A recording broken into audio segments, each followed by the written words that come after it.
It says unit is under remote control. 1, 2, 3, 4, 5, 6, 7, 8, 9, 10, 11, 12, 13, 14, 15, 16, 17, 18, 19, 20.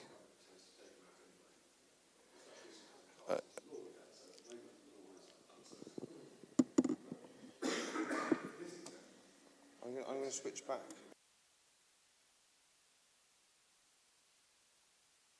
Okay, make that low again. 1, 2, 3, 4, 5, 6, 7, 8, 9, 10, 11, 12, 13, 14, 15, 16, 17, 18.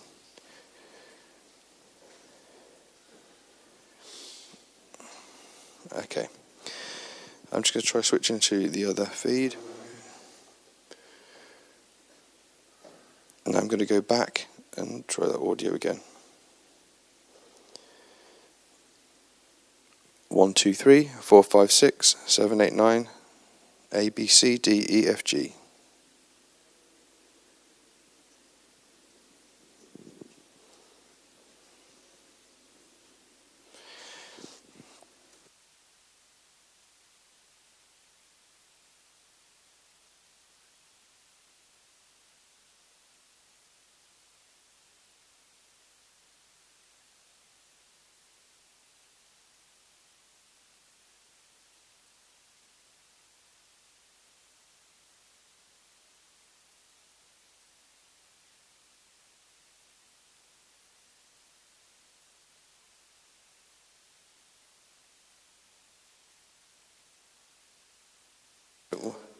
One, 2, 3, 4, 5, 6, 7, 8, 9, 10, 11, 12, 13, 14, 15, 16, 17, 18, 19, 20.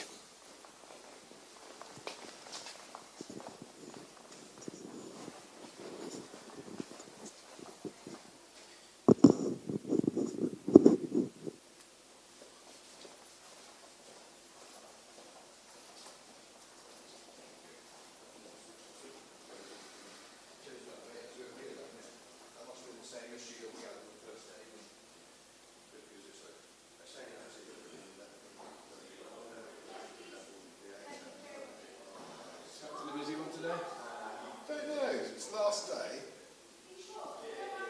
but we shall see.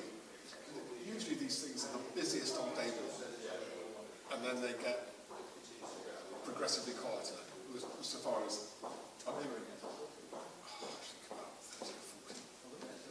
Yeah. Yeah, no. It'll be the diehards today. When's the decision? The decision will come out in probably 4 to 6 weeks' time, so next month sometime.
Inquiry is resumed.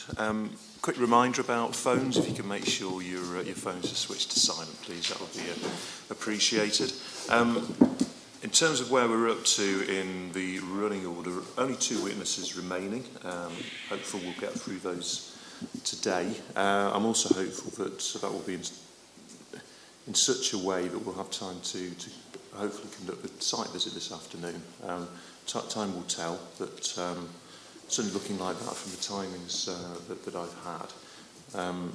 But I'll come back to that when the time comes. That will be after Mr. Jackson's given his evidence. To facilitate that, I think we'll play it by ear slightly in terms of the timings, but my inclination is if the timings are accurate, that have been the estimates that have been given by the main parties, I would hope that we might not need a lunch break as such. We may be able to work through, but we'll see. If it looks like that's possible, we'll perhaps just take a longer morning break just to keep everybody fresh, but I'll see how we get on. I'm not spotting any new faces, but I do have not always very good at identifying who's who. We've had quite a lot of speakers already. I'm not aware of anybody else who's indicated they'd like to speak. There's a gentleman there who's put his hand up. Would you like to speak? Yeah, just bear with me one sec. Are you in a hurry? Do you need to go? Okay. Yeah, if you'd be good enough to bear with me. Okay. Well, all being well, I'll hear from you in a moment or two. Not long at all. There was mention, Mr. Richards, yesterday of a couple of papers that have come in. I've not seen those circulated. Oh, right. Do we know what's happened with those? I don't, but those behind me will have heard what you say. From memory, one was a photograph that was alluded to yesterday, and the other was an email or letter that emanated from Serco to local landlords. Yeah, we've got them. Can we produce them for the inspector? Yeah. Can we send them to the case officer? Yeah. Okay. I suspect I may need to see those before I hear from Mr. Jackson, possibly. You need to see the photograph before you hear from Miss Wood. Miss Wood, okay, right. Well, that puts the urgency. Yes. Okay. Are there any other matters from the main parties? So only just an update in terms of conditions. I mean, there's been some very productive discussions, including this morning. There are a number of points of principle, but I think ultimately the wording is likely to be agreed. But I think the extra time between now and next Tuesday will probably be better spent in finalising the conditions. So my suggestion is that we speak about conditions on Tuesday, with the hope and expectation that there will be an agreed set of conditions subject to a number of our points about why we don't need them anyway. Okay, that's helpful. But your understanding as well, Mr. Yes, it is. Okay, all right. Well, I shall work on that basis then. That we'll mock them up on Monday. On Tuesday. Yeah. Well, hopefully somebody can produce the photograph. Do you have printing facilities here? Do we have It might just be a more immediate way of getting it before me.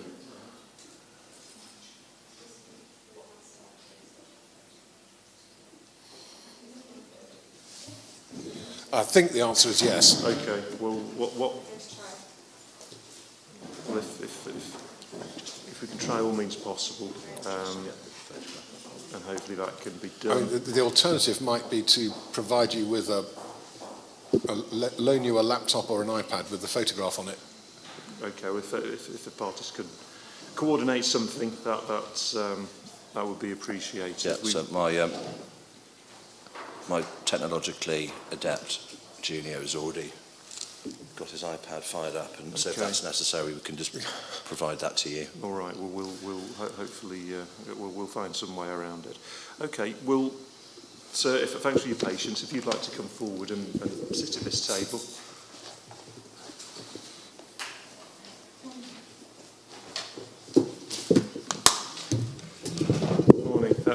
bearing with me. Remember to move my mic to help with audibility. Can I make a note of your name, please? My name is Mr. Matthew Woodman. Woodman. Yes, it sounds. Okay, thank you. If you've been following proceedings either in the room or online, there is this awkward question about trying to establish your interest. And one of the things I'm going to say is, are you happy to tell me where you live? Very much so. Hence, one of the reasons I'm here, I'm a resident of Beaconside. Okay. And are you speaking just yourself? Or In a personal capacity, yes. Yeah. Okay. Are you opposed to the scheme? I am opposed, yes. Okay. And are you happy to answer any questions that might be put to you? No questions at the end, no. Just making some comments and statement. That's fair enough. Okay. In your own time, Mr. Wood. Okay, yeah. Resident of Beaconside and ex-pupil of Western Road High School. As far as I'm aware, I'm the first ex-pupil that's actually spoke.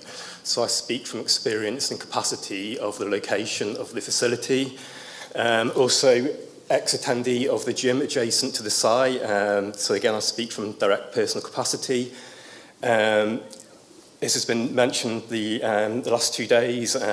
It's in the vicinity of 3 schools, gym, astro pitches, public pitches adjacent, school playing fields adjacent, police headquarters and a huge military base. I think you'd be hard-pressed to find a more unsuitable site if you tried, but Serco has managed to accomplish that, much to their credit and accomplishment. I have run and walked along Beaconside hundreds or if not thousands of times over the years, especially this time of year. It's a popular walking, cycling, dog walking facility for women, young women and children, either alone or in groups. If this facility goes ahead and you get random, single, double groups of men up and down Beaconside over the course of an evening, that facility will not be used. People will not feel safe, either of their own violation or from their parents, about using that resource. Also, yesterday, a resident who lives towards the county showground, she was mentioning the path towards Beacon Farm. I'm a runner. I run along the back paths from Beaconside up to Beacon Farm. And again, you have a lot of walkers, recreational dog walkers, families, young children, single women, groups of women using that facility in these paths. Some of them are relatively isolated. If this facility goes ahead, these residents, many of them with little to do with their time, will explore, and they'll explore from the main roads. And again, that will be some of these rural routes and lanes and passages. And again, people will not feel safe to use these locations. I'm quite confident in saying that. So if this goes ahead, I'm telling you now, local walking, cycling and recreational facilities will be curtailed, because that would be people either themselves or the parents instructing them not to do so. Just going back to the gym is a literal stone's throw away from this facility. And without going too much, there are cultural differences where some of the locations and regions and cultures the men have arrived from, very conservative attitudes to female dress and clothing and attire, and not used to seeing girls or women or young women clad in sportswear or athletic wear. That does need pointing out. I also heard the gentleman opposite advocate on Tuesday the distance from the facility away from the main road. I feel he exaggerated that. It's only a minute or two's walk away from the main road, where 3 times a day you get hundreds of school children going past. I was quite shocked at how I was downplayed, to be honest. It's literally only a minute or two's away. Being a resident of Stafford all my life, being well aware of its history as a main RAF base and our signals base, I don't think anyone's touched on yet the risk of having a military base in town, and also the security risks that follow on from that, especially because some of the residents are potentially from countries where the British military have been active over the last 20 years. There's a very real security threat coming on from that, either the forces personnel or their families. So I think that needs bearing in mind. Also, yesterday, a lady, again, on a run, I know this site very, very well, Kingston Culvert, between Western Road and Tixall Road. The lady who works from home, again, it can be quite dark, and if I was walking through there to be confronted by groups of men, perhaps even innocently, and it doesn't have to be sinister, but there's a language difficulty or people feel intimidated, and again, that's a resource they will not use.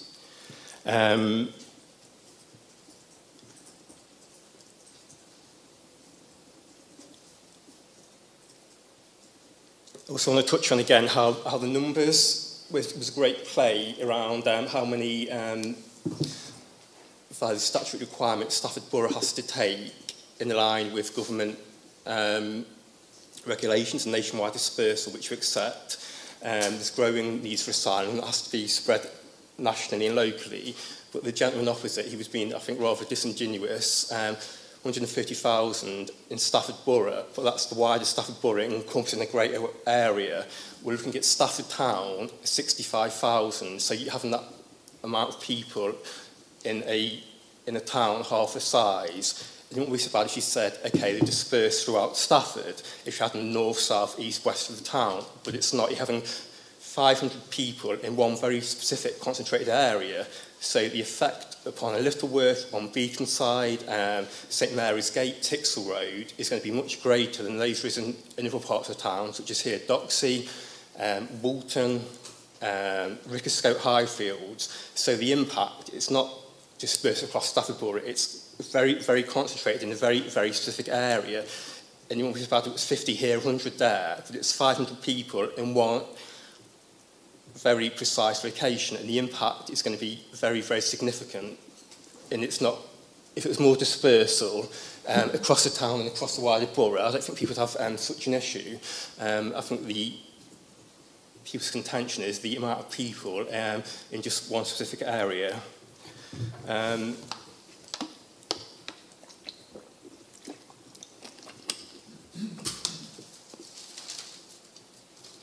And just touching on the numbers and the need to disperse around the UK and towns and regions, the advocate has mentioned again, you have growing numbers and need to accommodate them. Again, I don't think anyone has actually commented on receiving people that aren't necessarily asylum seekers.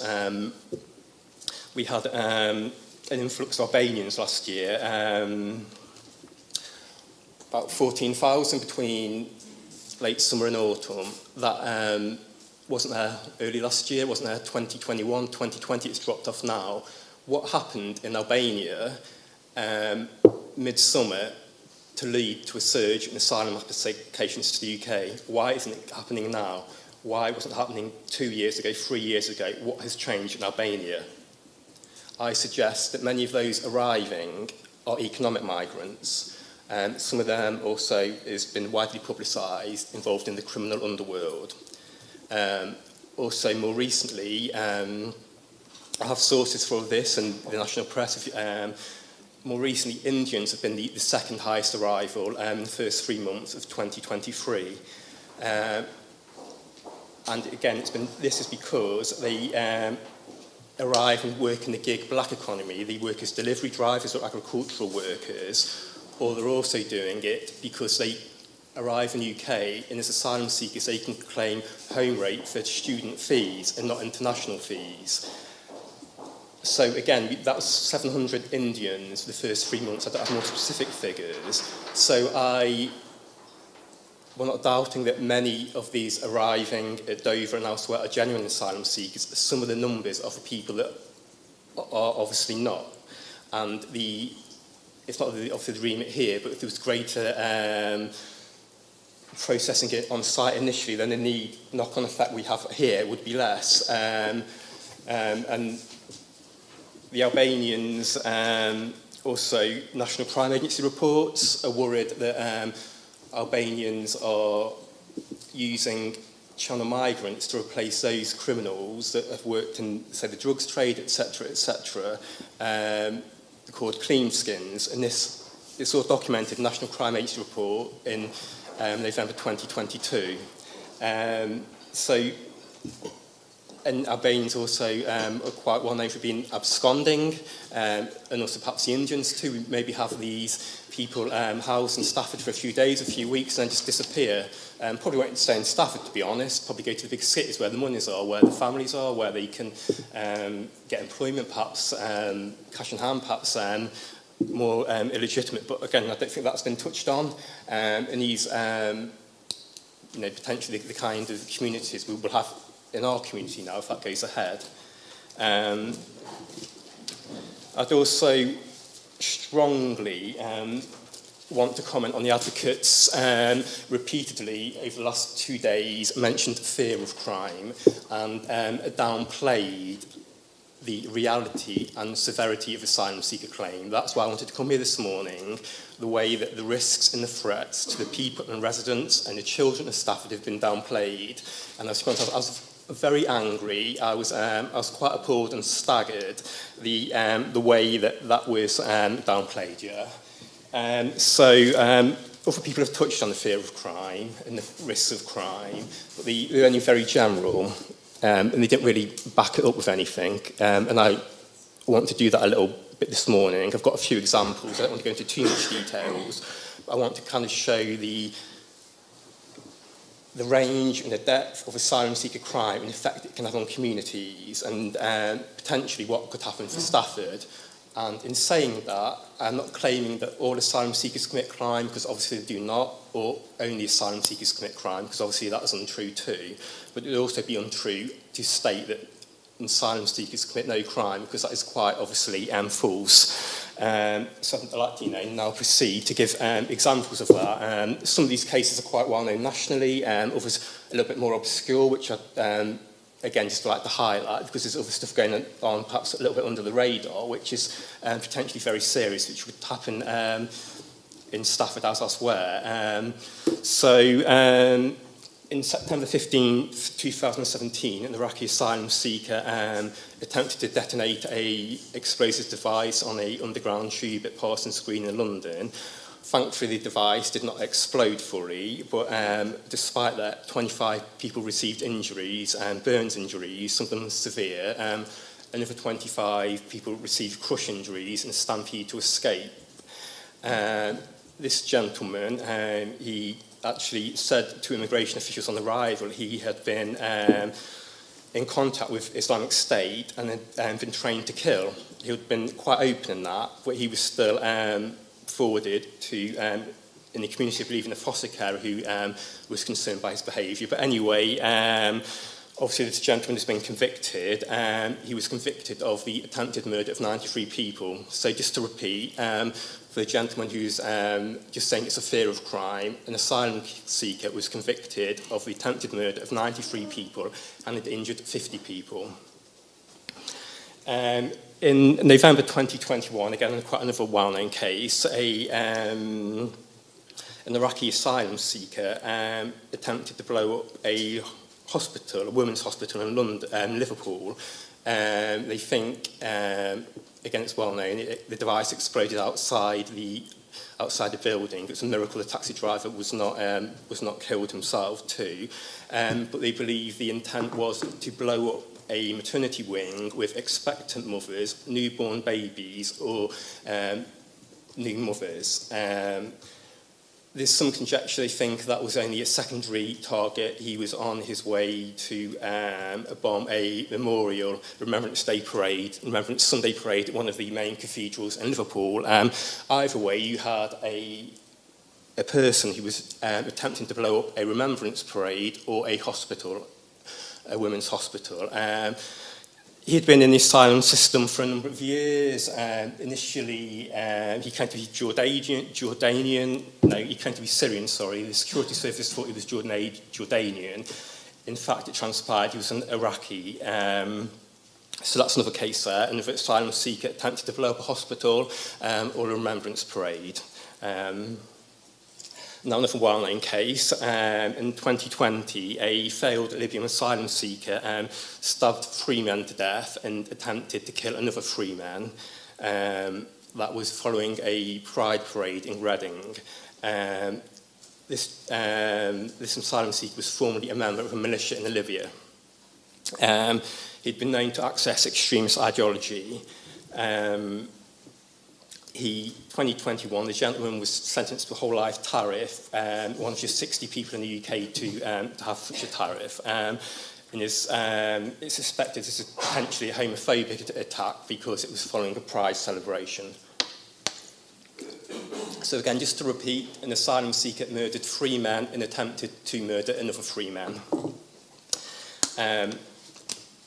On September the 1st, 2020, a failed 24-year-old Iraqi asylum seeker murdered a 32-year-old woman in Exeter and dismembered her body and cut it into 7 pieces. In April 2021, the offender was sentenced to life imprisonment with a minimum term of 20 years. So just to repeat, a failed asylum seeker murdered and dismembered a woman's body into 7 pieces. Just to explain, I'm not naming names of either the offenders or the victims, because pronunciation is rather not.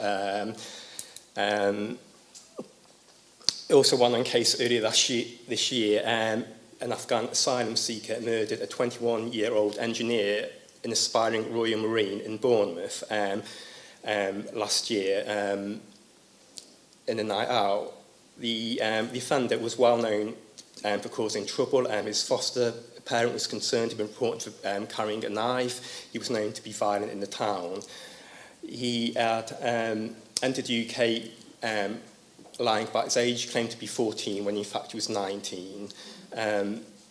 This gentleman had been refused asylum in Norway. He had previously been convicted of drugs offences in Italy in 2016. He was wanted by Serbian police for murdering 2 fellow Afghans in Serbia in 2019. So this gentleman also, because of his age, he was placed into schools with children, a double murderer, a drugs dealer. He was placed in the community. So these are the kind of, a fear of crime. The crime is really we have a double murderer, and also it was reported that he was pestering the girls at the school for nude erotic photographs. That was quite well-known case this year. Going back to July 2018, a 17-year-old girl was gang raped by 3 Sudanese asylum seekers in a subway in Huddersfield. One of these men initially gave his date of birth as 1993. Subsequently, following his arrest, gave it to police as March 2001. Each of these men have been jailed for 13 years each. I also want to go back to, the Liverpool attack. Following the Liverpool attack, an asylum seeker in Sheffield, a 23-year-old Iranian, shared Islamic State propaganda celebrating the attack. The investigation to that by counter-terrorism police also found other terrorism offences which he was convicted of between June and November 2021, so in the preceding 4 or 5 months. This gentleman, this person was convicted for 10 years jail. I've got a few examples. Perhaps it's best I just kind of skim through them, but a 39-year-old male asylum seeker raped a teenage boy in a hotel in Waltham Forest. That was last autumn. It was feared he had absconded. He hadn't. He was in the different hotel he was placed in Buckingham. So there's kind of 2 things to worry about there. You have someone in the hotel raping another resident of the hotel and then going on to be placed in a different hotel, presumably without the other residents being aware of that. We can go back a number of years to proceed. The boat arrivals in 2012, an Algerian asylum seeker was jailed for raping 2 young men. In December 2021, a 27-year-old Eritrean asylum seeker was jailed for 9 years for raping a local woman, and he was a resident of the Britannia Hotel. And the Bolton Crown Court heard that the attack happened just weeks after allegations were made that asylum seekers staying at the hotel had been harassing local schoolgirls, been filming PE lessons at the local high school, causing parents to stop their daughters going out. My source for that is Wigan Today, the 3rd and 4th of November 2022, and Greater Manchester Police, 4th of November 2022.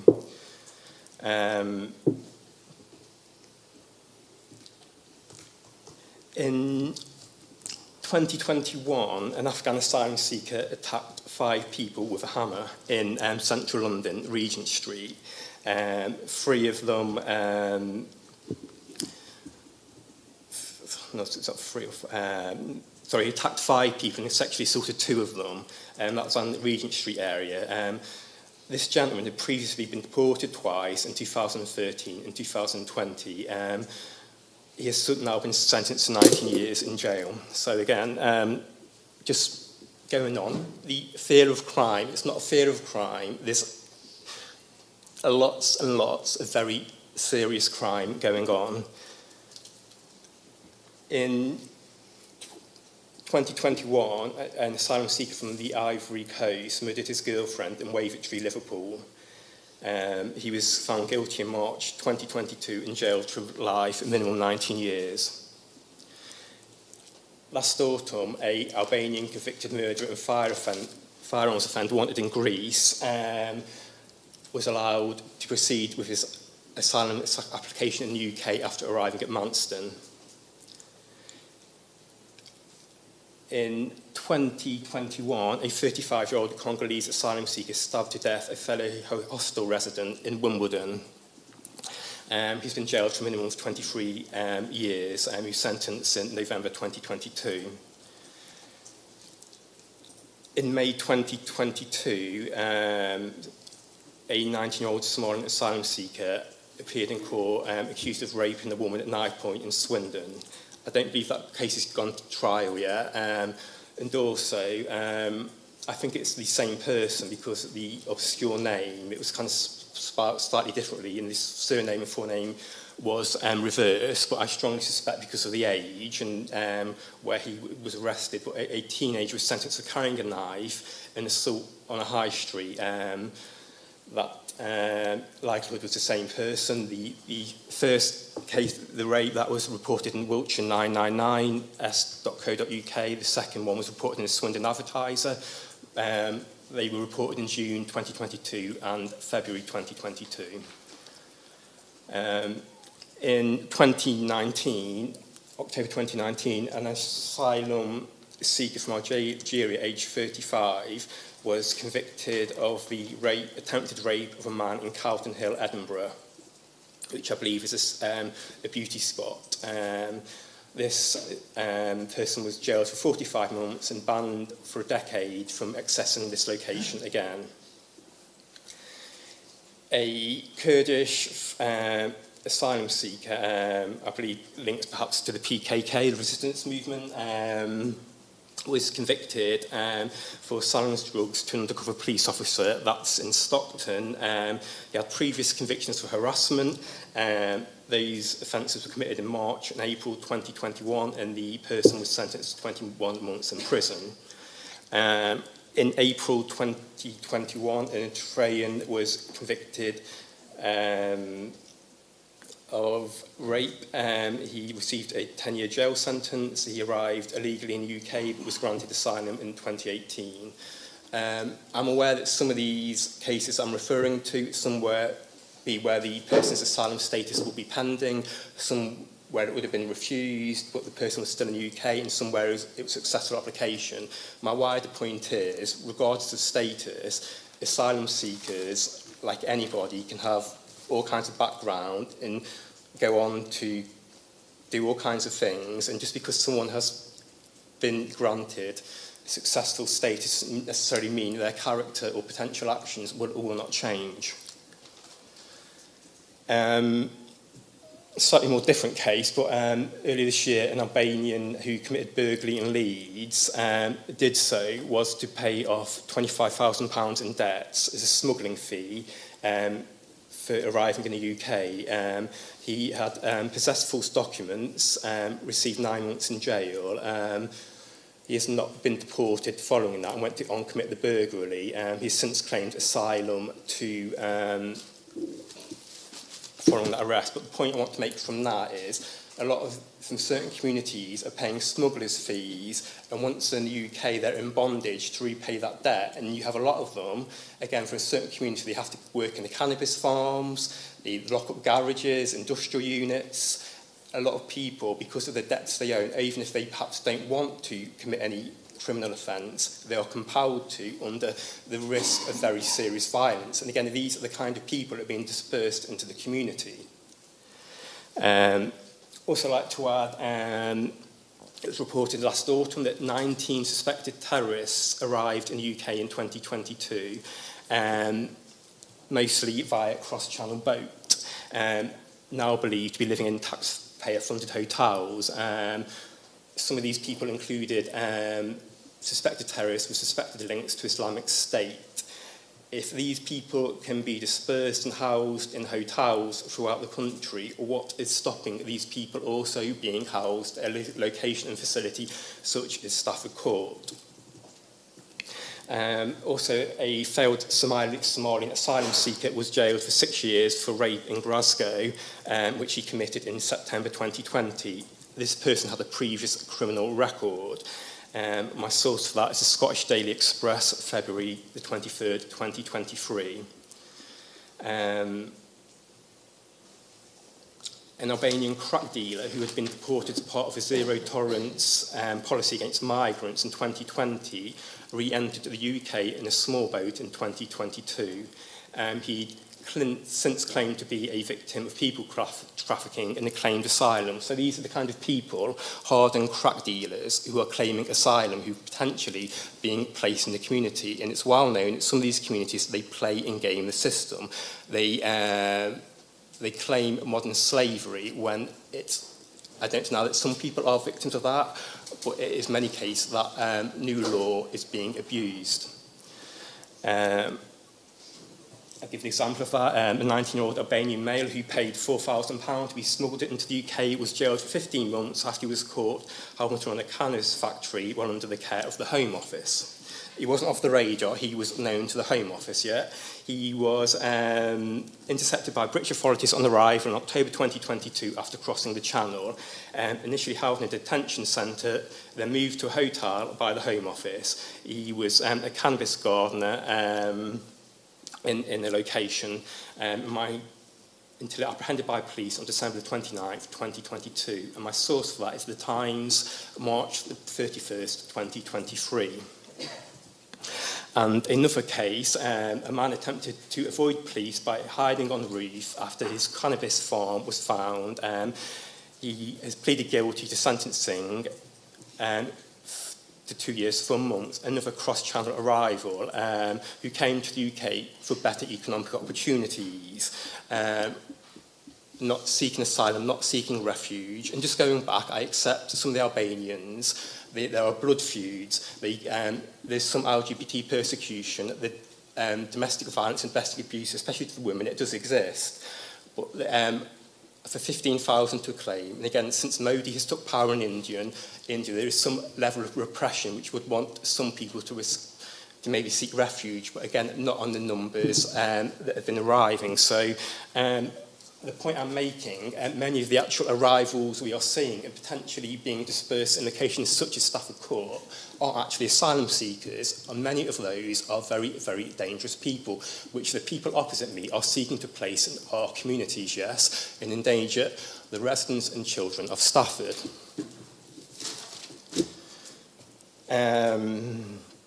And just going back to what I said about Albanians being coached to exploit modern slavery laws, National Crime Agency's chief has said, they've said a significant number of Albanians in the UK have entered illegally to work in the grey market for organised criminal drug gangs, and we're sending hundreds of millions of pounds back to Albania each year. And my source for that is Daily Telegraph, 15th of November 2022. It's also now involving security services who fear the rising number of Albanians crossing the Channel could be helping to bolster criminal gangs. it's rising up the security services list of priorities of many of those involved were members of violent and serious organised crime groups. To repeat, they're not involved in low-level crime, they're members of very serious and organised and violent organised crime groups, which, again, potentially initially placed in facilities such as Stafford Court. Now, again, I'm aware Philip's gone, they probably won't stay in Stafford very long, they go to the big cities where the money is, where the gangs are, etc. But initially, these are the type of people that could potentially, because I'm aware that many Albanians are currently housed in hotels and other facilities for the UK, who could be removed from the hotels and be processed in facilities such as Stafford Court. And also, this is a fear for the Border Force Union, a member of staff who works for the Immigration Services Union, which represents the Border Force, said, members report that the working hypothesis that the recent increase in Albanians is to replace those who have been arrested, imprisoned and or deported as a result of increased police activity in the organised crime sphere. This is a hypothesis only, but it does make sense. My source for that is The Times, August the 26th, 2022. Also a case earlier this year, which some of you may be aware of, an Iraqi immigrant who arrived by boat. It wasn't clear he was an asylum seeker, but I'm assuming he was. He arrived by boat. But in December 22, he stabbed a young 18-year-old student in the back. It was rather a miracle he was survived. It's only emergency services believe the intervention of a friend who stemmed the bleeding. He did so because this gentleman wanted to be deported from the UK, and he believed the way to do so was to commit a serious offence. Again, here we have a 28-year-old Iraqi asylum seeker stabbing a young person minding their own business in a park in Southampton, and that was in December 2022. He'd previously been cautioned for committing criminal damage and battery, and in May 2022 had been jailed for 12 weeks for racially aggravated harassment and stalking prior to the stabbing. So I'm not quite sure the sentence. The person was sentenced in March this year for 6 years imprisonment for the stabbing of a young person going about his business in a public park in Southampton. So yeah, I've given just a few examples just for a year or two, and that encompasses kind of like low-level crime to very serious and hardened crime.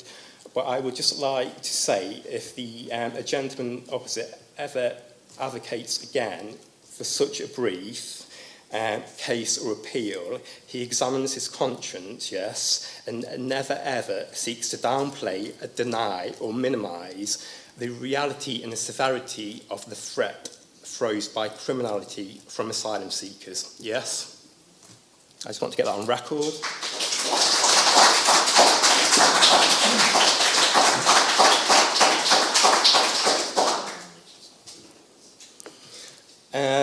Also been talk the last 2 days about Bridgewater House, the facility not far away from here.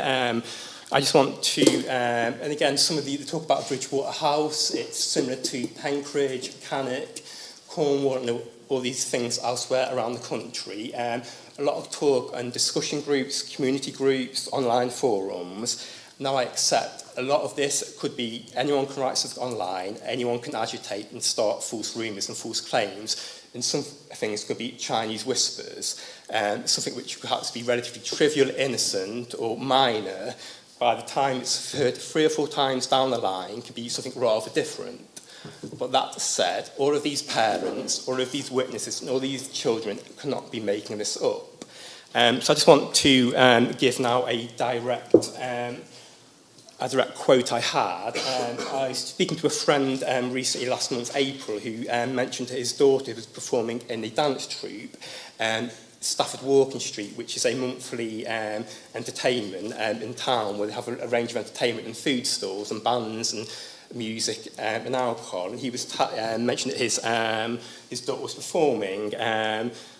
He said to me, "Oh, there's some weird people there." And I said, "What do you mean?" He said, "They were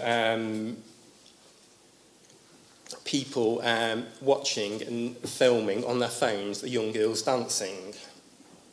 He said we were keeping a very close eye on both our daughters and the people doing this. And he said they were of foreign appearance and extraction, perhaps East European or perhaps of Arabic extraction.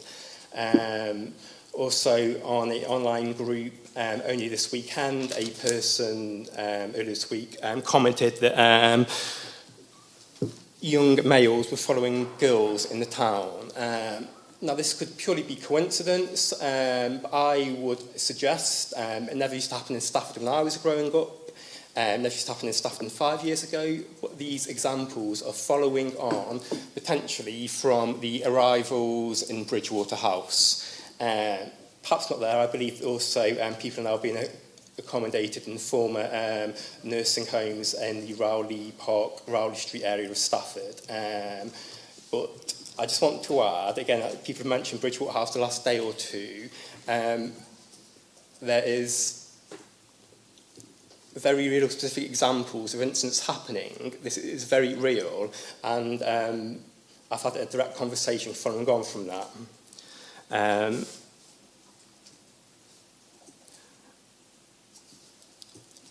And again, yeah, so going back to the number of Albanian arrivals and what was behind the surge, in 2020, there was 50 Albanians arriving by boat in the UK. In 2022, it was 12,301. Other sources give 14,000, 15,000. That is a 246-fold increase. If you go for the 15,000 figure, it's even greater. I would like to ask what has led to a 250-fold increase in the number of Albanian asylum arrivals. Why has it dropped off again? What was different in 2022 in Albania, it's not occurring in 2023 or 2019 or 2015 or 2012? I would suggest that maybe it has something to do with a returns agreement signed between the UK and Albanian government in December 2022, which if you were a genuine asylum seeker, you were in fear of your life, you were being persecuted, an agreement between governments would have little bearing on seeking safety and asylum. So again, that is to reiterate that many of those arriving and potentially being housed in Stafford Court and elsewhere in the country are not genuine asylum seekers, while accepting that very many are who do need help and support and need to be dispersed around the UK in adequate locations.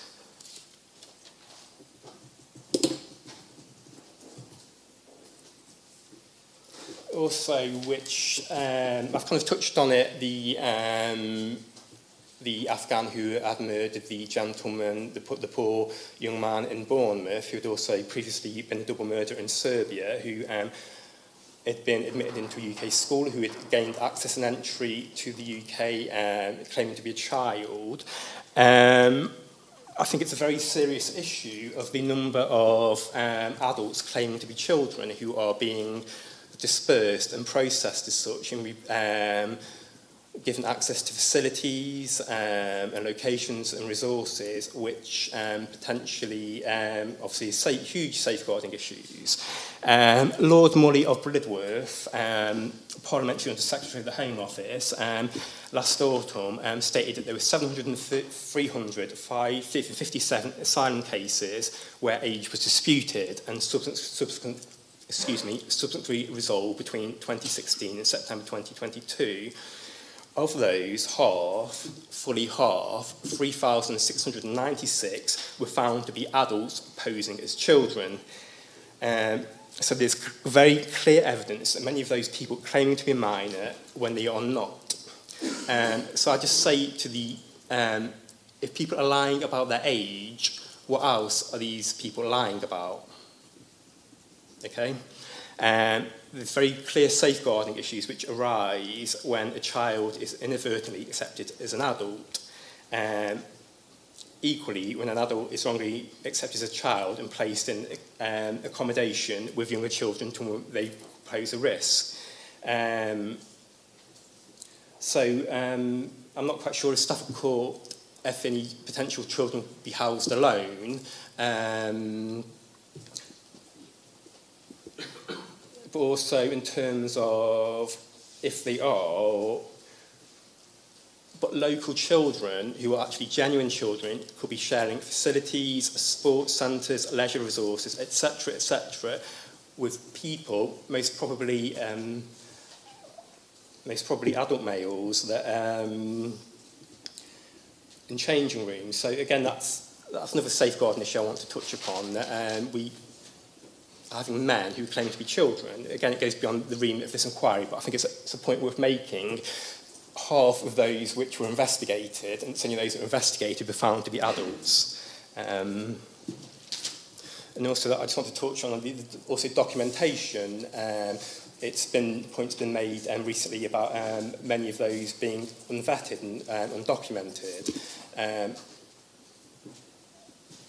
Which also poses a security risk, while accepting that many of those, if your home has been destroyed, if your home has been bombed, if you have to flee in an emergency, if you're in fear of your life, then you're not going to be able to necessarily claim your documentation, passport, paperwork, etc., etc. And some of those perhaps also have it lost in their journey to the UK, which often be quite perilous, involving multiple routes, or have it stolen from criminals who seek to exploit that passport. But equally, there are many of those who quite deliberately lose their documentation on arrival to the UK or before so. I couldn't have to apologise for this, but I couldn't find the resource. But it was on either gov.uk, it's on the gov.uk website, it might have been on the Home Office, a Home Office sub-page, but the figure was truly staggering. I think it's for the preceding year. I checked this autumn 2022, but I think it's for the year for 2021. It was around 85 or 95%, to repeat, 85 to 95% of those arriving in the UK had no documents.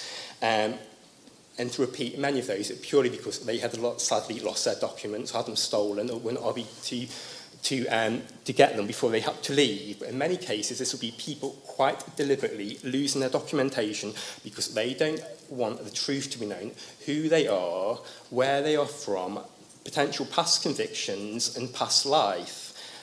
Now, it could be just purely innocent, economic migrants just want to come here for a better life, or it could be for far, far, far more sinister intent. But the point is, we do not know, and the government do not know, and the authorities do not know. And these are the kind of individuals, undocumented, unvetted people, that we do not know placed at Stafford Court. And great comparisons have been made to the students who used to occupy Stafford Court.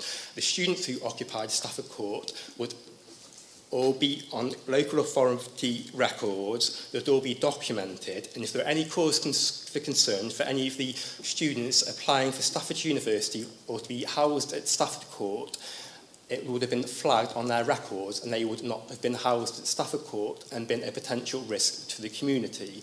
So I just want to differentiate between the students, men or largely predominantly men, or we in many cases know very little about. So again, just want to reiterate the safeguarding security risk of that. These are people even the Home Office, we know nothing, and we are being asked to accept in our community in great numbers. I think that's a very great security issue. Just before, I just want to double check I've got made all my points before I finish.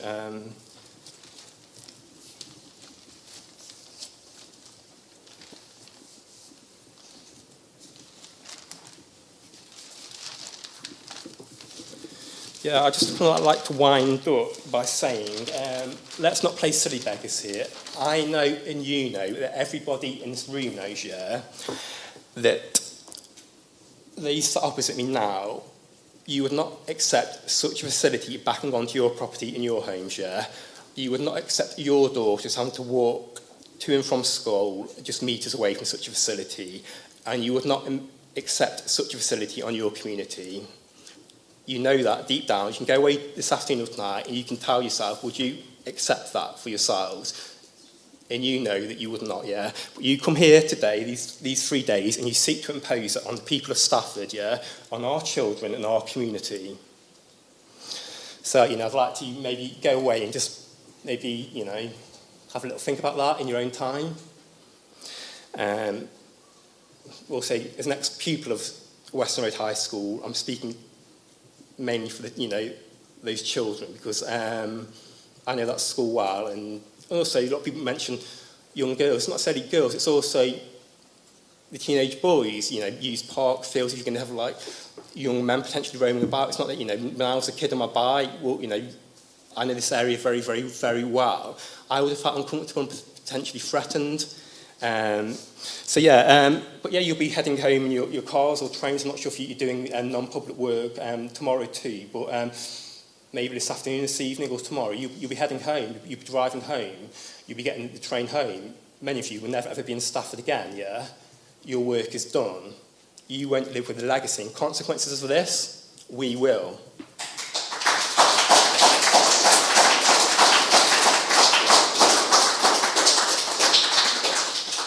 And the repercussions for this town could be very, very profound indeed.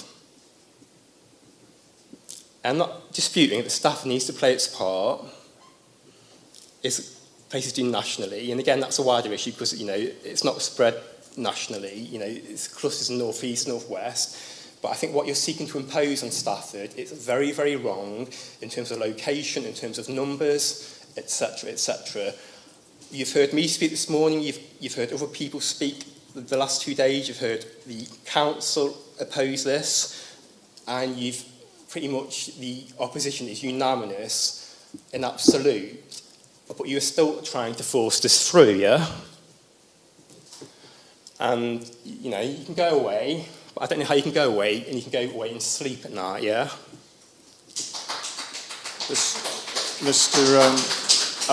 I understand the strength of feeling, Mr. Woodman. And you've articulated your views, I think, quite clearly. Is there anything additional? No, that's literally just how I was literally about to finish. Thank you. Okay, thank you for your time. You've indicated you prefer not to answer questions. No. Is that still the case? Yes, that's okay. correct. Well, thank you. Mm-hmm. I think it would help me if we had a short break now, actually. So if we could break till past, we'll adjourn now and resume at past. Thank you. So having adjourned, has a gentleman put his hand up? Sorry, I'd like to speak if possible. You can, as a lady as well. Goodness, I'll be honest, I wasn't expecting more people today, but what I'm not going to do is say no. What I'd really like to think about carefully is what you're going to say new. Is it something different to what's already been said? I think it is. I won't take. Okay. I won't take any length of time. As I say, I would stress I'm not saying no. I'll just invite it. There's another gentleman there. I spoke yesterday, but there's another gentleman coming at about 11:30. He wishes to speak, and he's previously worked on this next show programme, and what he wants to say is quite key. At 11:30. Yeah, he can't get here before 11:30. Okay. Well, I think it's, just bear with me, I think it's important that we hear from speakers before we hear from Mr. Jackson, the appellant's last speaker, so that he can deal with any matters arising out of fairness. And where are we? That's about an hour from now. So that would be after, potentially, Ms. Wood. Well, what we'll do is I'll hear from the two people who have indicated they'd like to speak now. So, do either of you need to get away? I do, yeah. Okay. Well, I'll take you first now, then, please. Thank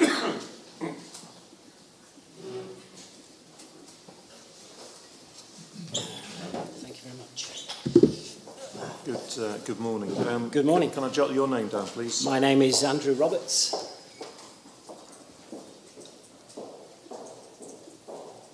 Okay. Are you happy to give your address or an I indication? live on Winton Vale, very close to the site.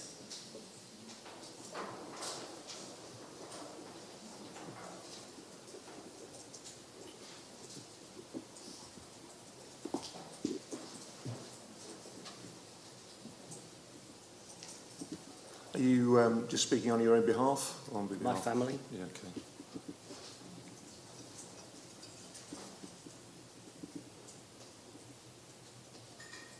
Are you opposed to the proposal? in its current form, yes. You are happy to answer any questions if I am there are any? indeed. Okay, thank you. Please, in your time. Thank you. I'm sure it's the same in many families around this site, around where I live, that this topic is hot topic around the breakfast table, the dinner table. It certainly is in my house. My kids, who are, my daughter's 9, my son's 6, are asking questions. Main questions are why, and we've tried to explain why there is the need for this, to which they do seem to understand. But the second question was, well, you can stop this, Daddy, can't you? And it was only this morning, really, that I stood back and thought, can I? What can I do? The role of a parent is to protect your children, your family, my wife. And that's what I'm here to try and do today. 50 years ago, I was born in this country, in Sheffield. I've worked hard all my life, paper rounds, milk rounds, behind a bar, university jobs. Qualified as an accountant many years ago, and was delighted to purchase our house on Winton Vale 7 years ago, just before the birth of my son. We love where we live. We have fantastic neighbours. It's a safe environment. We walk the kids, the dogs, and we love where we live. Would we have bought this property knowing what we know now? Absolutely not. Would anybody buy my property if I wanted to put it up for sale now?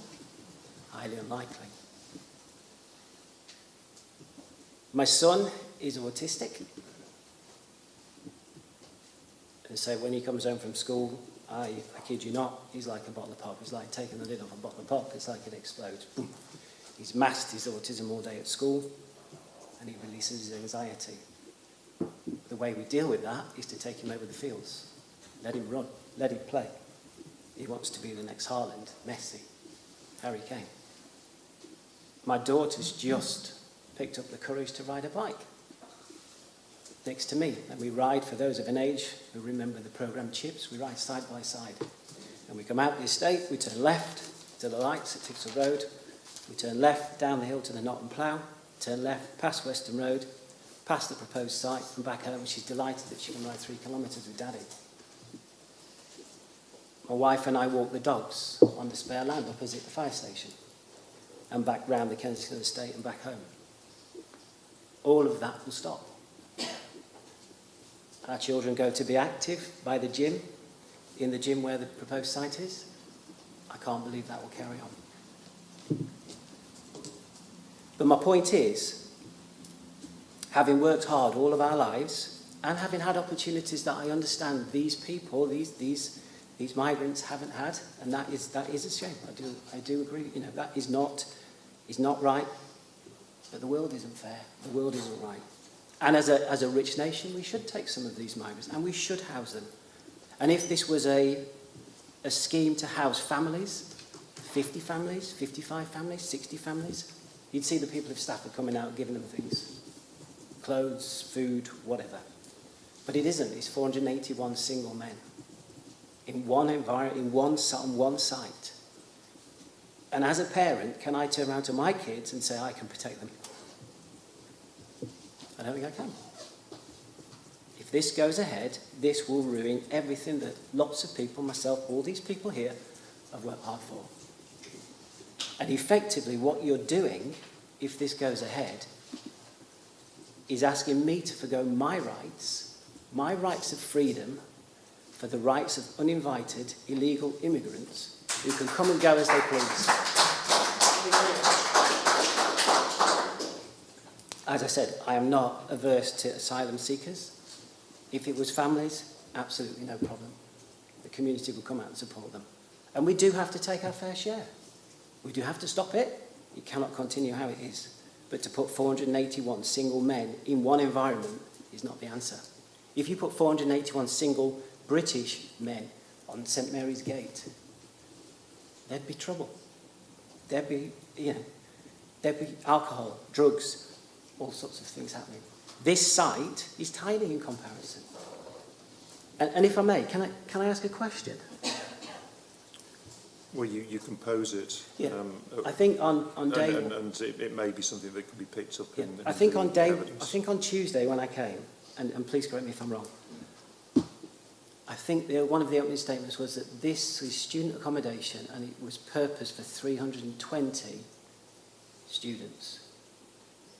I think that's what was said. If that's the case, and maybe I'm wrong, but if that's the case, how can it go to 481 migrants? Well, that point can be Yeah. clarified as part of Mr. Jackson's evidence. But that's all I really wanted to say. I think, I had to do something for my family. I had to say something. This isn't right. It isn't fair. It isn't just. It's not the right space. And it will have a massive impact on all of these people and my family, children, everybody. Thank you. Thank you, Mr. Roberts.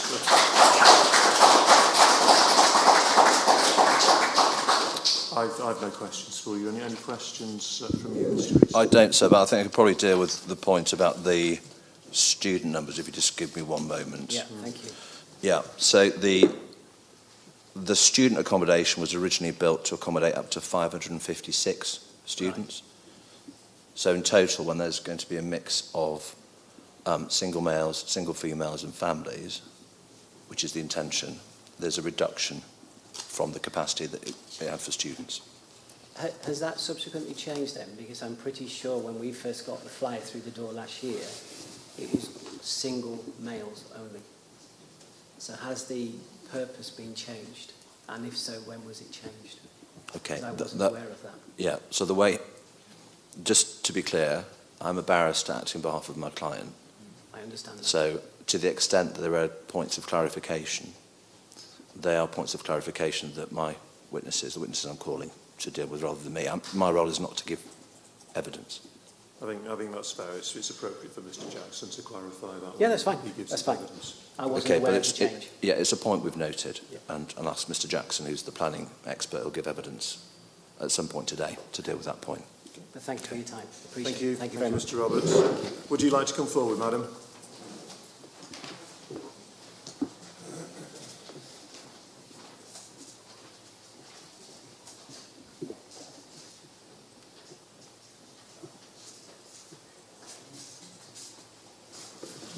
Good morning. Good morning. Can I jot down your name, please? Yep, my name's Miss Lorraine Conkey. How do you spell your surname? Conkey. Conkey. Thank you. Okay. Do you live locally? I do indeed, yep. Yeah. Queensville.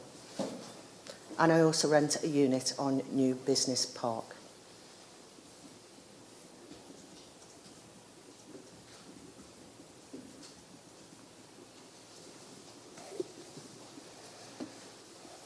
Business Park, is that just across sort the of- road from- Yeah, or only a roundabout? Yeah. Yeah, okay. You're speaking on behalf of others or just yourself? I'm speaking on behalf of myself and others who are too frightened to speak because they will be in fear of being accused of being a racist. Because many people won't come and On that speak. basis, you're not going to be able to tell me their identity, so... Others, too many. Okay.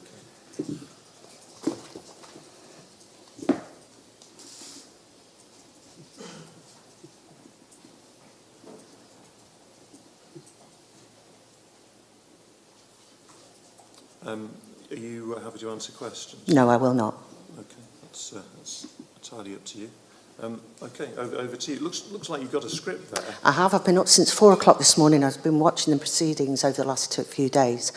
And I just wanted to put my probably personal account of things that I have experienced myself. So I've written it all down so I don't forget and I plan fine. not to waffle. Okay. The only reason I mentioned it is to help me, really. Would you be willing to, once you've done, of course, I'm happy to hear what you're going to say, would you be happy to email that to the council so they can pass it on? Absolutely, no problem at all. Thank you. Okay. I have refused to be questioned afterwards, as our learned friends here are acting for Serco and are barristers and ultimately on top of their game. They know how to lead their questions in a way that there is only one answer, and tie people in knots, that's their job, which can only strengthen Serco's case. While I'm 100% for genuine people seeking asylum, I'm 100% against this proposal. To have 481/2 people housed in this facility in our sleepy town is far too many, and the building is not fit for purpose. We have welcomed in the past Polish, Irish, Afro-Caribbean, Japanese, Afghans, Indian, Pakistani, Cambodian, Ukrainians, either as economic migrants or seeking asylum for war-torn countries or escaping brutal regimes. All have integrated into our society and are able to work and provide for their families. And so, some, such as Romanians, come to work here, send money back to their families, as did the Irish and Jamaicans in the 50s and 60s. There's nothing wrong with that. With many ultimately bringing their family to live here and a welcome addition to our town. Many did face prejudices and issues at the time, and I would like to think we've progressed since then and are a more tolerant and accepting society of anyone who has a different creed, nationality, colour or sexual orientation. I have travelled to many Asian countries and seen many situations that would make your hair turn white. And this is what I want to speak about today. My own experiences. Watching the live stream, many points have been covered or briefly mentioned, others have not. Over the last couple of days, I've heard a few statements given about assimilation into our society and the majority of asylum seekers. That would be fair to say, that given the right guidance, they will adjust. However, you cannot change in-grade attitudes. Bringing up the mindset, the cultural differences with those who come to the UK for nefarious reasons and do not and will not adhere to our laws. They come with no form of documentation, so the past cannot be determined. This is a major factor. They come, in my experience, the majority of countries we are discussing, all citizens are issued with ID. You need it to access your school, you need it to travel on trains, you need it for buses. We do not know the background of any of these people that are destined for Stafford. We've already had, as mentioned, a suicide bomber living in this town, unbeknown to us all. His nationality was attempted to be suppressed from the press, and therefore his religious beliefs to lessen the possible public outcry. A factor that's been mentioned also is a change of land surrounding Stafford Court. Over 600 houses have been built since this proposition has arisen. This should be factored into this scenario. We now have fencing all around the area. It is awful, not just for the residents of St Mary's, but also for the families which will reside within. It is worse than prison. We have a local prison holding roughly 500 inmates and is 5 times the size of Stafford Court. Serco changing the dynamic from all males to both male and female and families seems to me a tactic to appease the outcry. To me, it's more dangerous for those single women and families within the complex. Males will create a hierarchy and dominate by brute force. The easiest way is through sexual domination, even to the extent of gang raping men and threatening their family. I will elaborate on those points shortly through my own experience.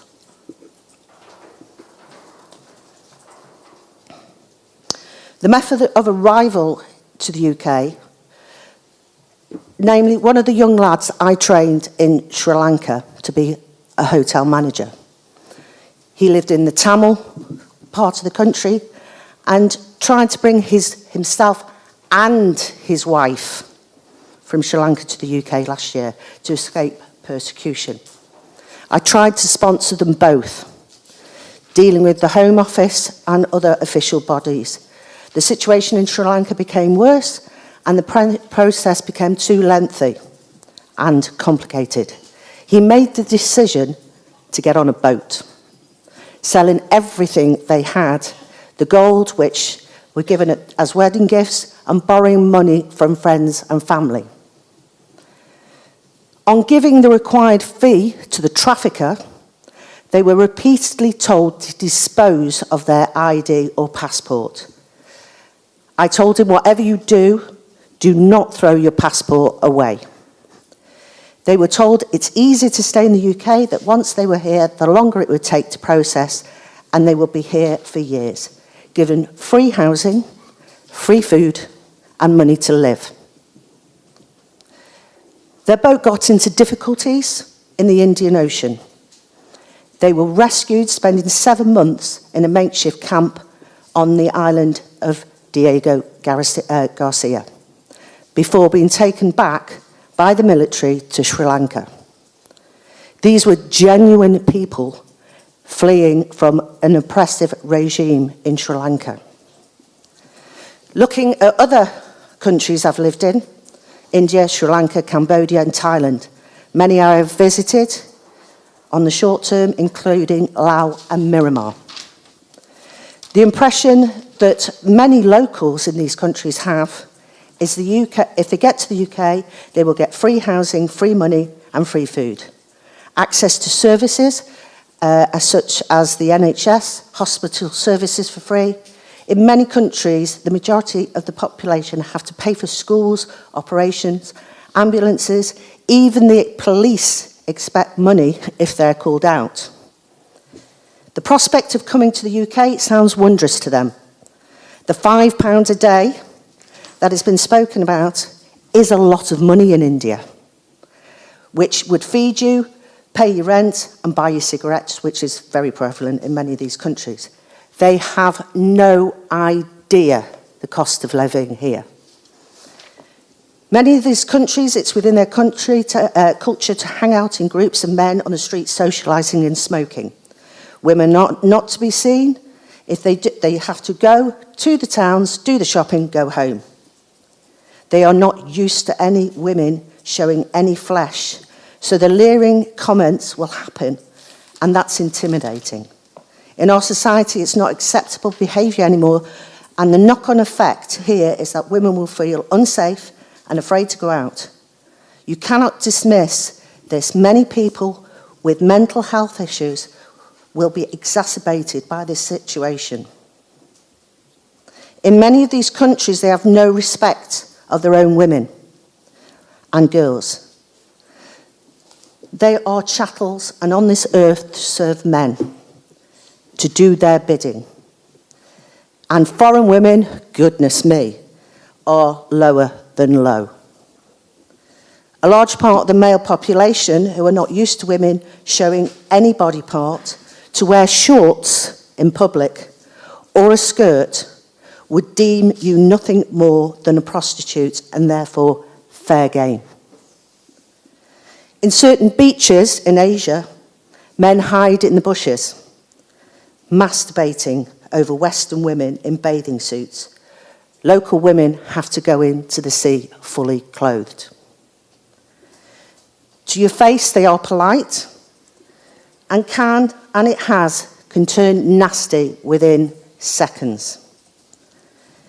Many places, even if you speak the language, you are ignored as a female. A male has to speak for you.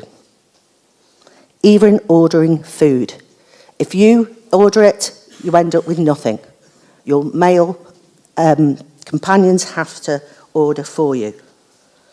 It's unacceptable for a female to be in a bar, and if you do, you are fair game for abuse. And I'm not talking about the tourist areas now.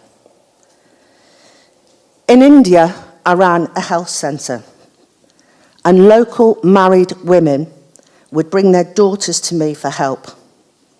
Young girls who had been raped by members of their village. and on one occasion, an 11-year-old who was gang raped on a bus. They came to me because if they took her to a hospital, they would bring shame on the family, and her marriage prospects would be ruined. We are talking about serious child abuse here, where women have no voice, where child brides are normal. I would say yes to the women of Stafford, you should be afraid, and yes, the man, you should be worried about your children being groomed, molested, jeered on the way to or back from school. Definitely, you should be worried. We should be afraid for the women and the children who will be living in this complex. Women in many of these countries are second citizens, and some countries they are not allowed to have front-facing jobs.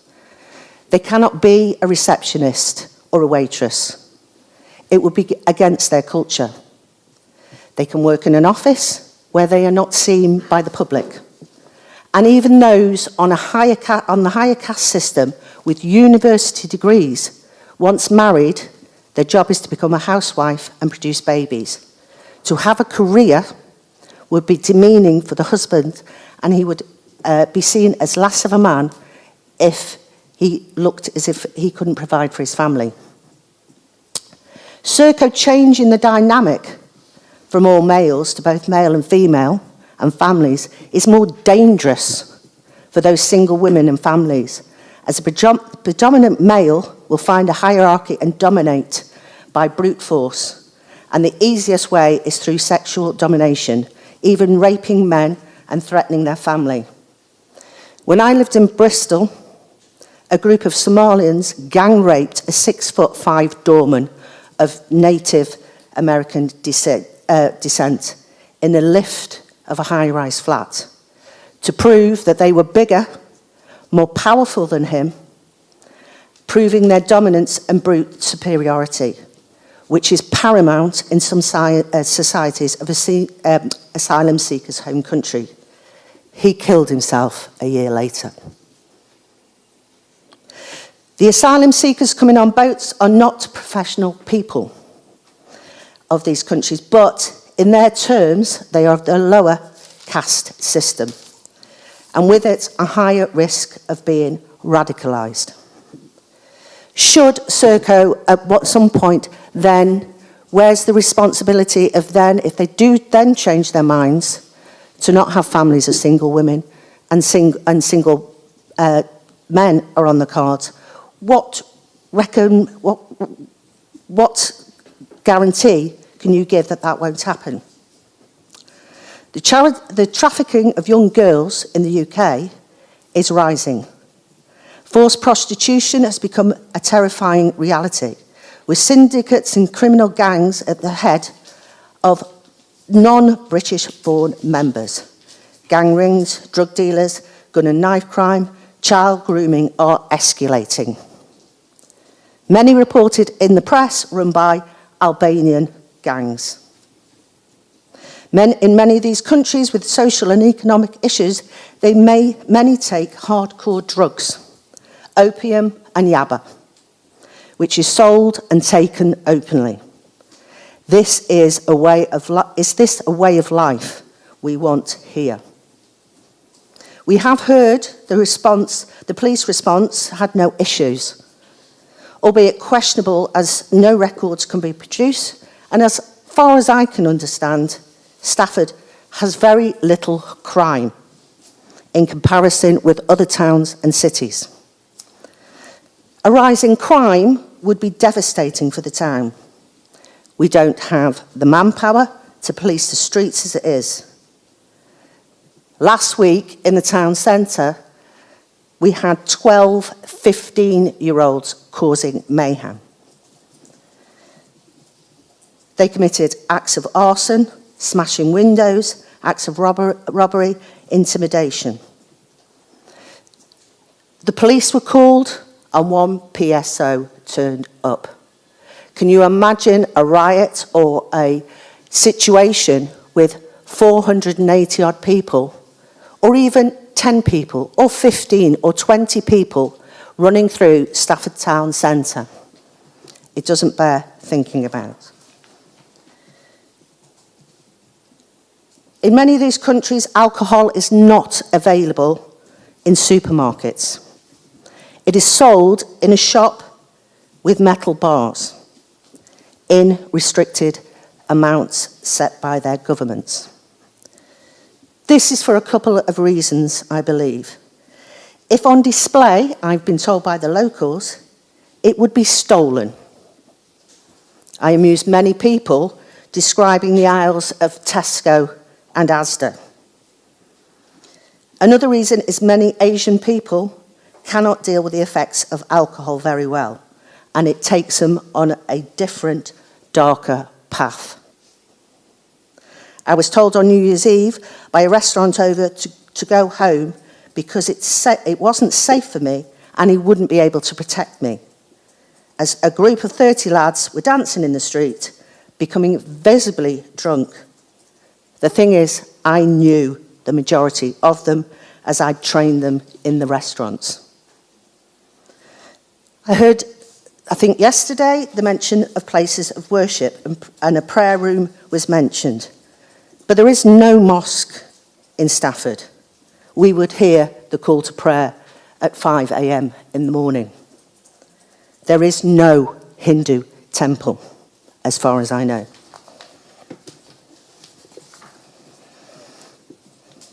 Can our schools cope with more pupils? I think this is madness that Serco have not been asked to contribute financially to the schools, GP surgeries and other services that will be needed in the long term. Especially now you've changed your remit to say you are bringing single women and families in. Most likely once processed will stay in this town. Or are Serco saying that this is to try and outweigh the outcry of purely men in Stafford Court? No disrespect to men, but in any given race, creed or colour, hundreds of men stuck together in the one place with nothing to do, no work to occupy themselves, with no income, will turn to antisocial behaviour or crime, to either alleviate their boredom or fund their lifestyle, with the confines of Stafford Court or in the public domain. We have heard that you'll be providing a medical centre to help alleviate pressure on our overtaxed NHS. But I'm sure there's no operation rooms, anaesthetists on hand, theatre nurses, and so on. The waiting list now is stretching to years for operations on the NHS. Many of these countries have diseases that are still prevalent that we have eradicated in the UK, or nearly non-existent. Smallpox, polio, measles, for example. Will all those in this centre be inoculated before being allowed to roam our streets? With a shortage of GPs in the UK, how will you fund or find even, not fund, find medical doctors to service this site? We are already flying in surgeons from other countries to cover operations. In Cambodia, men, I've been there too, men knowingly infected their wives with HIV and therefore passing on to their children. They then left that country to work elsewhere and have never returned. The villages I work with in an outreach centre, whole villages were occupied by women and children. In HIV in African countries is high due to the poverty and the inability to buy protection, but also the ingrained mindset that protection is unmanly. We hear the comments from a few that asylum seekers come here to work, save up, bring their families over. This is not true in all cases. This is where knowing exactly who they are and where they come from is paramount. With the reports that Serco are undermanned and cannot efficiently look after prisons, we heard from a gentleman the other day who witnessed a single female prison officer being left alone on a wing while other officers went to deal with an emergency. This does not inspire trust in Serco that they will run this facility with due diligence. If the prisons are supposed to be Serco's forte, how can I and many others believe that you can effectively oversee this centre safely, responsibly for all concerned? What guarantees can Serco give that none of these issues mentioned will not happen in Stafford and are caused directly because of having so many asylum seekers in one place? How much does central government pay you to oversee this project? You talk about the government insisting on a percentage of asylum seekers to be housed in each area. Our central government is a farce. The majority of people are sick of their bullying tactics, underfunding of our NHS, closure of mental health hospitals, lack of care in the community, lack of funding for schools, reduced police force, loss of efficient care homes, and general collapse of all support services. Landing us in a cost of living crisis where people are struggling to pay their rent, mortgage, and the lies that we have been fed over the last few years. Serco are part of this problem, and it's time that people stood up and said, no, this is not acceptable in any way. We don't want this. As it's been previously mentioned and reported in the press, Serco has been contacting private landlords, offering 7 years rental fees up front, with a promise that any damage done to the property will be repaired and paid for by Serco. Calculate, example, £800 a month rental. How much is that over 7 years? Over 5 years, that would be £48,000. What an offer. Why are Serco offering this? In my opinion, to avoid situations that have brought this appeal today and allow them an easier route. If they can offer that amount of money, how much is Serco making on this whole accommodation provision for asylum seekers? Does this mean that they can finally pay their many fines to the Home Office? I believe the largest being 70 million, and yet we have to believe that Serco follow all Home Office regulations. Serco have the money to hire barristers to pick up any loophole in an appeal. With no regard for the rights of anyone, Serco are here to win regardless.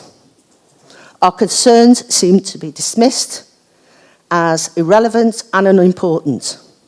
We are being bullied into submission to agree to something that ethically is not right.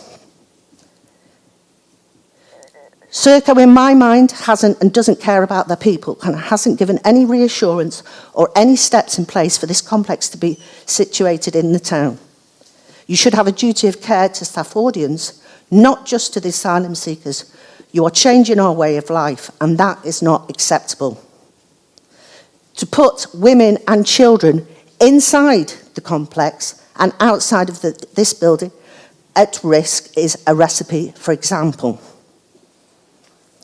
Listen to the people that have spoken over the last few days.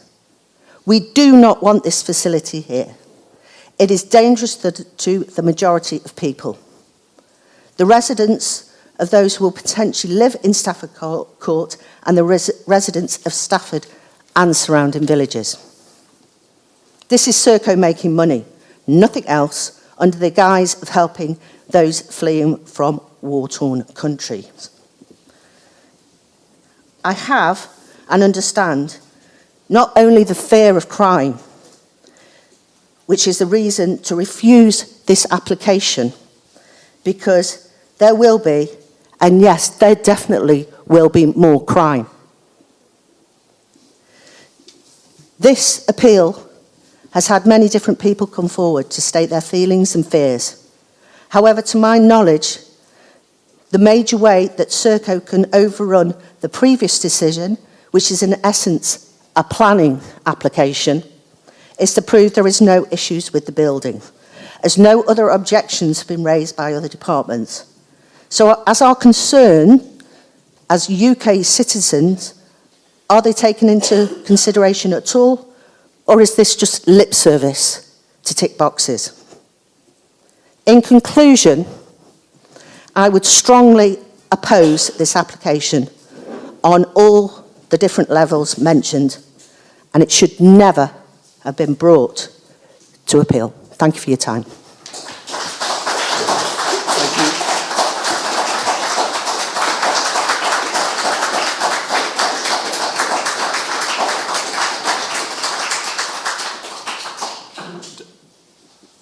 Before you, sorry, you've almost disappeared, but not quite.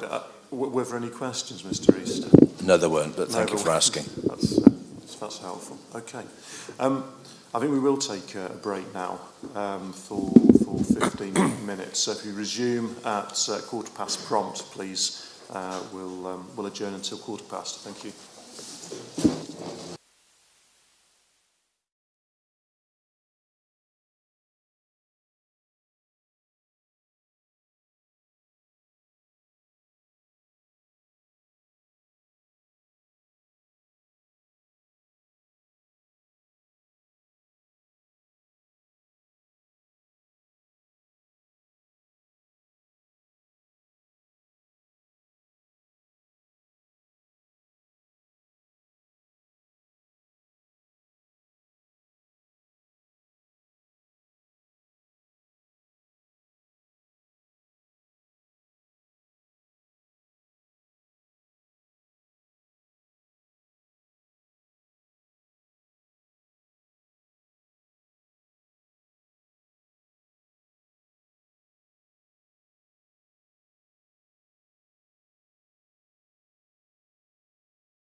A second. Thank you.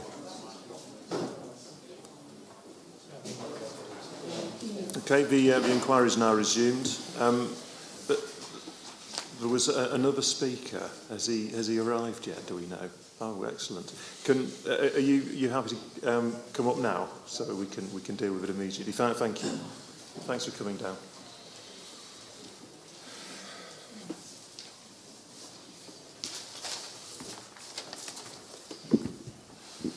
Morning. Can I take down your name, please? Yeah, my name is Wayne Kennett, K-E-N-N-E-T-T. K-E-N-N-E-T-T. Okay. What's your interest, please? Are you a local resident? Local resident, yeah. Okay. Very close by.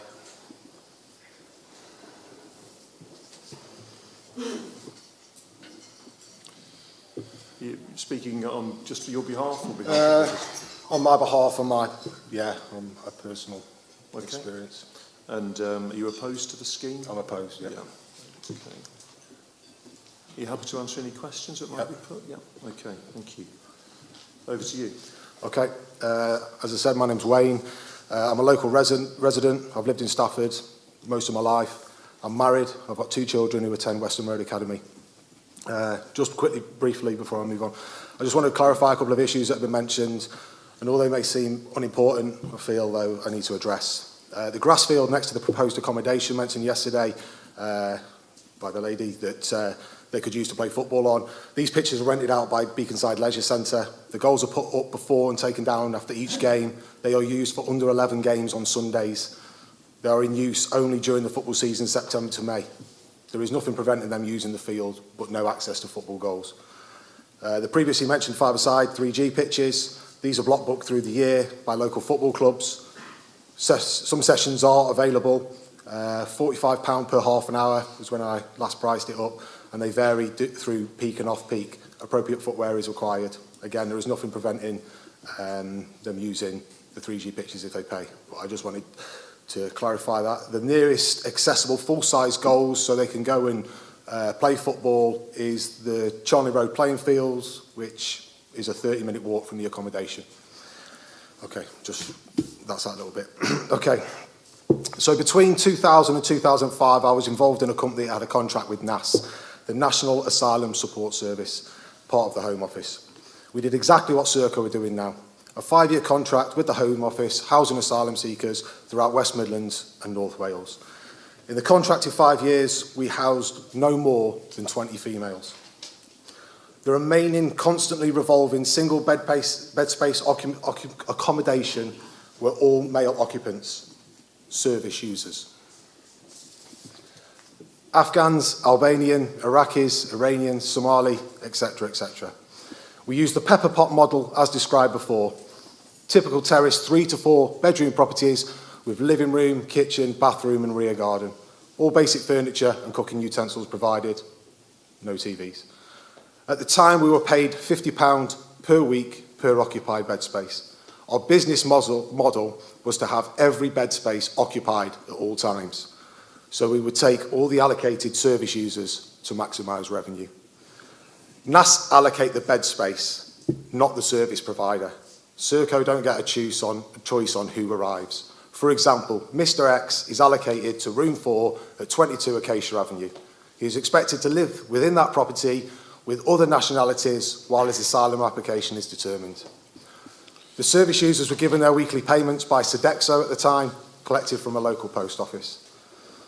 There is no selection of who is sent to the accommodation. You will receive what is allocated. Families were sent, but only to the purpose-converted family accommodation. For example, a domestic property with a garden. I'm almost certain families will not be sent to this accommodation due to its location and layout. All dispersals are done by NAS. With the current crisis of asylum seekers, I fully expect the 300 plus DAs to be all male. I think the Serco representatives know this as well. Occupied bed spaces, paid bed spaces. Empty bed spaces, no revenue. Dispersals are done by NAS. We collected the service users from train and coach stations continually through the day and night. Some stranded at train stations and coach stations, waiting and disillusioned. Individual males sharing HMO domestic properties with different nationalities, different religions caused a variety of issues at the time: mental health, antisocial behaviour, drug abuse, alcohol abuse. Managing these issues in an accommodation block of 300 plus is horrifying. Even without mental health issues, but according to the Health Authority, 5 to 44% will have PTSD. Going on 5%, roughly 20 will have huge issues. And if it is a high of 44%, roughly 200 people living together with PTSD. A brief summary of how it worked then and how it still works today. I put it to you that to maximise revenue and to fulfil bed space occupancy, that this accommodation will accommodate no female or family asylum seekers, but have an all-male occupancy. Thank you.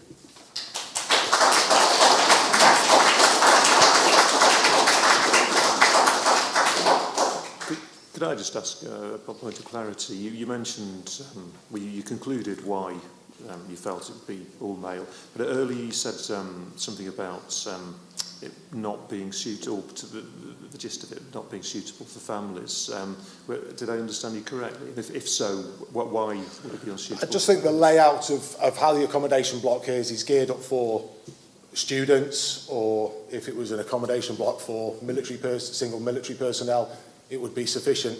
Families, pushchairs, everything that comes with having a family, walking up and down stairs, the layout, no outside designated play areas. I know there's the fields either side, but it's not your own space, or the child's own space. They could easily wander off. It's just not a safe environment for a family.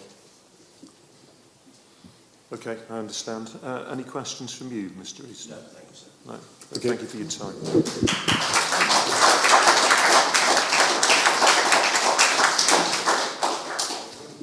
Okay, we'll now move on to the appellant's second witness. Ms. Wood, do you introduce her, please? Sorry, there was something I was going to say. Excuse me, I'm getting ahead of myself. A few of the interested, there's been a lot said by a range of people for and against the appeal. Well, one thing that has come up that I just wanted to put into context was reference to the role of the barristers and the application of the two schemes. And I think fairness in this sort of process is really, really important. And I wanted to be fair to both barristers and barristers generally. Their role is to put forward impartially the case of their client, and it's important that all parties' cases are put forward so that we can have confidence in the process. Their code of conduct as barristers is such that, provided they're suitably qualified, they've got the expertise in the area of work, so here we're talking about planning, and they're available, if the client comes to them, they are, under their code of conduct, obliged to take the case. So that applies to both barristers. So, the barristers, we could have a different barrister here representing either party. They're merely doing their role, and it's an important role, and one that is central to this sort of a process. So I really wanted to be fair to them and to explain what their role is and how they fit into the process. I understand feelings run high, but I thought that was only fair. So you've got your hand up. I just have one point to raise. Defending us is this barrister. Mr. Richards. Defending Serco is King's Counsel, Mr. Easton. So fairness, I'll be in a fair situation. Well, I understand your point, but my explanation stands. It is important that all parties are represented, and as I say, they could in other circumstances be sat opposite each other in different roles, or indeed somebody else could be performing the role. It's quite normal. Okay. We'll return to the appellant's case then, and your second witness, Mr. Yes, sir. Before we do that, I think there are now hard copies available of the they're on the table to your left, sir. Hard copies of... So these are the matters we've already talked about? Yeah, except there's... there are 2 pages of photographs, whereas yesterday only 1 came in. Don't have an objection to those going in, sir. So there's the photographs, and then there's the email, which we'd mentioned previously, about the renting, private sector rental. Yeah, this is that I've been referring to it as the Serco email to landlords, a shorthand. Yes. Okay. Okay, so I have that. I could ask Miss Wood about those 2 documents in due course, but I just wanted to make sure that you had them. Okay, I have them. Thank you. Thank you. So I'll now introduce Miss Wood through her personal introduction at page 2 of her proof of evidence. You're Katie Wood, and you're employed by Serco as a business support director. And at paragraph 1.2, I think it's important just to touch on this for a few moments, is before you started working in your current role for Serco, you had 17 years experience within the public sector in various roles. This included being a police officer in Greater Manchester within various units and holding a variety of roles within local government. In local government, you had roles relating to homelessness and housing need, which ranged from operational management to commissioning of services and ultimately acting as strategic lead for a council. And in more senior roles, you also held strategic responsibilities concerning community safety, empty homes delivery and the Troubled Families Programme, and asylum and refugee integration. You've also been heavily involved in development and delivery of a place-based approach in multiple roles. Are all those details correct, Miss Wood? Yes, correct. And so, given the experience that you outline in your brief and we've just touched on, how well equipped do you feel to offer a view, particularly on the operational aspects of site security and the provision of services? Very well equipped. I suppose in the most recent role that I had before joining Serco 5 years ago, I led the North West Strategic Migration Partnership, so effectively acted as a lead in the North West, particularly around briefing chief execs, elected members in readiness for migration programmes. During that time, I led a piece of work to widen dispersal into new localities within the region. Originally we had 12 local authorities.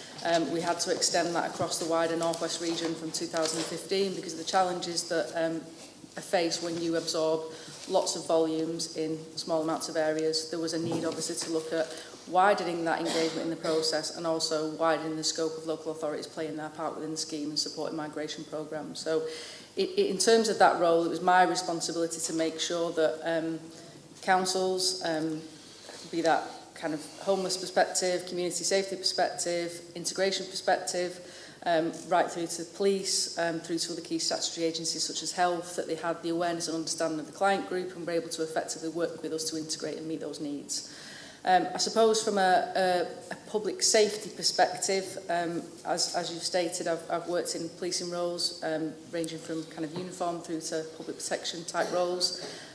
So in terms of kind of risk management, I have quite an extensive background in that, also in local government roles, had responsibility around community safety, and a lot of that involved kind of resilience and major incident management as well.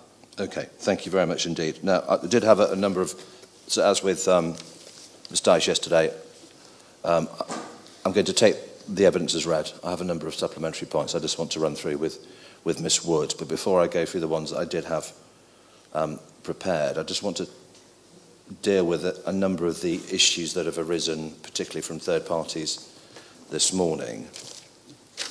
And so we just heard, I think it was from Mr Kennett, who expressed a view about families. The first thing he said was that he considered it highly unlikely that families would be accommodated at Stafford Court because of the proposed arrangements of the cluster flats. Can you offer a response to that? Yeah, I would disagree with that. The way that the site would be structured in terms of the cluster flats is that would be designated to a family. So each room that would typically be accommodated by a single person instead would be designated to a family member. So that family would effectively accommodate across that entire cluster flat. I suppose in terms of how we respond to inflow, it's absolutely correct that it's not us that determines arrivals into the UK. We must and have an obligation to make sure that any individual that is seeking asylum is appropriately accommodated, regardless of where they're from or their demographic. So from a Serco perspective, we will be notified of what individuals need to be accommodated on any given day. It absolutely is for us to determine where that capacity sits within our portfolio and how we're going to accommodate those individuals, be it families or singles. So it very well may be on any given day that it's more singles or families that may be sent to us. Okay, thank you very much.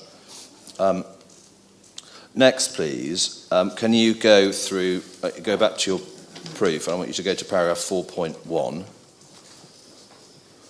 which is at page 4. Yep.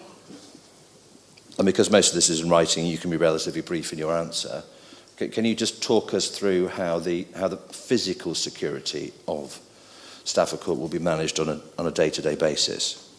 Yeah, so every site that we have in occupation, we have to do a risk assessment in terms of understanding the needs of that particular site. That will determine the level of security provision we have at any given time. We obviously have to be dynamic in that. Things can change, as we've discussed protests. In terms of kind of core delivery that we do, obviously we have housing officer capacity on site, we would have security presence. That can range from fixed presence, we can upscale to mobile patrols if there's a need at any given time through our security So I'm going to interrupt, Ms. Wood, I'm so sorry. I'm taking a note, and I know that the inspector's taking a note. Talking too fast. I'll slow down. Your words, not mine, but if you could perhaps slow down slightly, just so we can take a note of your evidence, that would be very, very helpful. Thank you. Any particular point you want me to start, Mr. It's okay. It's always good to keep an eye on my pen. Okay, no problem. If it's smouldering, you know you're going to. Yeah, no problem at all. All right. So I think I got call delivery dynamic. Housing officers will be on site, and then you were just going through. So the role of Securitas, I think, is probably something that we should hear about. Yeah, absolutely. So the role of Securitas from our perspective is to ensure the security of the access and egress to the site primarily. Obviously that is about ensuring that we don't have individuals entering the site who shouldn't be present. Ultimately we are responsible for the welfare and well-being of the individuals that are in our care at any given time. In terms of that resource, through that dynamic risk assessment, we can upscale or downscale depending on the need at any given time on any particular day. And we've been able to evidence that through the work that we've done recently around protest management. In addition to that, there's lots of work that we do in business support, which is my part of the business that I'm responsible for. So we have, obviously, in terms of the site, the CCT provision, which I know we've discussed about previously. We do daily perimeter checks as a general rule. All staff will have solar protect devices, so that is a direct line to policing colleagues if that was ever required. We have trigger plans in place in terms of staff being aware on site for doing certain actions. So, for instance, at a protest, a trigger plan would dictate that doors would be locked where typically they wouldn't be to keep the individuals inside safe. We, in a business support perspective, have a risk and security team, which is a dedicated function for the contract. Within that team, we have an intelligence coordinator, and the role of the intelligence coordinator is to liaise with policing and enforcement colleagues on a daily basis around sharing information and intelligence so that we can effectively plan for risks and mitigate against that. In terms of staff, obviously all staff are trained, particularly on kind of incident management. We have major incident management plans, and we would absolutely be remiss not to. We are effectively providing a government contract. We are responsible for the care of individuals who potentially are vulnerable. As a consequence, it's important that we have the resilience and planning for any particular incident happening at any given time. We also have kind of tactical emergency management training as well, and in terms of what we do around any incident, we would apply the JESIP model, which is the Joint Emergency Services Interoperability Programme, and that's what's used by policing colleagues, local authority colleagues in terms of incident management, and we apply the same rigour and structure in terms of how we manage those types of incidents. Okay, thank you. One of the points that the Council has taken is that we haven't produced any statistical evidence that there won't be an increase in crime levels caused by residents of both the initial and dispersed accommodation facilities. Now that's right in terms of statistics, but what's your direct experience having been involved in this area working for Serco? Yeah, so I suppose not just in working for Serco, but previously having been involved in asylum probably for around 12 years in different roles, be it operational delivery and kind of strategic delivery.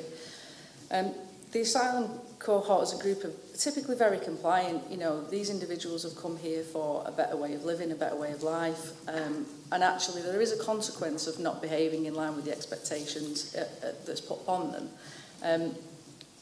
The ultimate consequence, if not behaving the way that they're expected to, is that their support will be terminated and they will be asked to leave the country. So actually for individuals to come here, they want to integrate, they want to ensure that they're working in line with the ask that we make of them. I'm not aware of great swathes of individuals being charged with crimes. We certainly don't get that information on a weekly basis from policing colleagues. It is very rare. It's an extreme rarity that we would be informed that an individual has been charged with a crime.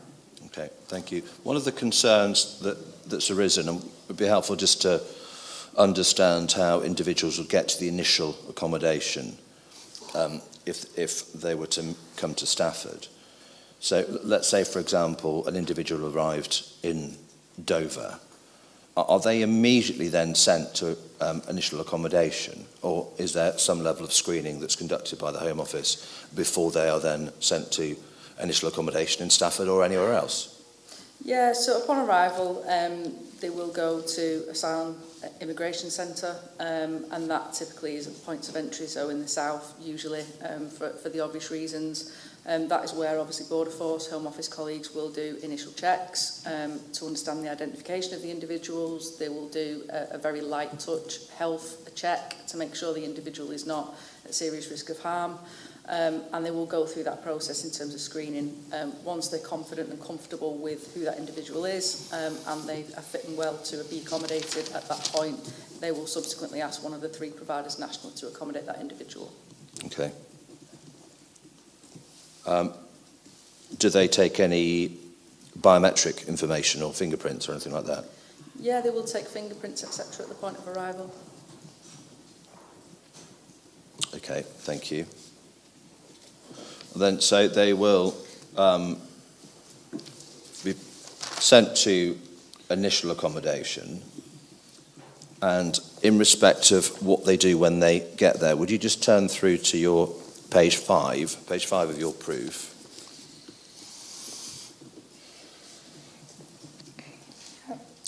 Page 5 of your proof is, you say,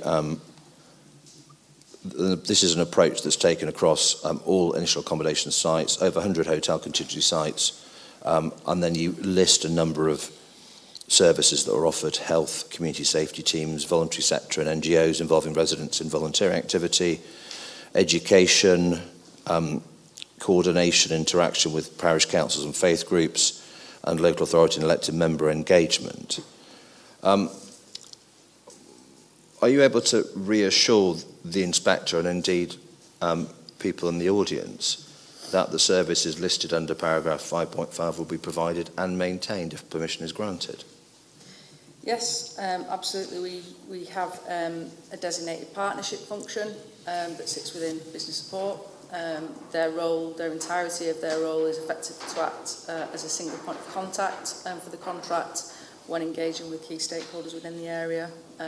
We're working with kind of community organisations to work to develop infrastructure activities, ensuring that we work with health colleagues, particularly around agreeing the appropriate pathway to services, so that actually we're not just absorbing universal provision, we do it in the right and proper way, that they're in agreement with the model that we use. There's lots of work that we do, obviously, around development of activities, and welcome meetings. You know, there's a number of examples where recently we've coordinated welcome events with members of the community to get to know the individual asylum seekers, understand what they're about, their journey. Obviously, in terms of local authority and elected member engagement, that's really important for us. We have a lot of scrutiny around asylum, as you absolutely would expect. You know, it's a very politically emotive subject. It's important that all of our key stakeholders and partners are comfortable with the way that we operate and how we deliver. I suppose in terms of the activities, and I know it's come up a number of times, you know, the last 3 years in particular, we've had to stand up hotels because of COVID and the residual impacts of that in particular. and we've had very little notice. When we're looking at an IA provision, we've got a number of months where we can work with our key partners, ensure we've got the appropriate governance in place, ensure we've got the appropriate relationships and plan ahead. We've achieved probably across the hotel portfolio in the last 12 months alone around 24,000 hours of social value activity through our relationships with partners, third sector organisations and our own investment. And that's been with standing up sites with days' notice, not months' notice. Okay, so I can confidently say... Yeah, you mentioned that paragraph 5.7 of your proof, the 24,000 hours, and that's, when you say contingency sites, are they all hotels? So we would do that across any provision, but yeah, all the contingency sites would be hotels, but we'd also do that in IA provision as well. Okay, and what you say in paragraph 5.7 is that the social value activities are not a contractual requirement of the Home Office contract. So why provide them at a cost to, at least in part, to Serco? Why do it? Because ultimately we are responsible for the care of in excess of 40,000 people. We know that they are now in the system for longer periods because of the volumes and the intake challenges that the UK government are dealing with. We have to ensure the well-being of those individuals, feeling socially isolated, feeling bored, feeling like they have a lack of purpose, inevitably does bring any individual, be it me, you or an asylum seeker, into a bad place. It is for us to ensure that we are meeting that need by doing the appropriate engagement and work and coordination with our key partners, and if that means a level of investment through a social value commitment, then we will do that where it's appropriate to do so. Okay, thank you. And then in section 6 of your proof, you deal with security and the fear of crime. We can take that as read, but I just want to take you to paragraph 6.5, please, just to explain the relationship between the appellant and the police. You say the appellant's already established a two-way intelligence sharing process with a senior police officer who is head of the Knowledge Hub at Staffordshire Police. And you tell us the Knowledge Hub is the force's central intelligence management function.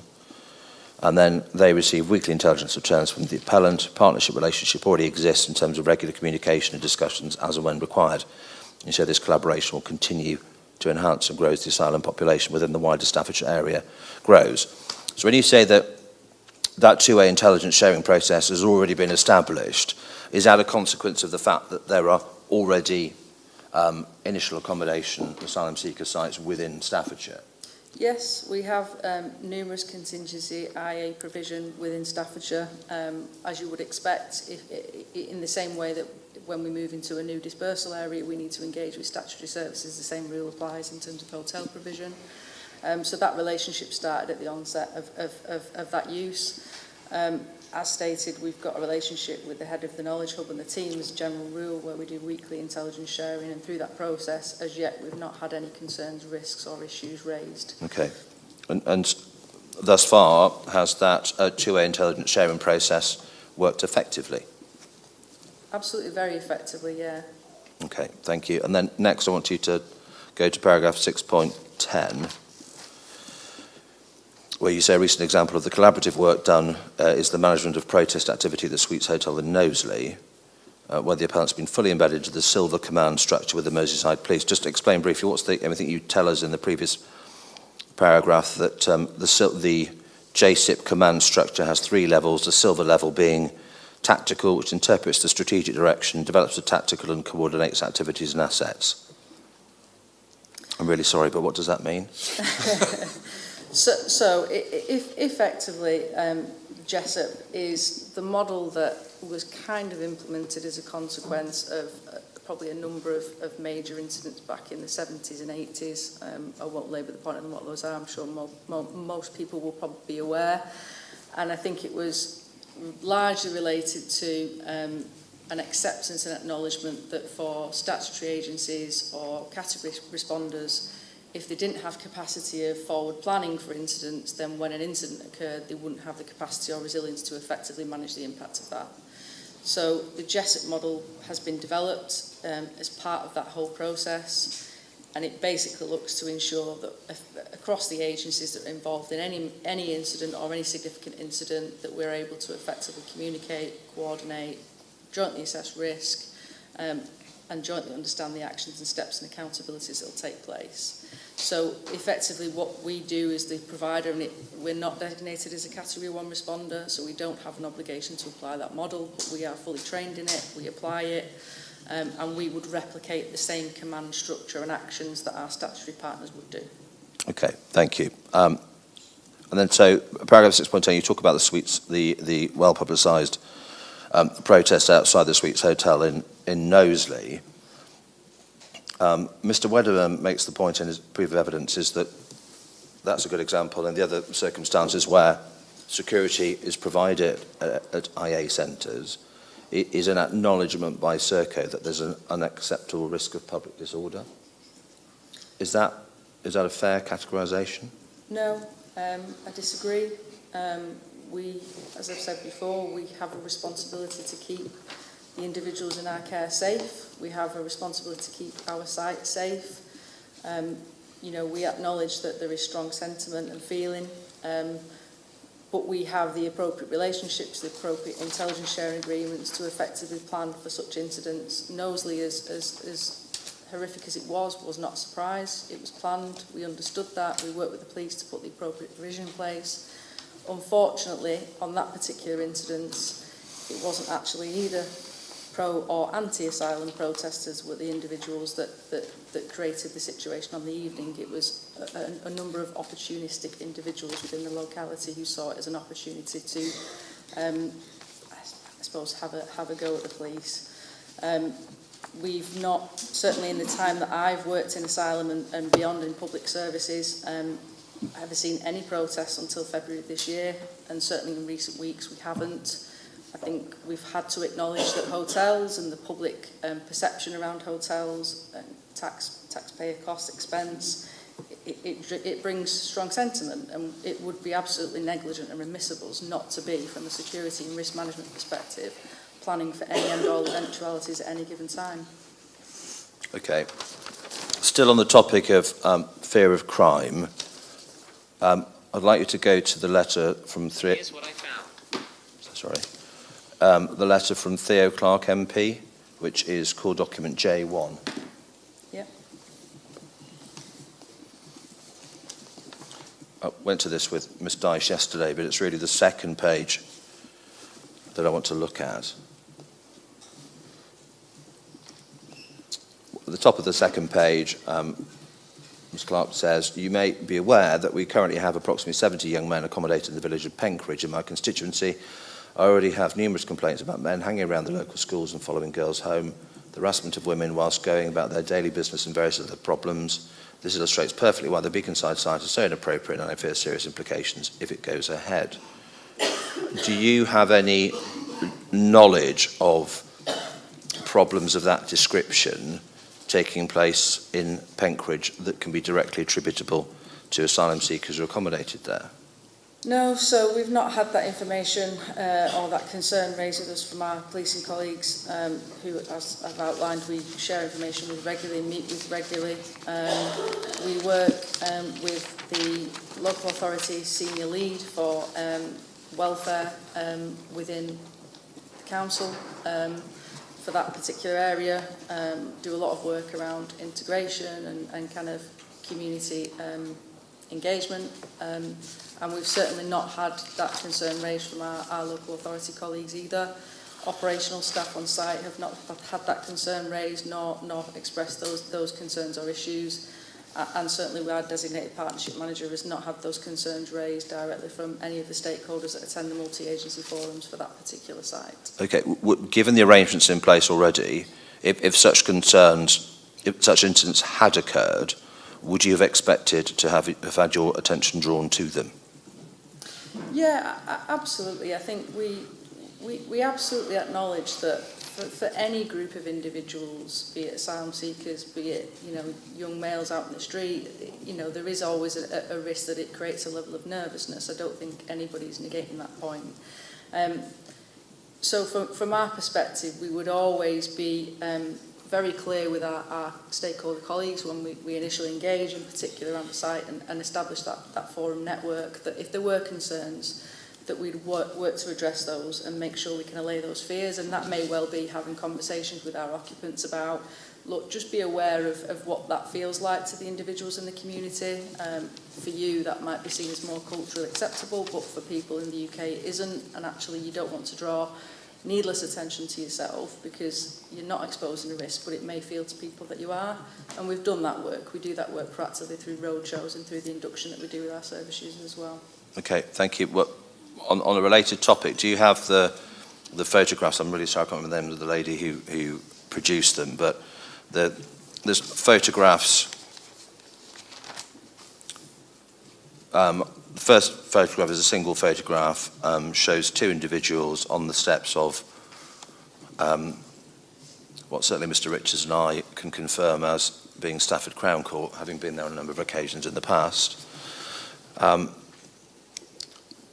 Do we know whether they are asylum seekers currently accommodated in Bridgewood House in the centre of Stafford? I genuinely couldn't say one way or another. They're just individuals that are, to me, of not non-white ethnicity that I assume conclusions are being drawn on that basis. Okay. And in terms of you've got your information sharing with various stakeholders. Bridgewood House is already being used for initial accommodation. Is this an incident that's been drawn to your attention? No. Okay.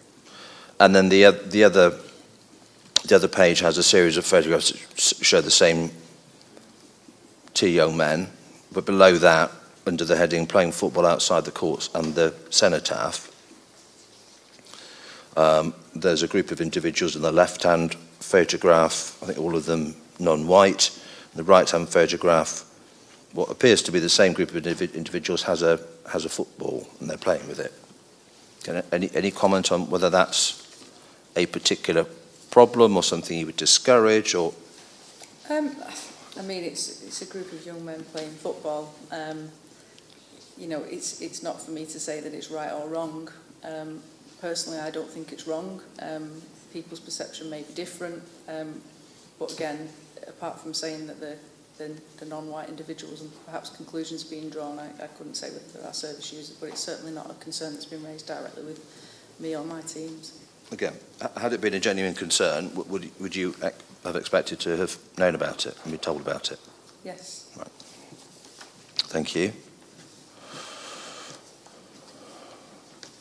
Finally, please, I'd like you to take up Mr. Jackson's appendix to his rebuttal proof, which is core document E9.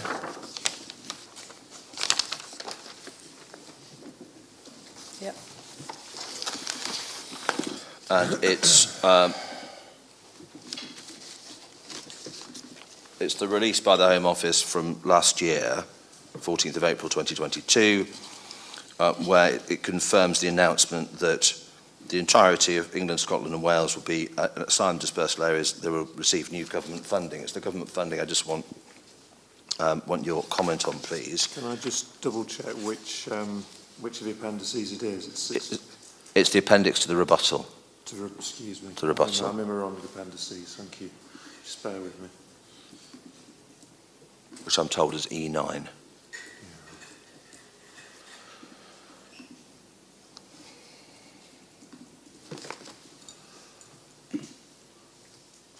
Right, I have it. Thank you. Thank you. So they will receive new government funding. And then if we flick through to the penultimate page of that, Yep. of that handout, which says what financial support is there for local authorities.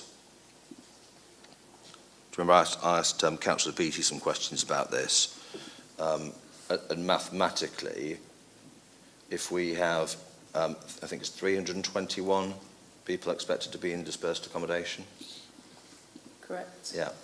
So 321 times by 3,500 on the assumption that that level of funding continues is in the order of £1.1 million. Mm-hmm. Correct. Okay. A couple of points about that. Councillor Beattie raised a query about whether or not that money would go to Stafford Borough Council or whether it's a payment to the to the county council, which then has to be shared out between the different authorities. Can you help us with an answer to that question? The funding goes to the borough council or the unitary council, depending on whether it's two-tier or single-tier.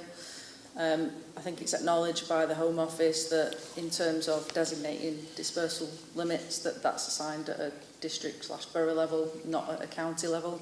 So actually, in terms of mitigating the impact investment in local services, that it should be for the respective district borough council to determine how that funding is spent, and that would include liaison with other key agencies that operate within the area, including health and police. Okay, and the very last sentence of this section says, not being ring-fenced, these grants will allow councils to meet their area's specific needs. So it's at the council's discretion, having received the money, what they do with it. Yeah, effectively the Home Office have determined that for any new bed space they will receive a one-off fee of £3,500, and then effectively said to the councils, it's for you to determine how you spend that money and on what. Yeah, I mean, have you worked with any local authorities who've received that funding, and if so, do you know what they've spent it on? They haven't disclosed what they've spent it on.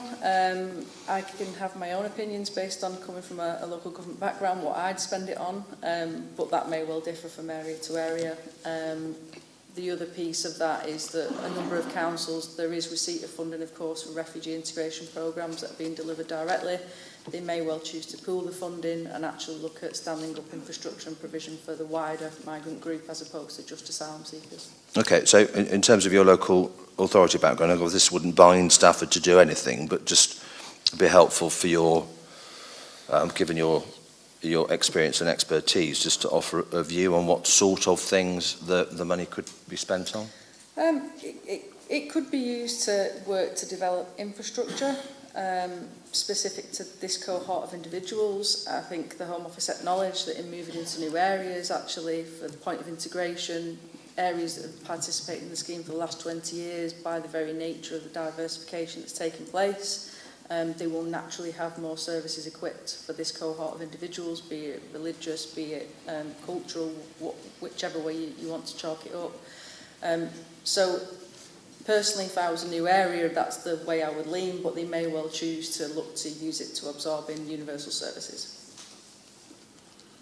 What do you mean by universal services? Universal services accessible for the public, so absorbing it within the wider budget to deliver funding to services to operate for the council and all residents that are accommodated within the borough.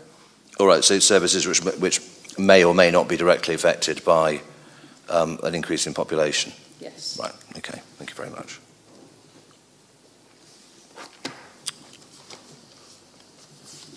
Thank you very much. Ms Wood, that's all I have for you. We have some questions now by Mr Richards. Yes, please, Mr Richards.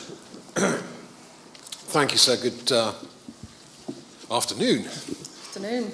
Ms Wood, I want to start by just picking up something you said to us now in Chief, and that was that you could understand why young men who are bored would want something to do, why they might end up on the streets kicking a football around, and why that might cause, quote, nervousness in the local population.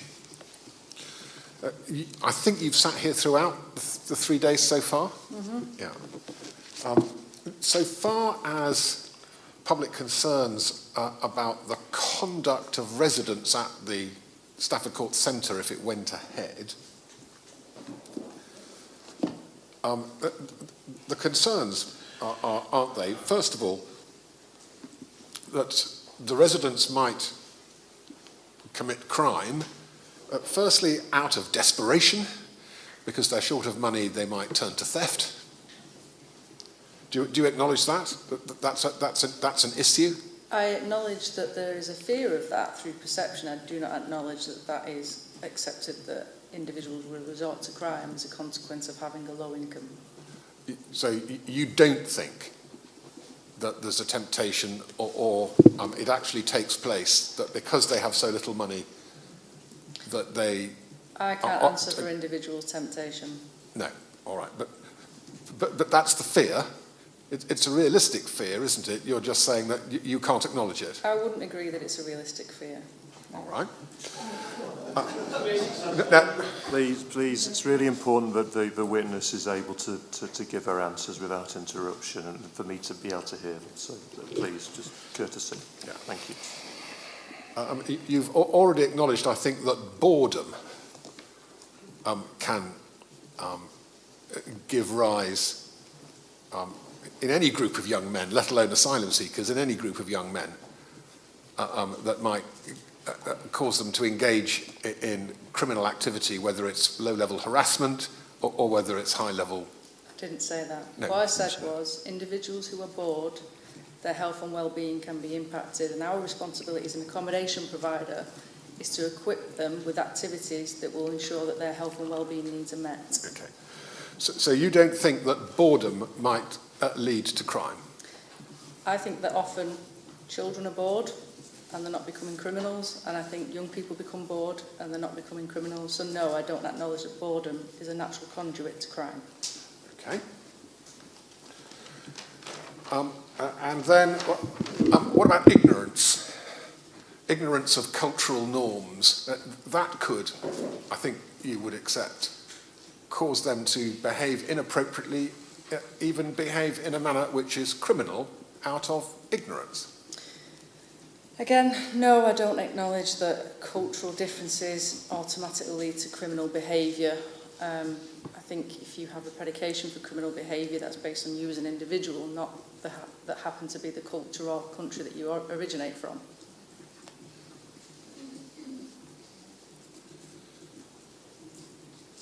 So in your view, the conditions under which residents of Stafford Court would find themselves would not lead at all to any criminal activity. I can never say that criminal activity will never be committed by any individual resident of the UK population as a whole, so that's not a statement that I can make, no. Okay.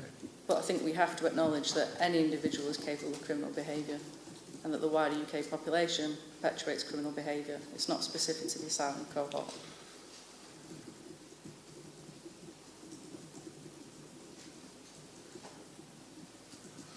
Okay, and then the other thing that the locals fear is that they as a community might get caught up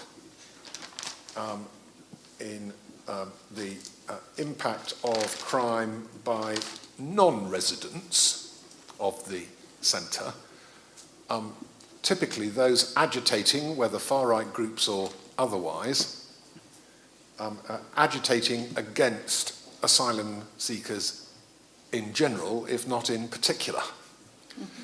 Do you accept that that situation, if you cite IA or DA inappropriately, can result in local communities being caught up in that sort of disturbance and violence and crime? I think it's unfortunate that we have a perception, rightly or wrongly, around certain cohorts of individuals, and I think right-wing sentiment and organisations unfortunately do exist in this country, and they do organise and they do campaign and they do protest. Principally their protest is against asylum seekers as a cohort of individuals. It's against the principle that we as a country should be receiving and welcoming individuals on the basis of asylum, which is an international obligation. Their protests are not about a specific site. They're about asylum seekers as a general rule. Yes, but the local residents surrounding such facilities can be caught up in the consequences of such protest, can't they? Possibly, but again, I can't speak to the mindset of the local residents, not being one of them. No. Well, that's fortunately the inspector's heard from lots of them, so he'll be able to reach a view on their mindset.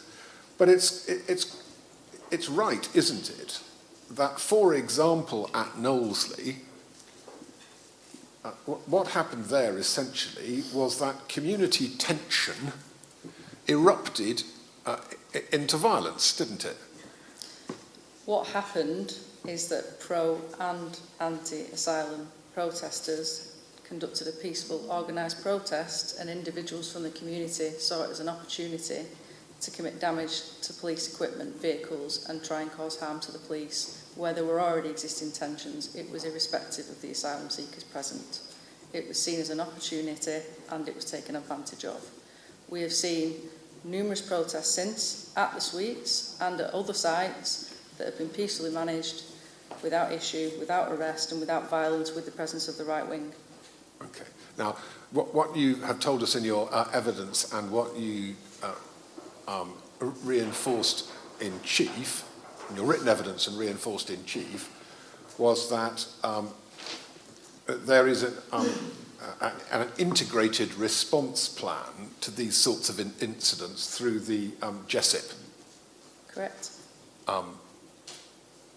process, the command structure with presumably people from Serco embedded at appropriate levels of the command structure. Yes. Yeah.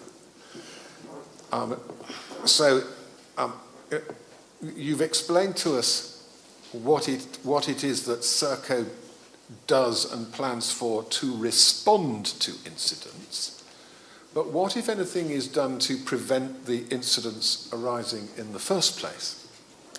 So, in terms of protests, which is obviously largely what we've had to respond to in terms of GESIP in recent months, we can't prevent peaceful protest. It's not our role to prevent peaceful protest. It's our role to engage with our key agencies to make sure that we're all jointly aware of the risk, jointly aware of the facts and the information, and jointly agree what the next steps are in terms of our joint actions in responding to that.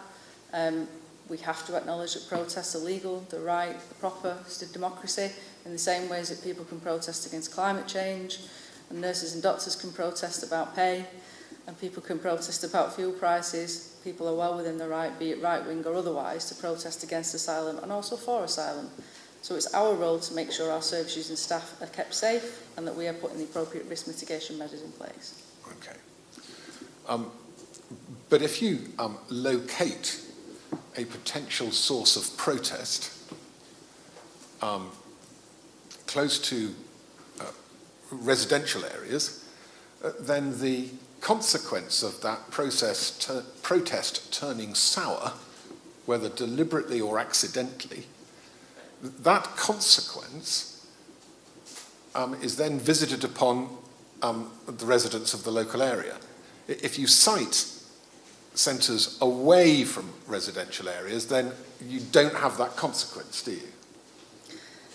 I couldn't answer that question whether there is a consequence. I've seen public disorder incidents in various roles escalate from reasonable places of a distance to residential areas to impact in residential areas, so I couldn't answer that one way or another. What I can say is we've spoke a lot in this hearing about the pepper pot model, which is fully embedded in residential areas.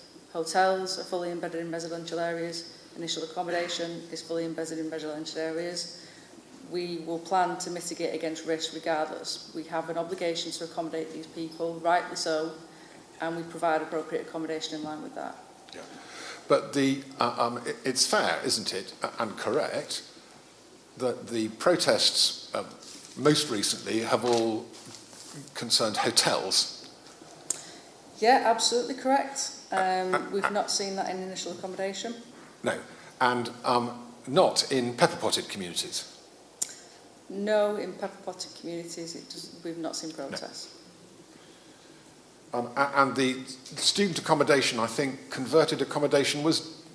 Does Serco have converted student accommodation in Derby? Yes.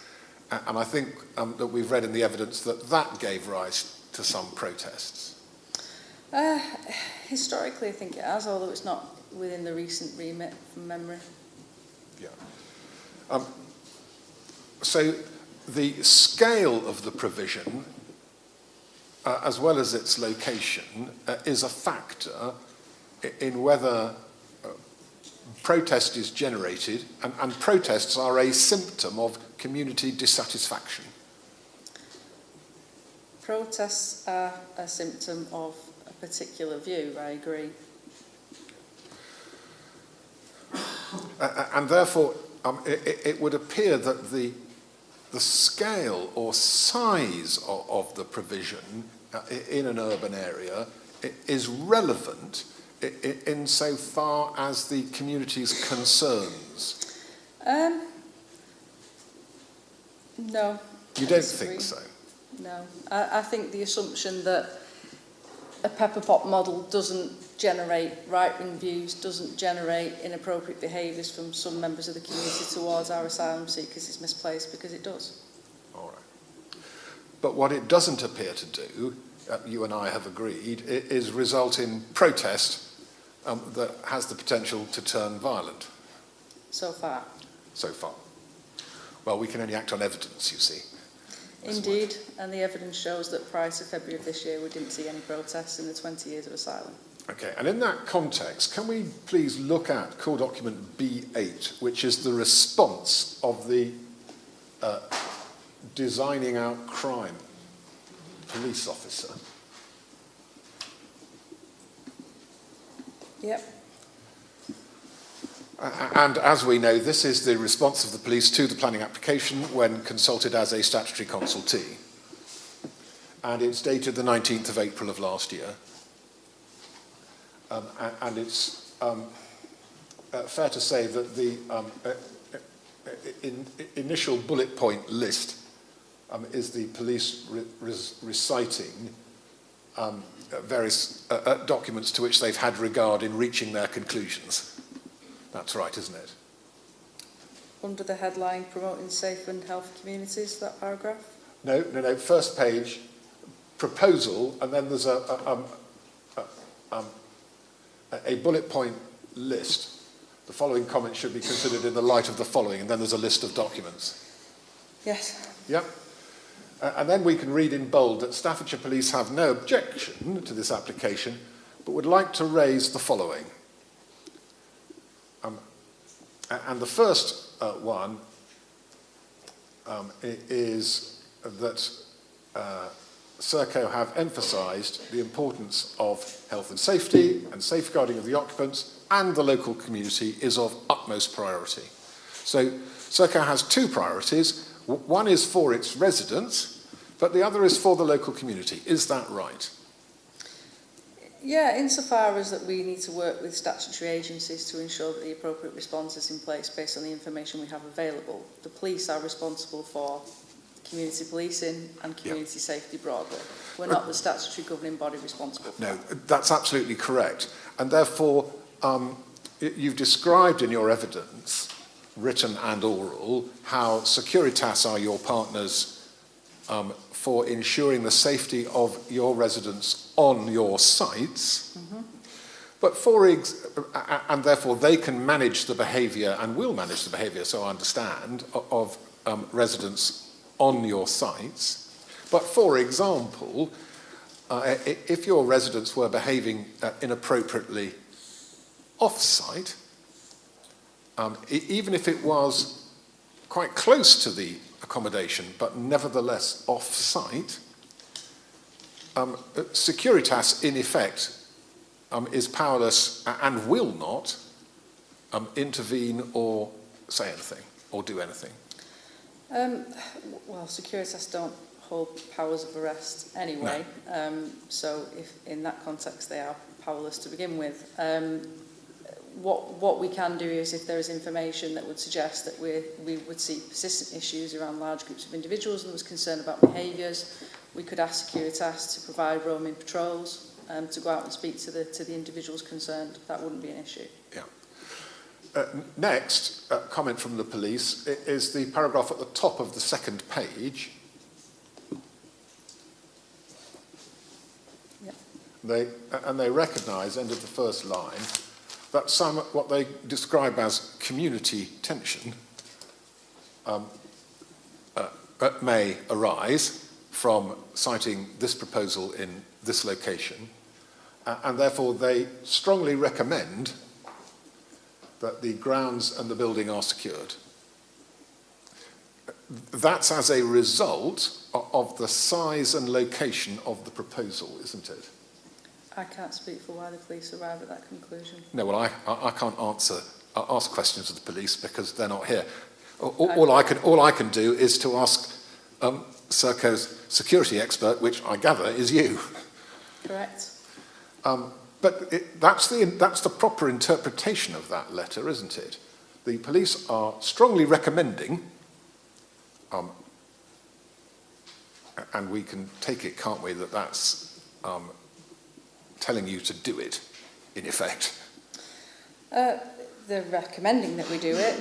Strongly recommending. Strongly recommending. They're not telling us to do it. They're strongly recommending an action. They're not telling me why they're strongly recommending that action. Yeah. In order for the safety and well-being of your occupants, because of the proposal you have selected, they are strongly recommending that the site be secured, aren't they? They're strongly recommending the site is secured, yes. In other words, the police are foreseeing that if the site is not secured, because of the scale and location Serco have selected, the police fear for the safety and well-being of the occupants. That's what the police are telling you, isn't it? I don't think it states because of the location and the scale. I think the police are intelligent enough and work with us enough, and not just in this area, in other areas, to know that rightly or wrongly asylum seekers are viewed in a certain way, and that can cause rise to tension, as has been the case in dispersed communities and elsewhere. Yeah. But the police are responding to a planning application of a set scale and location, aren't they? They're responding to an application of such, yeah. Yeah.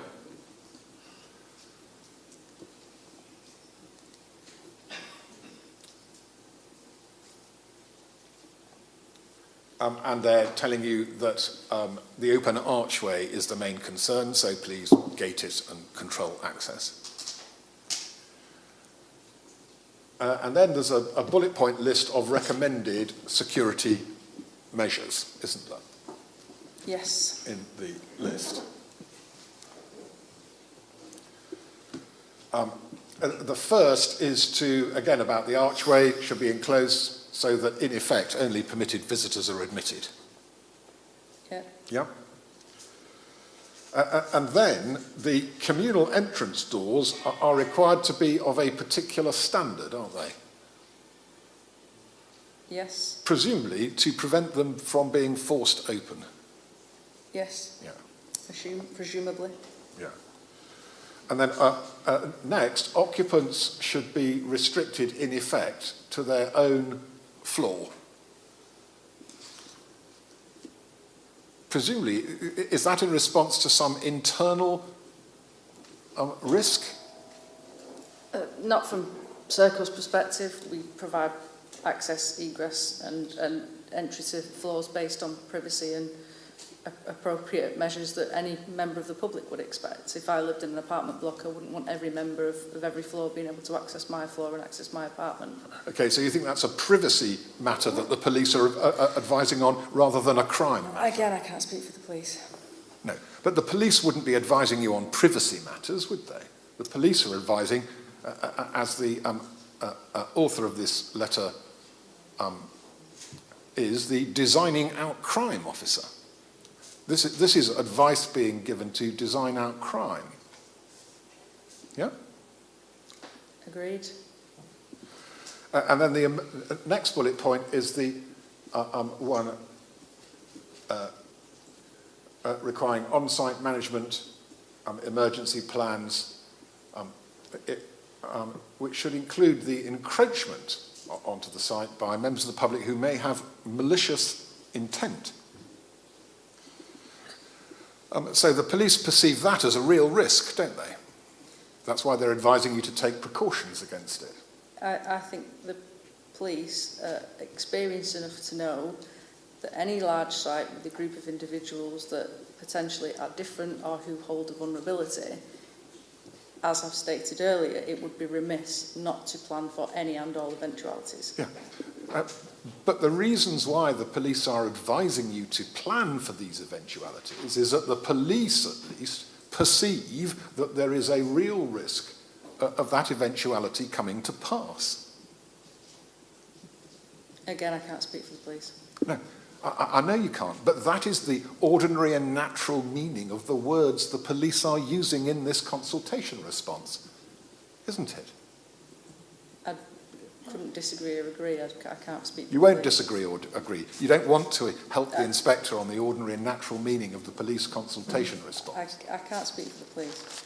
All right. As well as the malicious intent of those on the outside, the police refer to, as well as on occasions where the occupants may, quote, act inappropriately.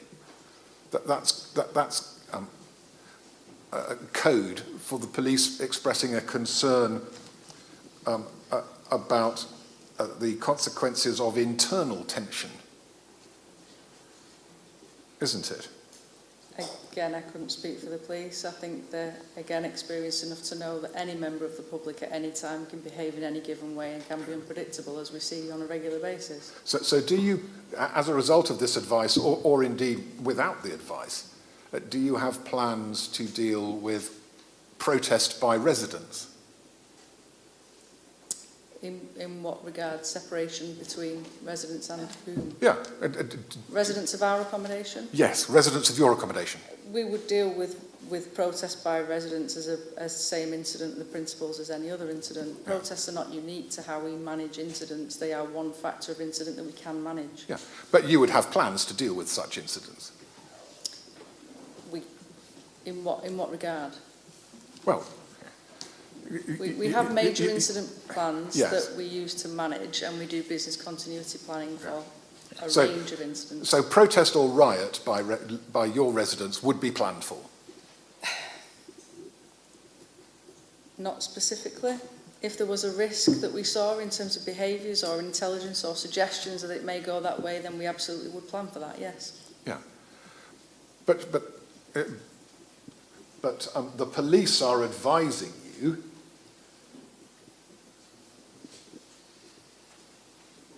to, in respect of on-site management, that all should be fully aware and trained in the emergency plans and policies dedicated to this site for occasions where the occupants may act inappropriately. And I'm suggesting to you that that must include protest or, in extremis, riot.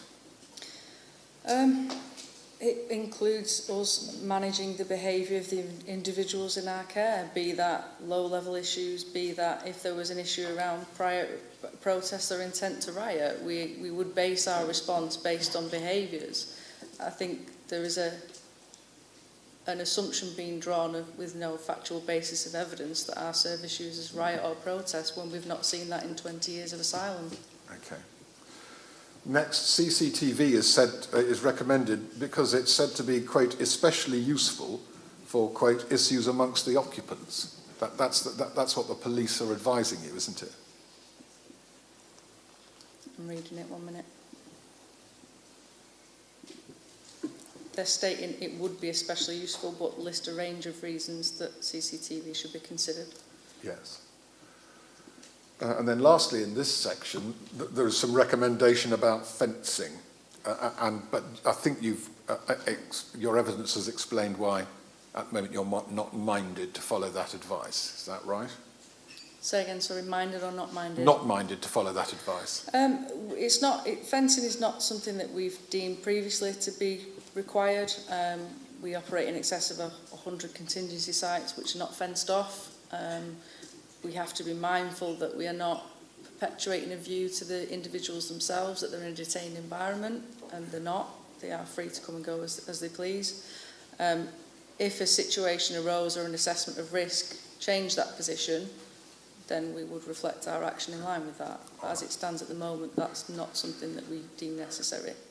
Then if we were successful in getting the site, and progressing with it, we would do a risk assessment in line with the police. Ah, right. So if planning permission were to be granted, then there would be a further risk assessment carried out, and which may or may not result in additional fencing. Is that right? A risk assessment is dynamic. It needs to be flexible based on the change in climate and the change in risk. Yes. By dynamic, another way of describing that is a risk assessment is a living document or process. Agreed. Yeah. Top of the next page, there's a heading personal safety and then another bullet point list. Do you see that? Yes. And it recognises in the third bullet point that whilst claiming that safeguarding awareness sessions should be provided to all occupants regarding the risks of modern slavery, especially as whilst claiming asylum they're not allowed to work. Mm-hmm. Okay? And then the police advise this. Due to their circumstances, pausing there, you can do nothing about their circumstances because the Home Office has told you they're not allowed to work. That's right, isn't it? Yeah, correct. Yeah.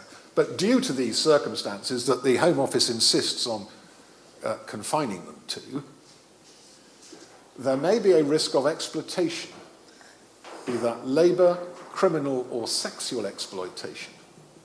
And therefore, awareness of these dangers is essential. Now, the inspector has heard concerns from local people that the presence of asylum seekers in the community may cause them to be preyed upon and to fall into criminal activity. You've heard that concern expressed, I've heard haven't that, you? yes. Yeah. And this consultation response is the police saying that they are correct, isn't it? I think it's the police acknowledging that there is a risk of a vulnerable group of individuals being exploited. I think that rule could apply to a lot of myriad of different cohorts of people, not just asylum seekers. This consultation response is the police saying that they are correct, isn't it? In what respect? I'll repeat the introduction to my question. I asked you to recall that local residents have expressed concern that the circumstances in which the Home Office requires the residents of your site to be kept means that they may be preyed upon and drawn into criminal drugs or exploitation and crime of that nature. And this consultation response for the police is indicating that the local residents are correct in having those fears. It indicates that the police agree that there is a level of risk that people could be exploited. Yes. However, we do extensive work with the Joint Debriefing Team, which is a national team that tackle immigration crime, on sharing information intelligence on a weekly basis. We facilitate interviews with our service users to help them identify individuals that may be involved in trafficking at the point of arrival. That has resulted in a number of prosecutions.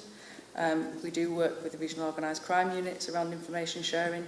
And also we have vulnerability markers on our system that pertain to if an individual holds a vulnerability related to exploitation, which across the population of in excess of 40,000 people attributes to 0.9%. Yeah.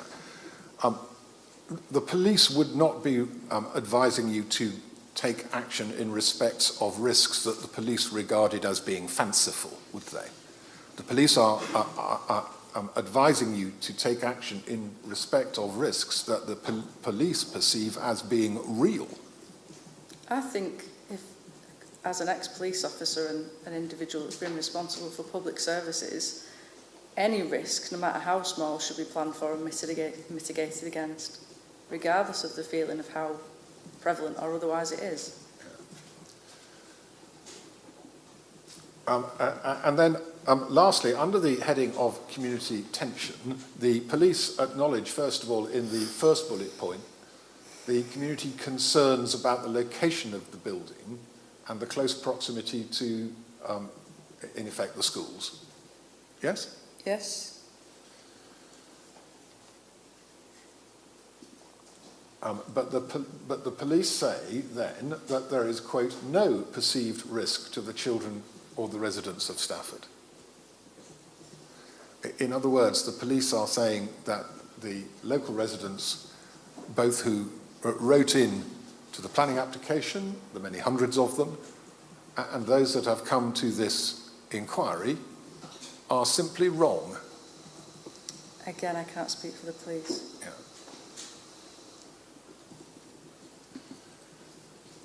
And then they say there is an assumption that there will be an increase in crime with the arrival of Refugee Asylum Centre.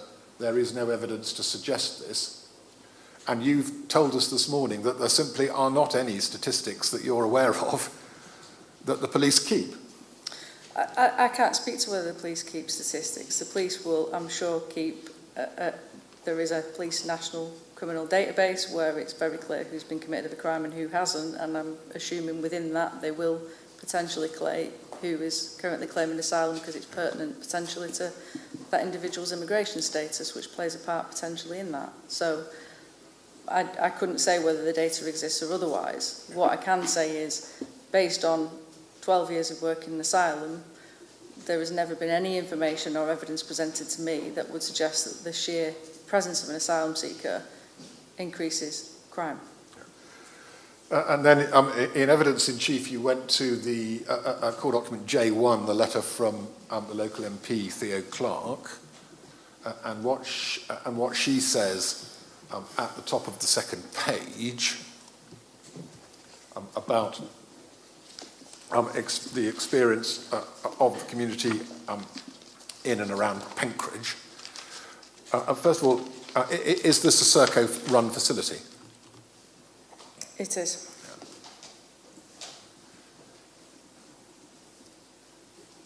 And what you're saying, I think, to the inquiry, or to the inspector, is that you have no knowledge about any incidents of which Ms. Clark describes. That's to say, men hanging around the local schools and following girls home. Your evidence to the inquiry is you simply yourself have no evidence of that. No evidence reported to me from policing colleagues, reported from local authority colleagues, community-based colleagues, or staff on site. Okay. Does that mean that you say that what Ms. Clark reports is simply wrong? Or do you say, if it's right, about which you have no knowledge, it hasn't been drawn to your attention? I couldn't speak to whether it's factual or otherwise. I'm not Ms. Clark, and I'm not the member of the community that reported the issue to Ms. Clark. So just to be clear, you're not saying that Ms. Clark is wrong. What you're telling the inspector is, I have no knowledge of it. I have no knowledge of it, and there's no incidents been reported at that site since it was stood up in November last year. Okay.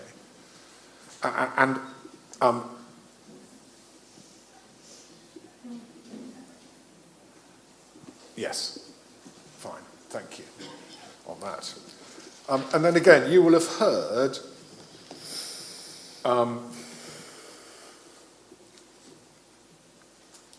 incidents described at this inquiry about other people's experience, for example, outside the hotel in the centre of Stafford.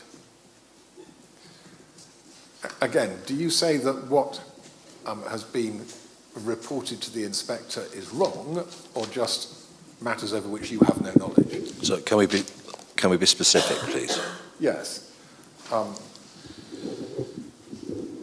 The fact that young men gather, have been seen gathering in groups, and that has caused those who describe it to feel concern and or intimidation. I can't speak to whether people have gathered. They are free to leave the building, come and go, free to move. However, I can say as an ex-police officer that gathering is not a crime. Okay.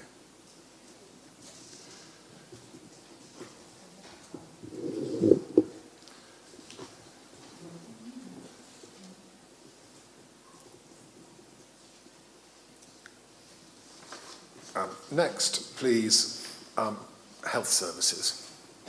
As I understand your evidence, so far as any impacts on local health services are concerned, whether as a result of IA or DA accommodation, there is money that arrives from the Home Office to the ICB, which is what we used to call clinical commissioning groups. Yes. In order, in effect, to mitigate the impacts that would otherwise arise. Yes, so I think it's acknowledged by Department of Health, Home Office, Government Department generally that new arrivals into the UK who've not been health screened will need a health screening assessment. Yeah. And then the money is received by the ICB from the Home Office, and then the ICB distributes it to individual GP practices. Is that right? No. The ICB ultimately is Integrated Care Board are responsible for commissioning the service that they think is right and proper. So our contractual obligation is to provide appropriate clinical space on site, which we will do. If the ICB chose not to use that space on site to deliver the service and to absorb it across a range of GP surgeries, it wouldn't be for us to dictate that they did that. No, that I understand. I understand that at the end of the day, it's the GPs that provide the services, or the GP practices. It may be a nurse from a GP practice. Serco doesn't employ GPs on the staff of Serco, or nurses on the staff of Serco.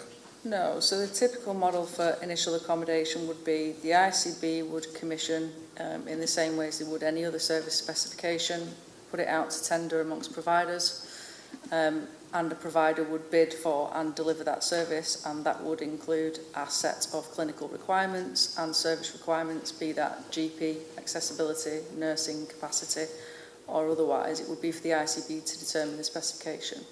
It wouldn't typically be absorbed in GP surgeries. They would have the provision on site, and they would specify whether they required GP provision to be on site. Yes, and if it goes ahead, the Stafford Court proposal would have a medical room. Yes. Where certainly the IA screening and treatment of where IAs would see GPs and or nurses. Yes.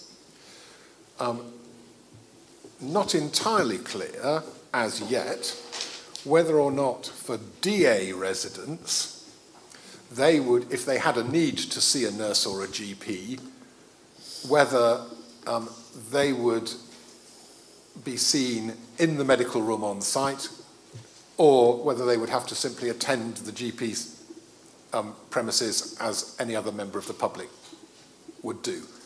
That would be for negotiation, as I understand it, and further conversation between the Home Office and the ICBs. So the national model around asylum and health provision has always been that in terms of dispersed accommodation, residents would be treated as any other member of the public and would absorb in universal services.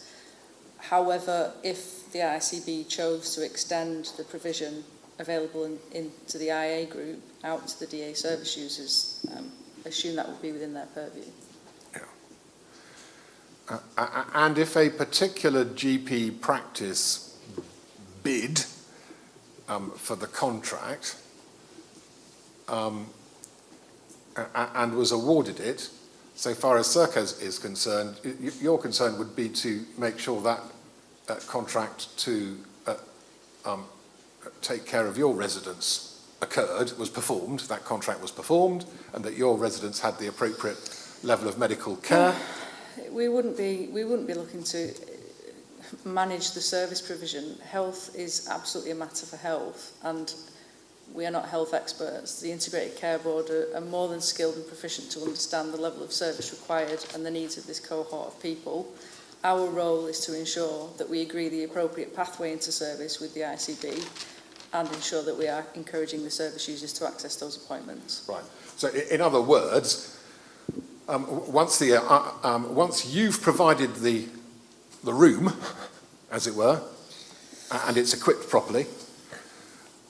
It's for the ICB and the local GP providers to deliver the healthcare. There is nothing further of a supervisory nature that Serco either will or is required to do. No, we wouldn't be seeking to govern statutory health bodies. Well, that's fine. I just wanted to be clear where Serco's responsibilities started and finished. Absolutely.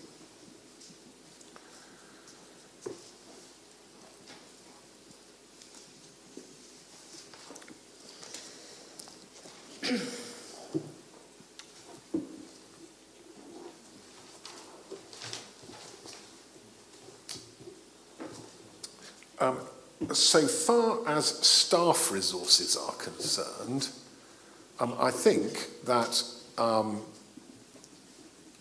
they largely governed by the Home Office contract, the AASC, or does Serco have discretion in respect of the number of staff provided at the site?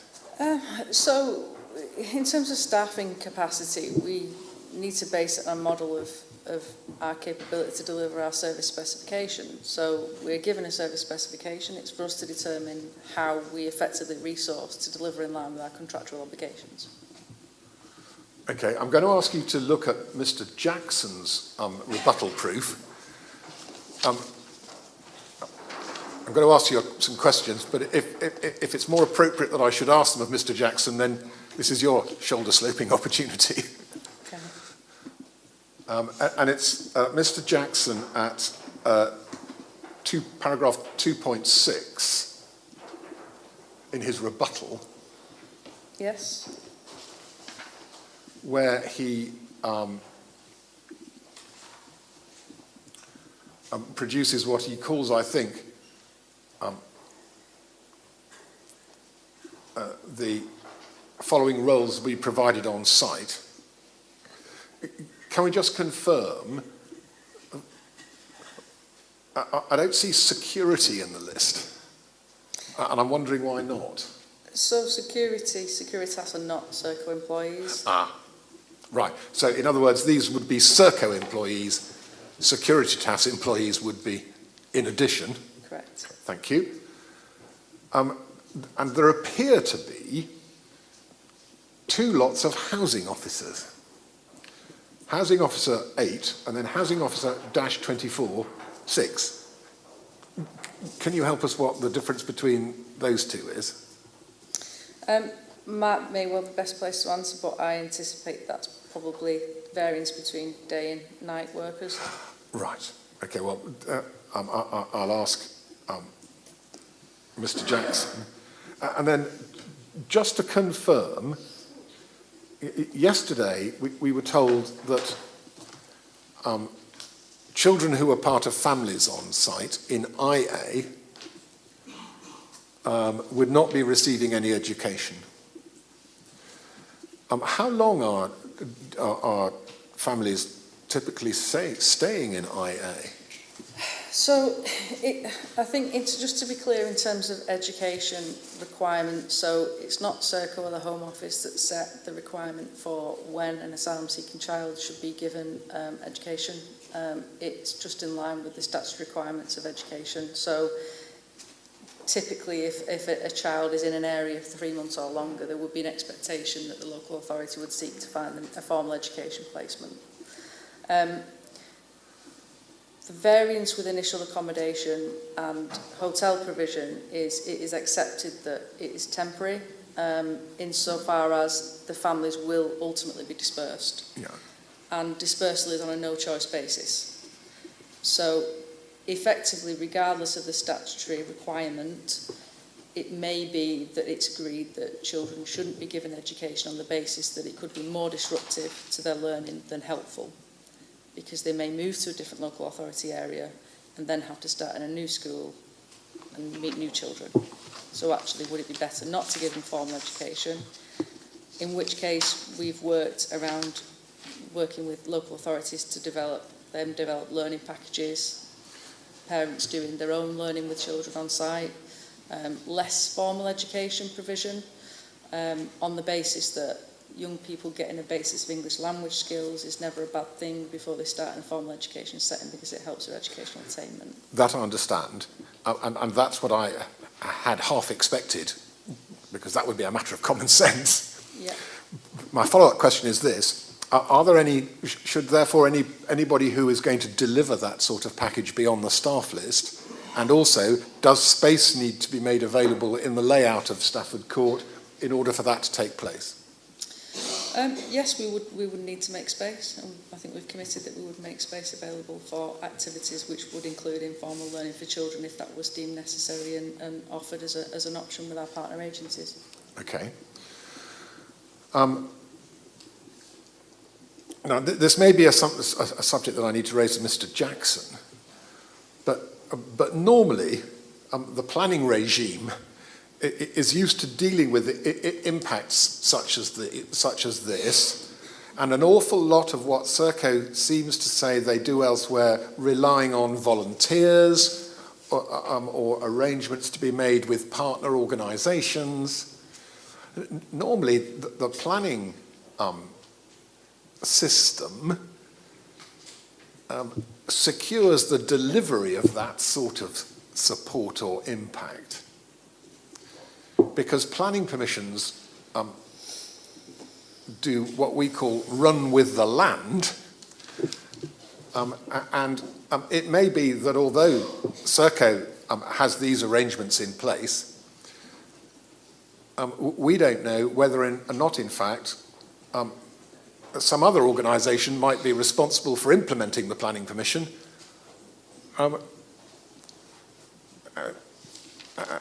and Serco go off and run some other site. Do you see what I mean? And you've told us, I think, that there are 3 national organisations. Is it because this is the first appeal of this nature that there aren't more formal arrangements being presented to the inquiry to tie down the detail of what we are told will be delivered by volunteers and partner organisations, or is there some other reason? Again, Mark, maybe better to speak to it. However, I think in terms of nailing down, as you say, what facilities we will provide in terms of the layout of the site, that's predicated on us signing a lease agreement with the owner of the site. So actually, as part of that process, you know, we work through that with the owner. Right. Okay, I understand the position. Let me just double check that if there's anything else I need to ask you.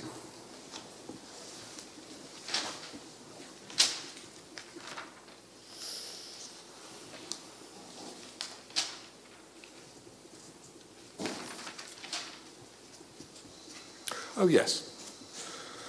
Just one more thing.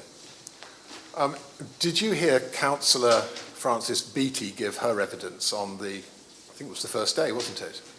Yes. And she said that as the local ward member, as the local borough councillor, she felt that she hadn't really been properly engaged with by Serco or anyone involved in the process. But you've told us that there is a strong system for engaging with local authorities and elected members. Was Councillor Beattie wrong or forgetful of the engagement that had been offered to her, or has something fallen down a crack in the floorboards in this case? No, so anything that we do, any engagement that we do with the local authority, you know, the officers ultimately in terms of responsibility for the service delivery, we will work with them, we will do the notification. We typically will be led by them at which point they want to start that member engagement when it's appropriate. I think the council made the position clear in terms of their intent to engage further, and we went down this process. Yeah, and is it appropriate to engage with members before the planning application is made, or after it's made, or even once it's granted? What's the appropriate point when it's thought that member engagement is reached? I don't think we would start a formal engagement process in lieu of making a decision about whether we intended to submit the application. I think we as a business would need to take a view about whether we intended to pursue a site and submit an application before we start to spend local authority officers' time, energy and investment in having a dialogue that might ultimately not go anywhere. Yeah. So you need to reach a set point in your internal decision-making process before that wider public process starts. Absolutely. Yeah.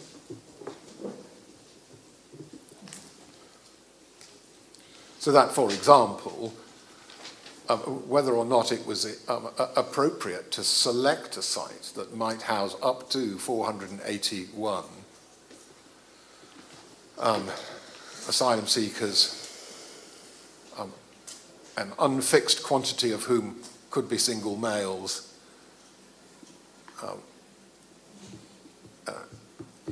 in a location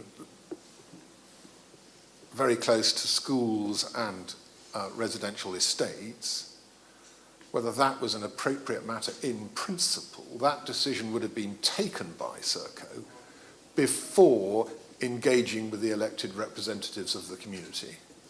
I think in terms of identification of a site, and I think Lisa probably spoke more to the detail on this than myself, being responsible for the acquisition of property, it's about whether the site in and of itself would meet the need of the service users that we are contracted to provide accommodation and support for. I understand the position. Thank you very much, Ms Wood. That's all I have. Thank you.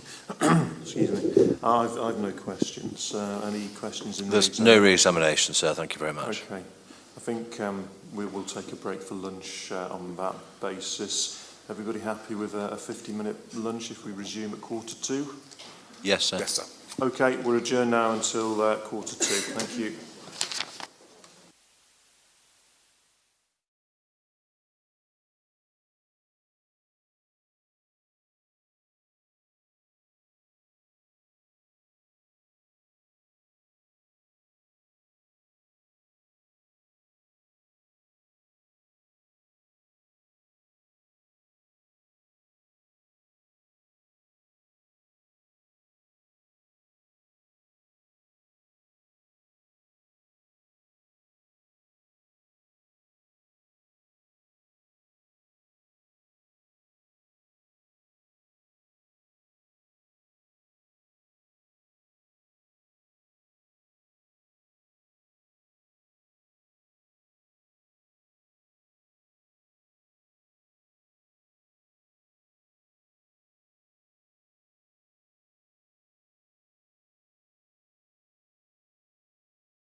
Gentleman's put his hand up. I wonder what that could imply.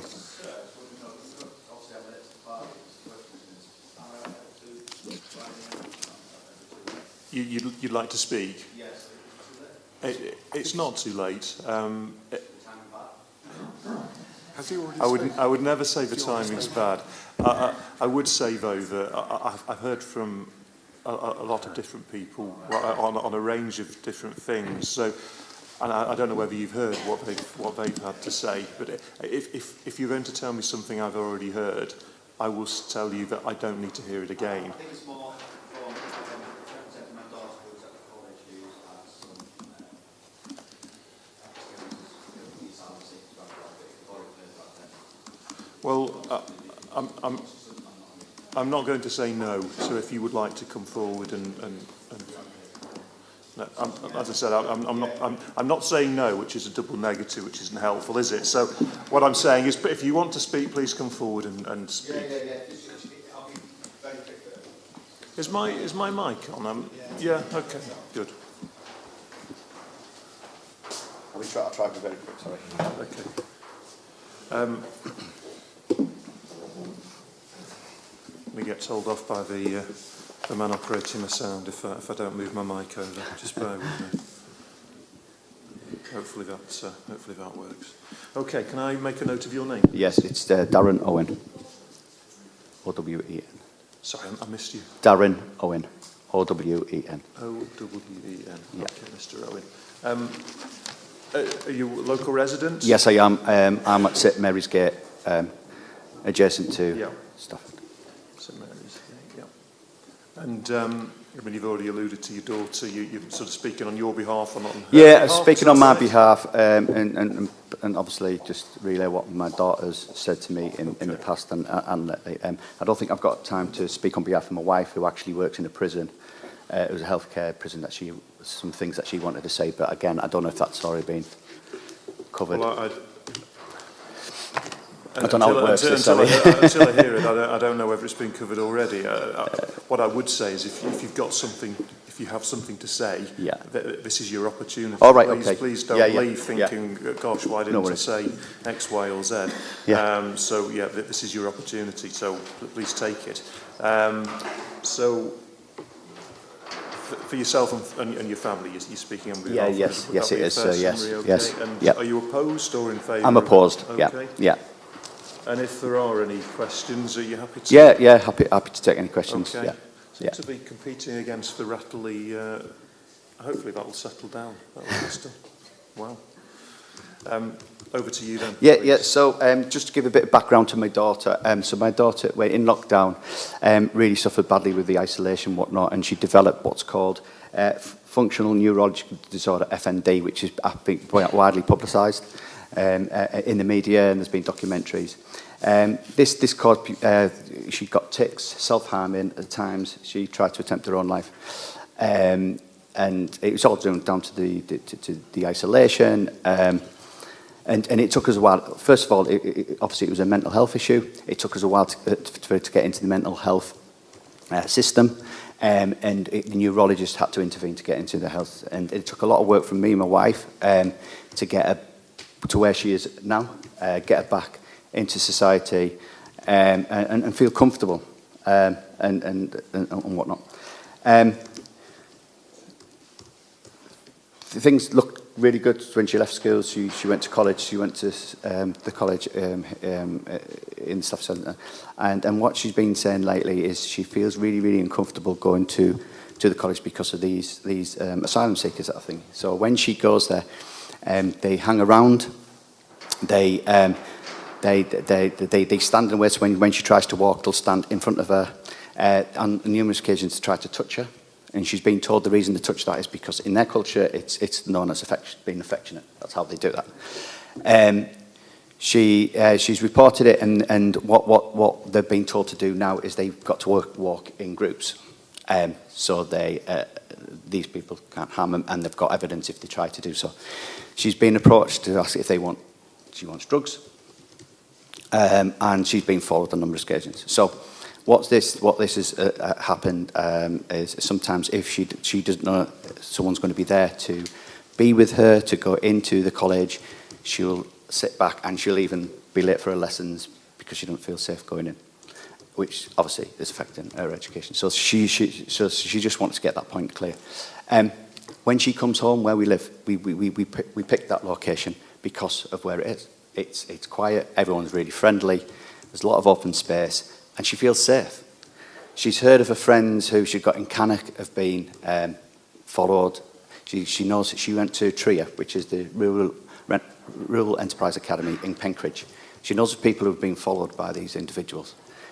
And one of the things she said is, I just feel safe that we're not nowhere near somewhere like that.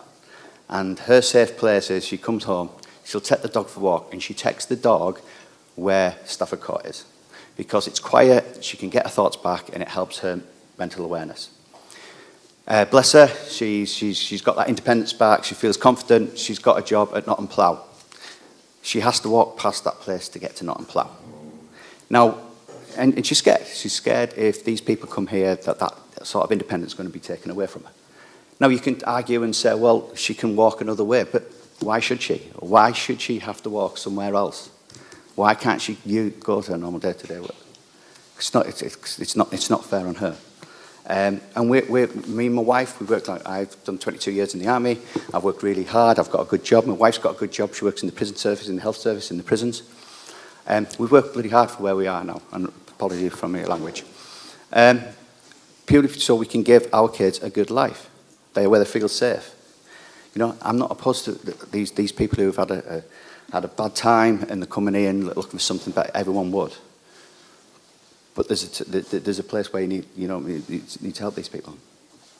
So for my wife, she would like to have represented herself here. She couldn't because obviously work commitments. She is a deputy head of healthcare in one of our prisons. She sees mental health on a regular basis. And that's what most of the cases that she attends to in the prison is mental health. A lot of them PTSD. In the prison service, you've got to have one mental health, a qualified mental health practitioner to 10 people. That's what you've got to have to help these people. And they've got to have constant care. They have to be they've got to have a risk management as well. They have to have like some sort of risk management and see if they're safe to be with other people or they have to be segregated themselves. Now, when I was in the forces, my last tour of Afghanistan, when we come back, we had to go into decompression, 5 days decompression. The reason they put you in decompression is because you could potentially see some horrific traumatized things. That's why they put you in there. So what they do is you do 2 days, a bit of adventure training just to bring the stress levels down. But every single person, individual, we segregate, we're not allowed to go out, we're in a camp. We're all evaluated for our mental health. So before I can go to see my family or be integrated with society, I have to have a mental health check done on me and a mental health risk assessment. So before I can see my family after 6 months away, I have to have a mental risk assessment done on me.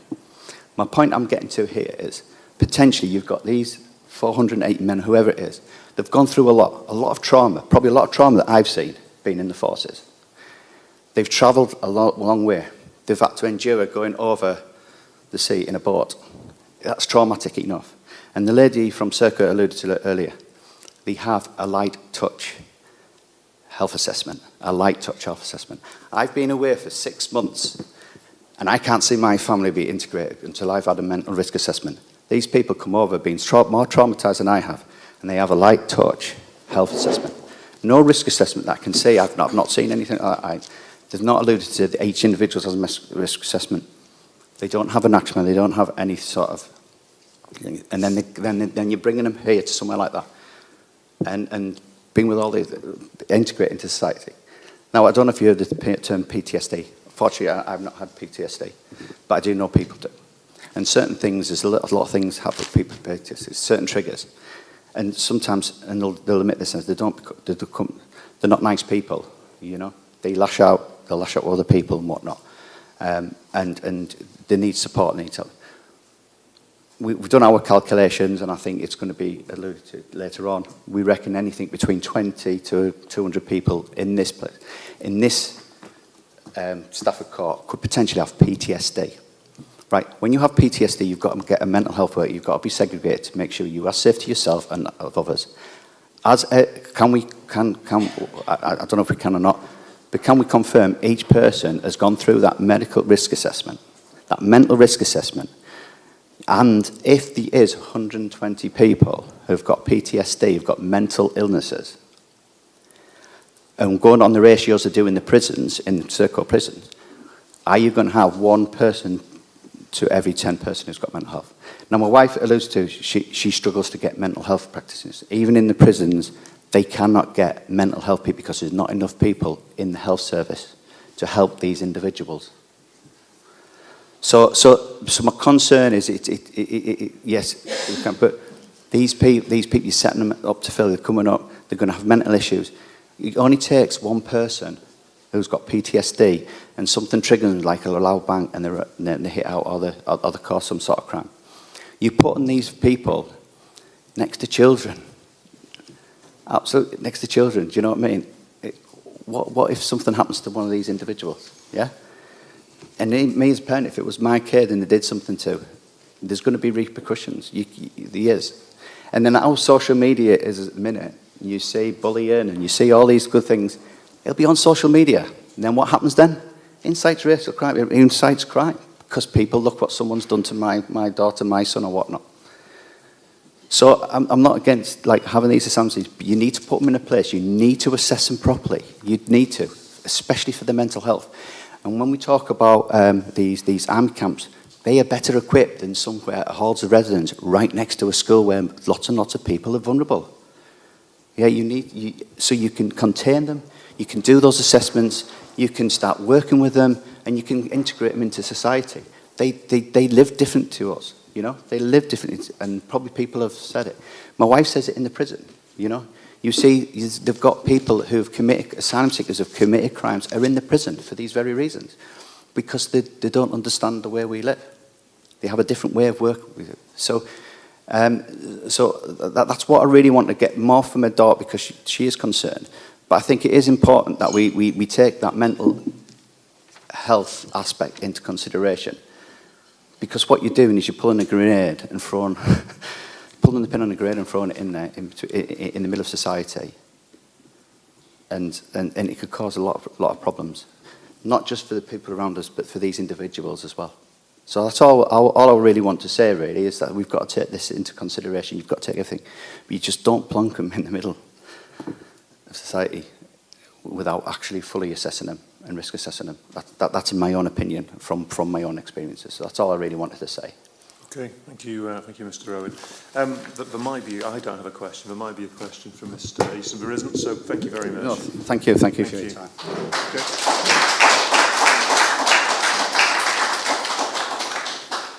We're, leave the microphone again. We're now moving on to the appellant's final witness. So,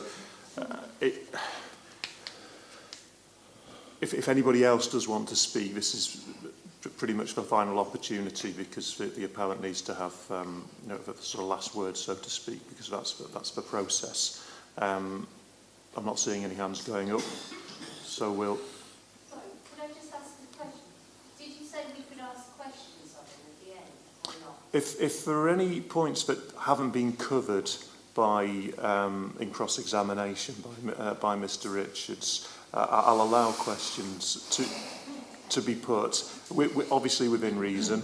There's no requirement for me to allow that to happen, but I'm happy for that as a matter of principle. But if you can be very careful about not avoiding repetition, really. If a point's been covered in cross-examination, then I won't allow questions to be put. But if it's a new point, then I will, as a matter of principle. Okay. Okay. Could you introduce your final witness, please? I will say, but before I do that, and this may shorten things, just an update in terms of conditions. Okay. So you know our primary argument was that in respect of many of them, the details such as security, operational management would be dealt with by the stringent terms of the Home Office contract. I think our position now is that it's perfectly appropriate for the planning system to get involved in that process. Not to say that we won't comply with the terms of the contract, that will happen in any event. But we are agreeable to a number of conditions, including, for example, the submission of a site operational management plan, which will have oversight by the local planning authority. So in terms of that point of principle, so that we no longer pursue that. There are a few minor tweaks which we need to discuss in relation to the wording of the conditions. But you can rest assured that, for example, there will be a site operational management plan condition which includes a variety of things, such as schedule of activities to be carried out within the outdoor and indoor recreation space, details of informal educational activities, list of services to be provided to service users, etc. So a number of the things we've been discussing throughout the course of this inquiry will be covered by that management plan. So I thought I'd make that point clear on behalf of the appellant before I introduce Mr. Jackson. Okay, well that's helpful. Just, I don't want to sort of delay things, but it would be helpful. It sounds like there's going to be a new iteration of the set of conditions coming out at some point. Is there any idea when that's likely to be? Are people available tomorrow on the two teams to hopefully resolve that tomorrow? Sorry. Is that? Yes. Yeah, there's been ping pong going on today, and I anticipate that it will go on tomorrow. Yes, and therefore, what you want to know is when, and the answer is tomorrow. Okay, well, if ideally tomorrow, yes. If it's not tomorrow, then certainly by close of play on Monday. So I can't see any reason why it won't be tomorrow. Okay, that's helpful. Thank you. And my own friend indicated that to me over lunchtime. I will not be 90 minutes. Okay. As a result of that, I'll be not more than 60, and I hope beneath that. Okay, we'll see how we get on. Let's continue with the witness then, please. Yeah, thank you. So I'll introduce Mr. Jackson through page 4 of his main proof of evidence. You're Mark Jackson, you've got a BA Honours and PG diploma, postgraduate diploma in town planning, as well as a postgraduate diploma in surveying. You're a chartered member of the Royal Town Planning Institute. You're a partner at Cushman & Wakefield, where you've been since 2001. Over 20 years post-qualification experience in planning consultancy. You've worked on projects in a range of sectors, and you advised the Home Office on several sites in England regarding their suitability to be brought forward for the asylum accommodation estate. You visited several asylum accommodation sites across the country within both the detained and non-detained estate, and have visited other sites managed by Serco. Are those details correct, Mr. Jackson? They are. And then can we just go to page 5, please, paragraph 1.9, where you say you visited the site on several occasions, acquainted with the local area, understand the range of issues that the development proposal gives rise to. And then 110, you provide an expert declaration as to the truth of the contents of this proof of evidence. Does that hold good today? Yes, that's correct. Thank you very much. So again, I'm going to take the evidence as read. I have a number of supplementary points that I need to ask Mr. Jackson about. The first one of which is we've heard several local residents express concern about there being the proposal being for 481 single males. In light of what people have said, have you gone back and looked at the consultation leaflet that was circulated? Yes. Is there any mention of 481 single males in that consultation document? No. Have you also gone back and looked at the design and access statement? Yes. What does the design and access statement say about the mix of people who are going to be accommodated on the site? It's a mix of families, women and children within initial accommodation, and then single males and females in dispersed accommodation, DA. Okay. All right. That's always been the case. Thank you very much. So, a couple of topics, please. First of all, consultation. During the process of considering and then subsequently determining the planning application, was any concern expressed by any local authority officer about the adequacy of consultation undertaken both before and after the application was submitted? No, none whatsoever. We fully complied with what we're required to do.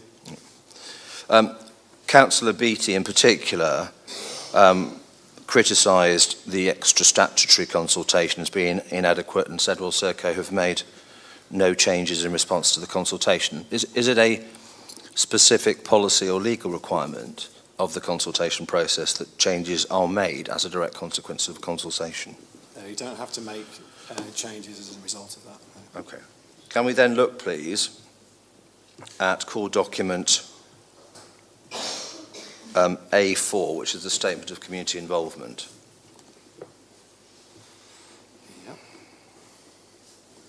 Yeah, I've got that. Thank you. And when you're within it, can you go to paragraph 3.3.2, Yes, yeah. which is on PDF page 10, hard copy page 10? Yeah, The hard I've copy got page that. 9, Yeah. yeah, okay. So this is in the heading Stakeholder Contact. Copy of the booklet with the covering letter was distributed to identified stakeholders on the...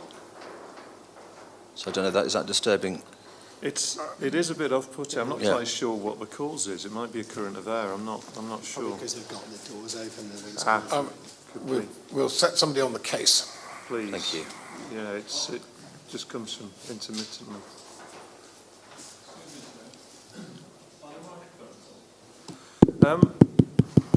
Is audibility an issue? Is it Mr. Jackson? Or is it me? Can you hear me now? Does that sound okay? Sorry. Bring it a bit. I'll sit closer. or maybe just try and move the mic a bit closer. Yeah. I'm doing it myself. But thank you. If audibility is an issue, just flag it, please. I'm sure we can resolve it. Yeah. Okay, so back to 3.3.2.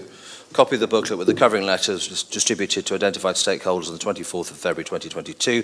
Covering letter contained email and telephone contact details was sent to the following, and we can see there a list of people to whom it was sent, including, for example, Councillor Beattie, the MP, then over the page, Staffordshire Commissioner for Fire, Police Rescue and Crime, Staffordshire Fire Station, Clinical Conditioning Group and Staffordshire and District Friends of Faith. Yes, that's correct, yeah. And then can we go on to page 14, which is also PDF, page 14. So we see there a table which summarises the comments and concerns of feedback received up to the 7th of March 2022. Yes. And we can see there's an analysis. So we have on the left-hand side a summary of the response, and then on the right-hand column, the number of people who made that comment. Yes, that's Okay. right, yeah. So if we just look down, so first one, good use of an existing building, Ukraine crisis, importance of helping Ukrainian refugees, homeless people should be used to house local homeless people, security concerns expressed over national security, concerns expressed over safety, concerns expressed over devaluing properties, pressure on the NHS, too close to local schools, and increasing crime. In your judgment, please, Mr. Jackson, to what extent could these concerns and objections have been overcome by amending the scheme? Well, we took on board the comments that we received.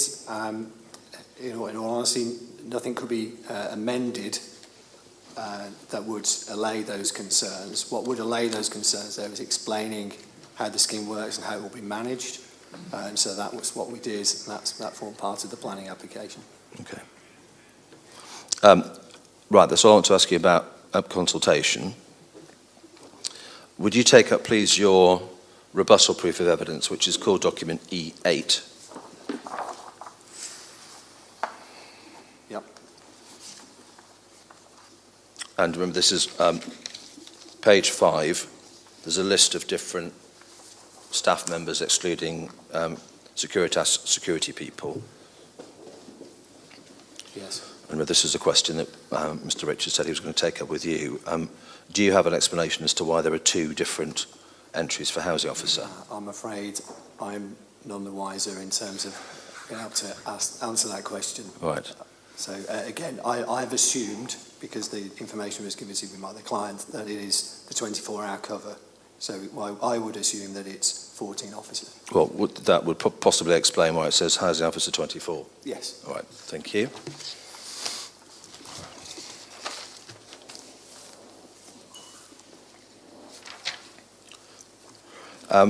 overlooking, although it's not part of the council's case, a number of people have expressed concerns about the proximity of the building to the housing estate, and particular concern was expressed about the loss of privacy and overlooking.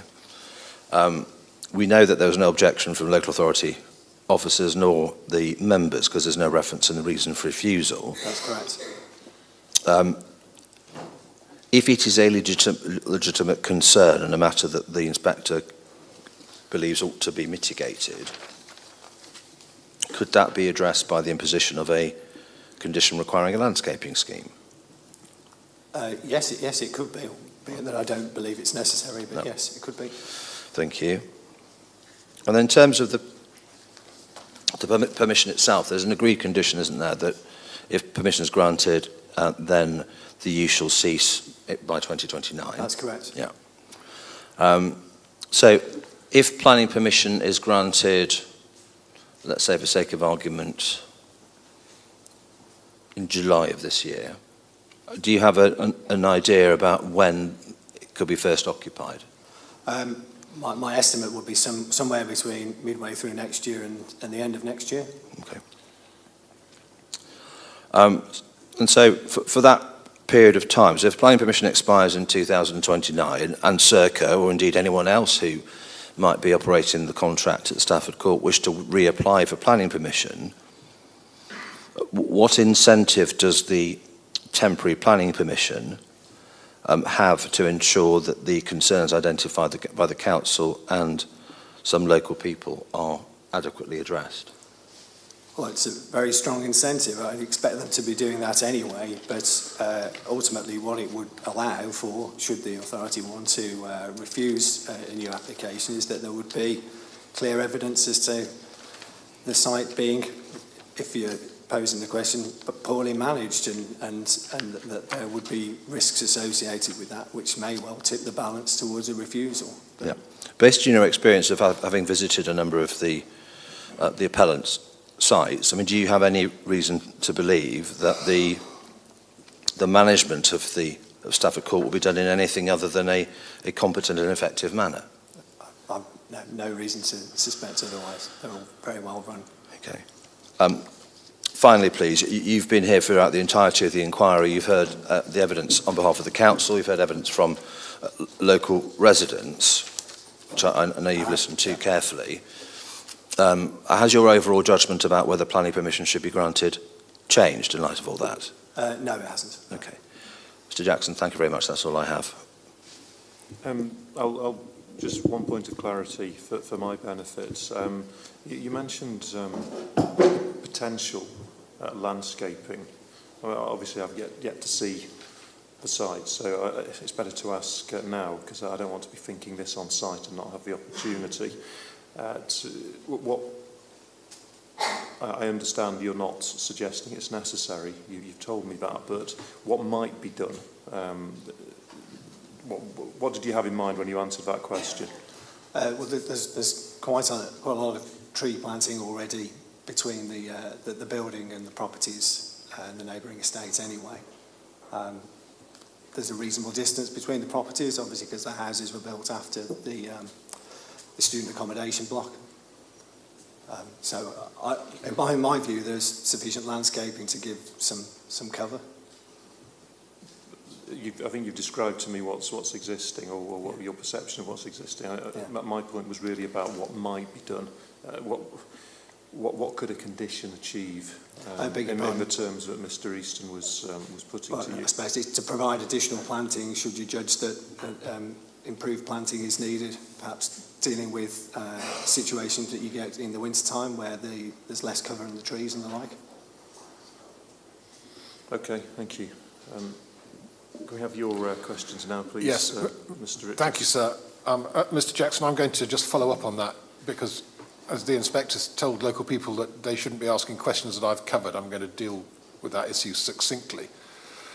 My first question is this: the concern about overlooking, I think, is a concern from the higher floors in the building.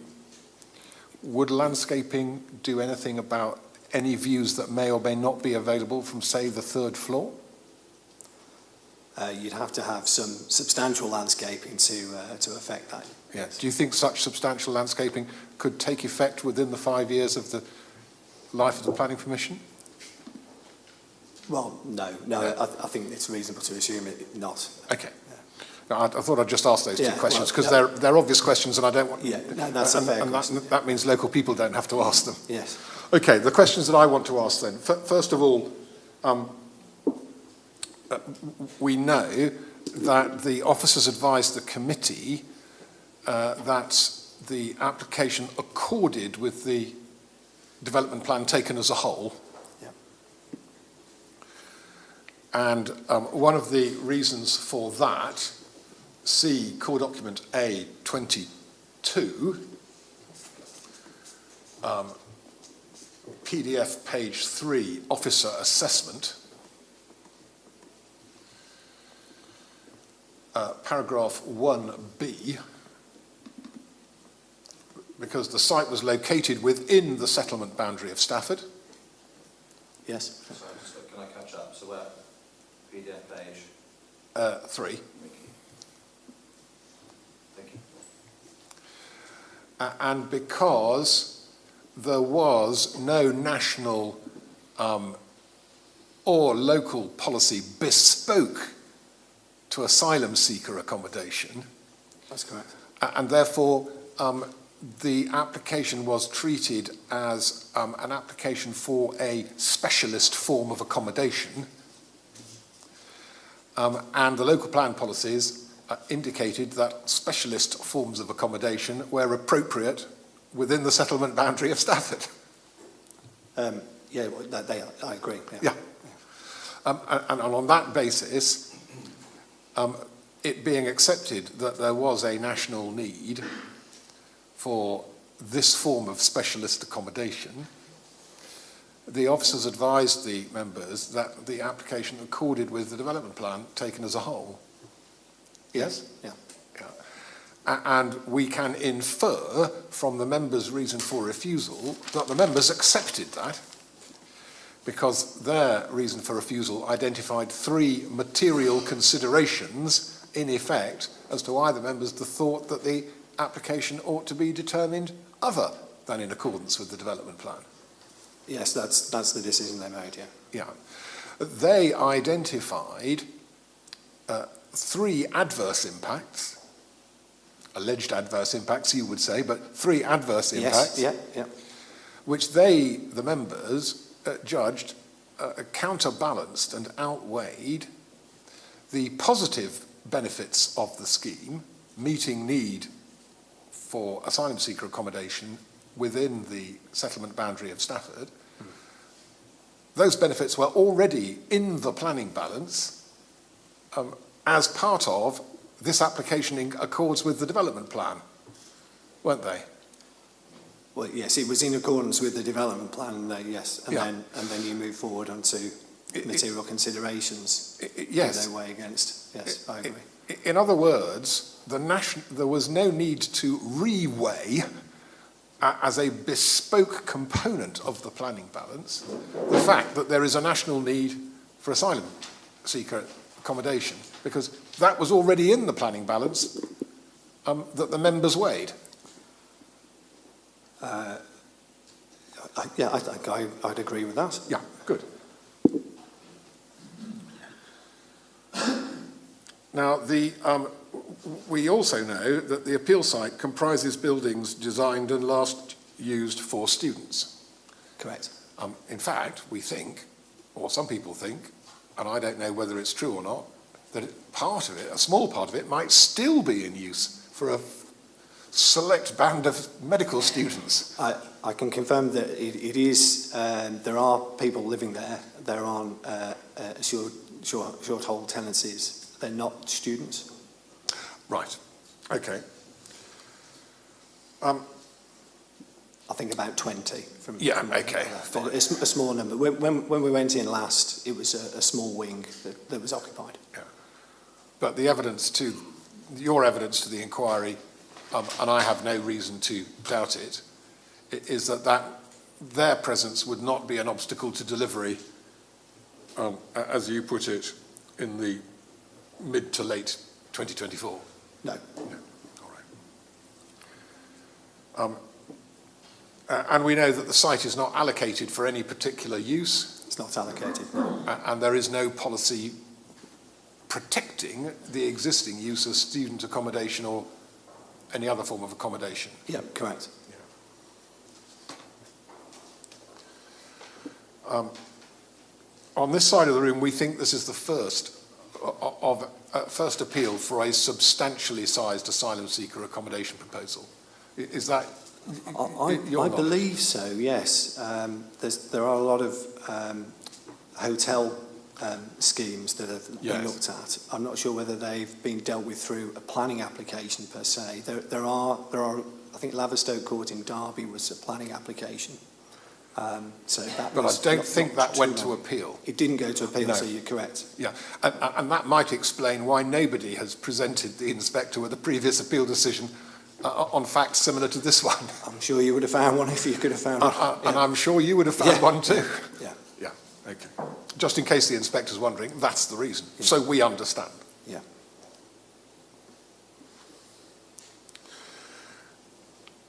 And we know that if permitted, the planning application would include a condition restricting the accommodation to 481 bed spaces. Correct. And we have heard that the proposal is for a mix of single men, single women and families, but there is no proposal to proscribe any breakdown between those three categories of potential occupants in order to maintain maximum flexibility for the operator. That's exactly right. And similarly, although the intention is to split the site between DA and IA, there is no proposal for the planning system to regulate that split. If the split is to be regulated, that will be regulated under the Home Office contract. That's as I understand, yeah. Yeah. Just to make sure your and Mr. Easton's heart is not racing, we're not going to suggest that there needs to be, the planning system needs to be involved with that. Yes. But what the inspector needs to know is that insofar as single men might be thought to have a greater impact on the local community than single women or families, the Planning Commission is not going to regulate the number of single men that could be housed in the centre at any one time if it was permitted. Yeah, that's correct, yeah. Yeah. But the Planning Commission is going to regulate the size of the rooms in the clusters. Yes. For obvious reasons. Yes, yeah. And the Planning Commission would set minimum standards for other space inside the building, such as multifunctional recreational space, and so on and so forth. And the inspector will read all about that in the conditions when he gets them. Yes, yeah, that's correct. And it's for that reason that I don't need to ask you any questions about the floor plans that are in the material before us, because in effect those floor plans are not going to be the subject of any conditions. That's right, yeah.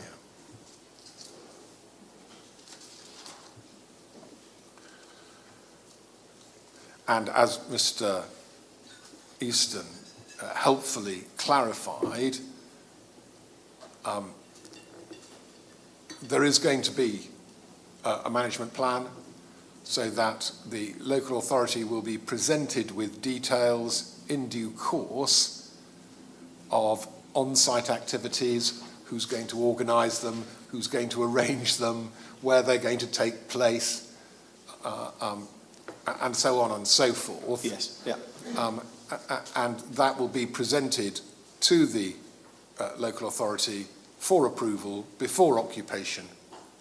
And the planning system has a dispute resolution mechanism built in if there's any difficulty agreeing matters required to be submitted for approval under a condition. Yes, that's right. Just so that the local people understand that. Yes, yeah. In extremis, that could involve another appearance before a planning inspector discussing the content of the management plan. Essentially, yes. Yeah.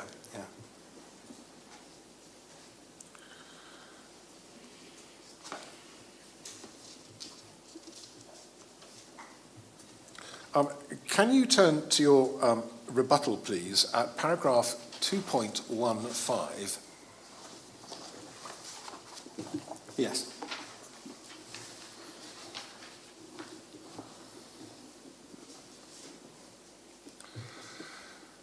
And it's at this paragraph, I hope, yes, that you say, I consider the appeal site to have significant qualitative benefits over hotel sites that are used to accommodate asylum seekers. Yes.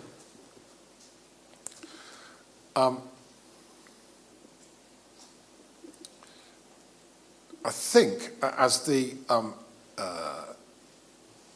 paragraph goes on to note, you're making a comparison with what you call a typical hotel.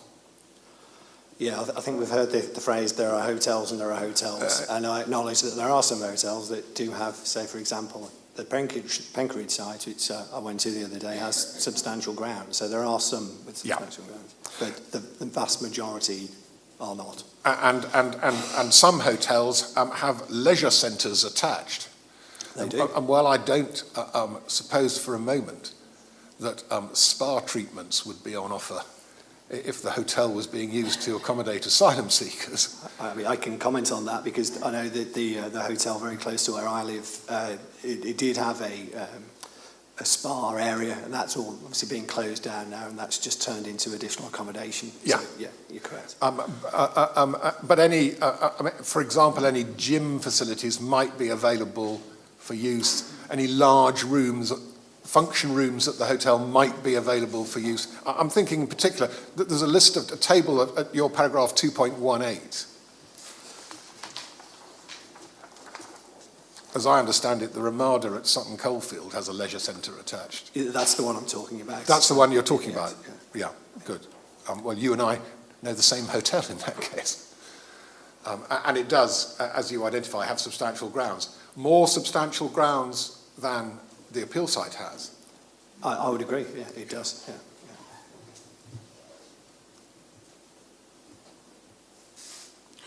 And then you refer in paragraph 2.15, fourth line down, you also consider the location of the adjacent sports pitches to be a benefit, as it be possible to hire the facility to enable sport for asylum seekers and the wider community. Yes. That's now a matter that's going to be covered under the management plan, isn't it? It will be, yes, yeah. That's right.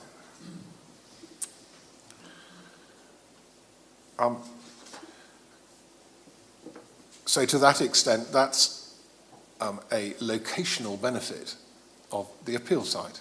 It is a locational benefit, yeah, that's right. Yeah. But there is one locational factor of the appeal site, which a considerable number of local residents identified, according to core document A4, the Statement of Community Involvement, and the table that we looked at on PDF page 14, 101 respondees told the Serco that it was too close to local schools. Yes, that's right. And I think you told us in chief that although you were able to explain how things would be managed as a result of consultation responses, yes, there were some things that you couldn't make any amendments to allay fears that people had. Absolutely right, I take that. The location of the site is obviously one that we couldn't make changes to. So exactly right. In other words, whatever local people told you about it being too close to local schools was simply incapable of making any difference. It was something that we found out obviously we recognise that it's close to schools and people are going to mention that anyway, so that was expected. And in knowing that, and in knowing the number of people have responded, making that point through the planning application, we can explain how it's going to be managed to hopefully, I appreciate this hasn't been the case, but hopefully allay some concerns. Yeah. But in effect, the fact that it was so close to local schools, I'm right, aren't I? The comments were simply incapable of influencing the content of the planning application. Yeah, I agree. I mean, we couldn't move the building. It's a change of use application, so yeah, I agree. Yeah. The only thing you could do, in effect, would be to say, do you know what? I wonder if we've chosen the right site. And therefore, the alternative was not to move the building, but to move the planning application somewhere else. No, I take that point. That's what we could have done that. I'd make the point that when you locate a development such as this into an urban area, you are always close to schools. It's the case that we're often close to schools, very close to schools in some cases. We've mentioned RAF Scampton, which is right next to another school, and there are 2,000 people plan to go there. Yes, but as I understand, and we'll come to these new sites later, as I understand it, well, no, we'll come to those sites later, and we'll pick up that point.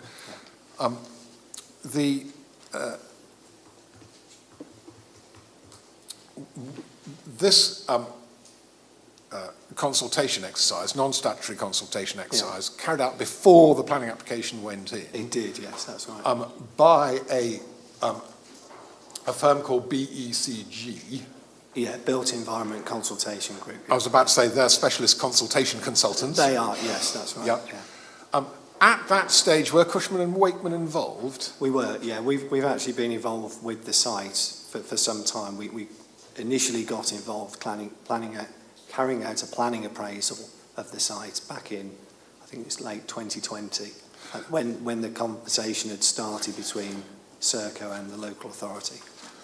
Yes, because as I understand the site selection chronology,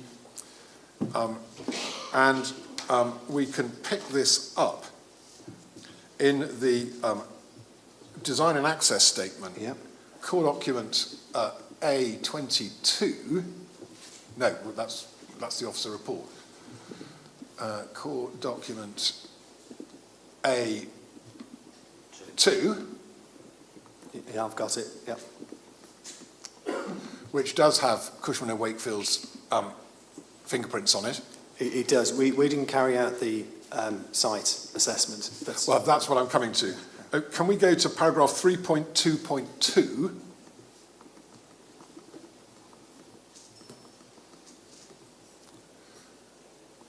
Sorry, 3.2.3.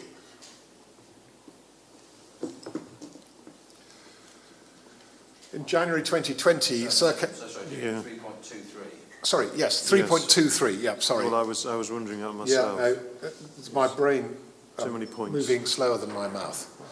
A common fault of mine. Yes, yeah, I've got it. 3.23, page 16, page 6, PDF page 8. In January 2020, Serco initiated a project to find a suitable replacement.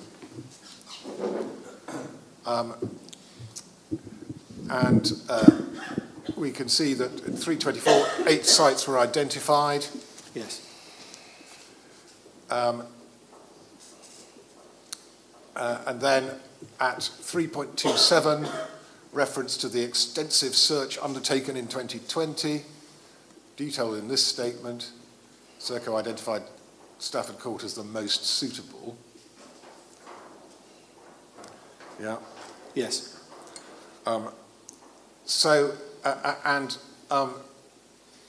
The Stafford Court was identified then as part of that site search process that commenced in January 2020. That's correct, yeah. And finished when? I mean, these things probably take a few months, don't they? I'm afraid I don't have that information, but it's obviously it's not there. So I can double check. But, Yeah. So I'm going to intervene at this stage for the same reasons I intervened yesterday, is that the Council's agreed position with Mr Wedderburn was there's no requirement to carry out a site selection search, nor is there a requirement to demonstrate there are no other suitable sites within a particular area. That sounds very much like the line you're going down. If it's a different line, It's a different line I'm going down. I do assure my learned friend. Insofar as when the community consultation, the non-statutory community consultation, was undertaken in early 2022, yes, yeah. The reason why it was, in inverted commas, too late to affect the location of the proposal is because, in effect, that was determined in 2020. That's when the decision was made that Stafford Court was, in the minds of Serco, the perfect place, and from that moment on, nothing that anybody could say could derail that position. So, yes, from the assessment focused on the preferred sites. That site is the subject of this application, and that's when Serco began the work in preparing the proposal. So, yes, I believe that's being covered under Ms Dicey's evidence, but yes, that's correct. Yeah. Focused in on one scheme, and that's the scheme that they're looking to put forward for to seek planning approval for. Yeah. All right. And the other matter that played a prominent part in the decision to go ahead with Stafford Court, as opposed to any of the other sites in the East or West Midlands, was because of the Home Office's 1 to 200 policy. And that at that time, Staffordshire, or Stafford Borough, was judged to be offering no DA accommodation, and therefore, under the 1 to 200 ratio policy of the Home Office, that was an additional reason for selecting Stafford Court. I believe it was one of the reasons. So yeah. I'm not suggesting it was the only one. No. Yeah. An additional reason. That's my understanding. Okay. And so far as I'm aware, but I just ask if you're aware any different, in reaching that policy, the Home Office didn't seek planning advice from DLUC. I'm not aware that they sought advice from DLUC. They may well have done. Okay. Now, as we have discovered, there is a more recent new approach, which I don't say is designed to replace existing approaches to pepper potting or other conversions. I don't think it's designed to replace that. No. But it's emerged as a result of lessons learned, hasn't it? My understanding of the sites that we're talking about, so RAF Scampton, Weathersfield, Catterick, is that these are large public sector-owned sites that could be stood up very quickly because essentially they are, like you say, a new option, but they are a response to an emergency, and hence they can be stood up without the need for planning permission quickly. Yes, and I think the High Court's been involved in that sort of and I think that's still ongoing. Yes. Ongoing.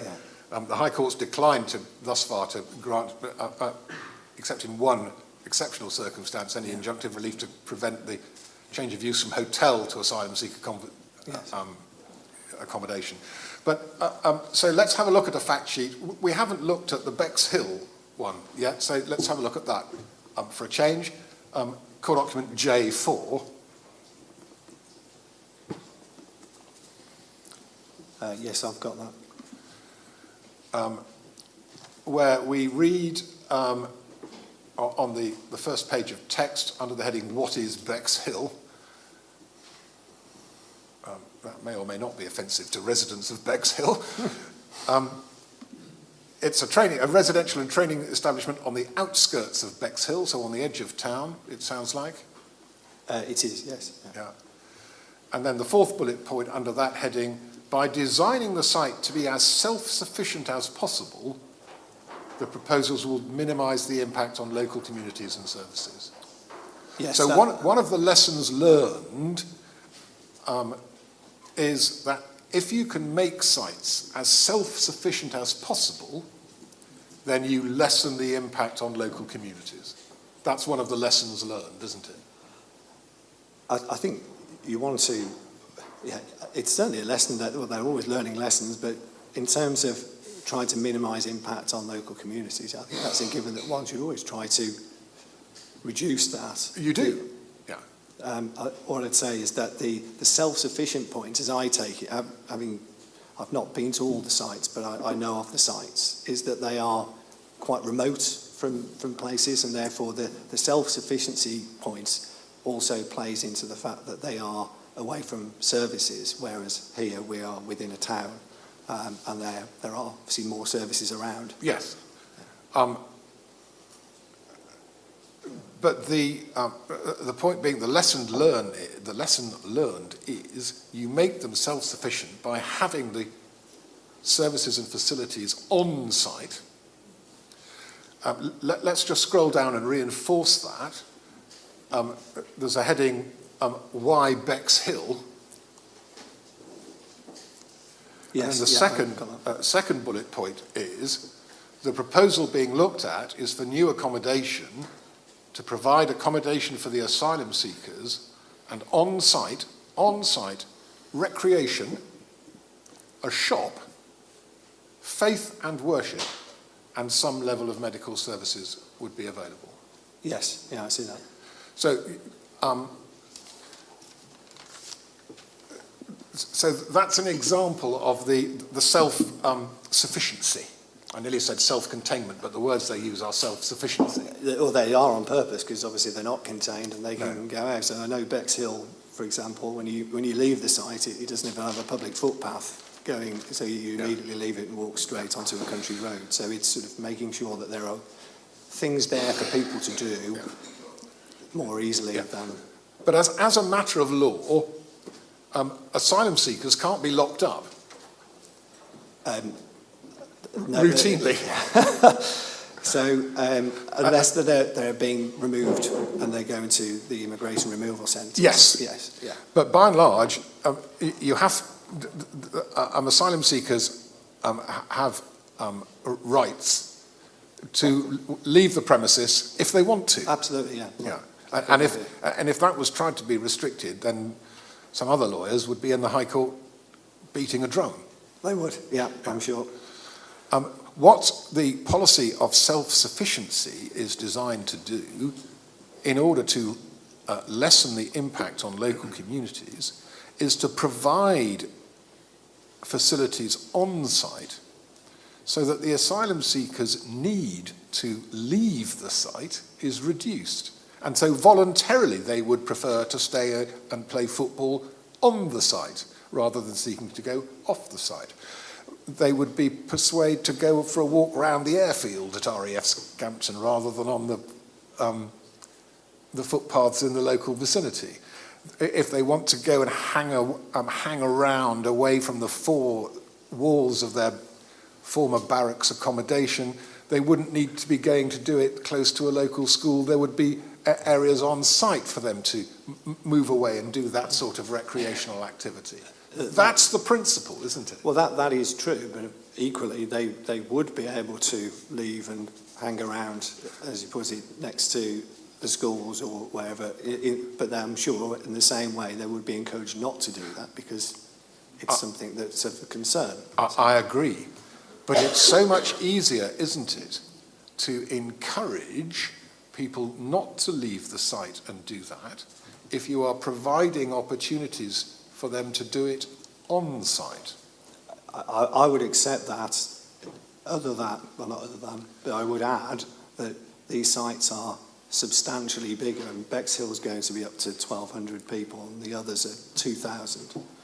And for that number of people, it is important to ratchet up the level of service, particularly if it's not available nearby. So, for example, here, on this site, we do have, for example, shops faith worship, they are in the town, they are nearby. People can walk out, and indeed that's one of the benefits of having a site here, is that there is an integration, because if you just simply put people,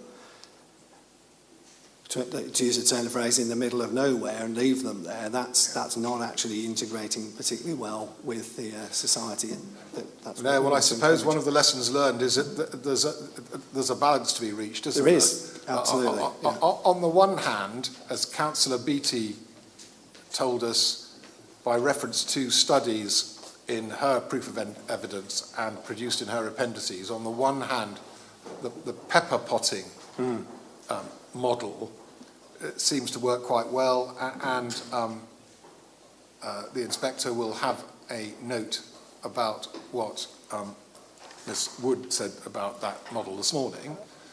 And then, on the other hand, the government's new approach to the MOD sites and lots of more things provided on site. The appeal scheme, 482, up to 482, that's not small, that's not pepper potable, is it?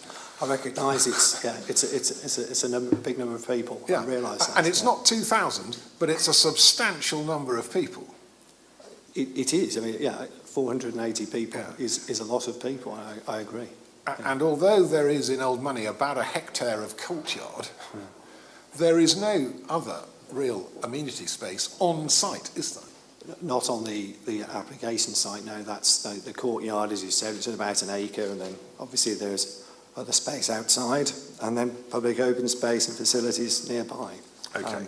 But you're right. There are three approaches I think we've talked about: pepper potting, this site, and sites similar, and the larger sites. I think what's clear is that they're all required, and that the larger sites, is my understanding, is they're going to be delivered and delivered for a short time only. My expectation is that they won't be carrying out too many more of those, but that's only my expectation. I don't know that's for a fact. So far as the inspector's approach to the fear of crime issue is concerned, I'm not going to duplicate what I did this morning with Ms Wood, with you. And my learned friend and I will make submissions on the case law in due course. Yes. Which I'm not going to cross-examine you on. But so far as there being any evidence for the inspector to weigh in the balance, do you accept that the 700 responses to the application/appeal are capable of being evidence that the inspector ought to weigh in the balance?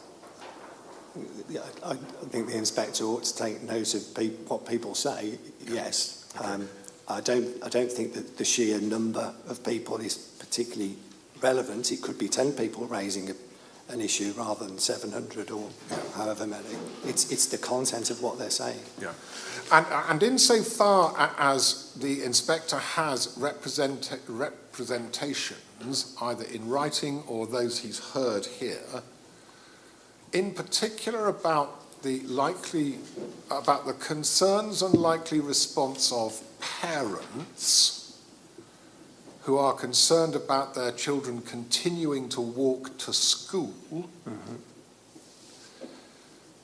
do you accept that if those impacts come to pass and that children in substantial numbers stop walking to school, the likely alternative is that they will go to school in some form of motorised transport?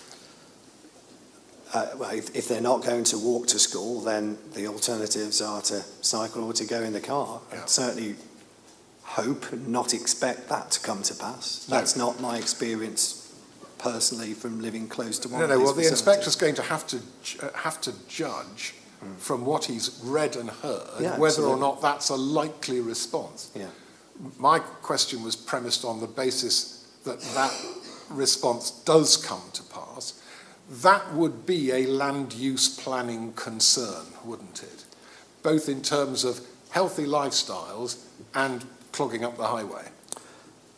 Yes, I would accept that clogging up the highway is not something that we would want to see. It's a land use planning concern. But it would also impact on the planning system's genuine concern for healthy lifestyles. See paragraph, well, it's the two we've looked at already, 92 and 130 of the framework. I know that's what I mean. As I say, in my experience, that hasn't come to pass. Living close to one of these facilities myself, and I would encourage that doesn't happen because, as you say, the benefits of healthy lifestyles are that people do continue to walk to school, and I see no reason why they shouldn't. No. Well, of course, every site is different.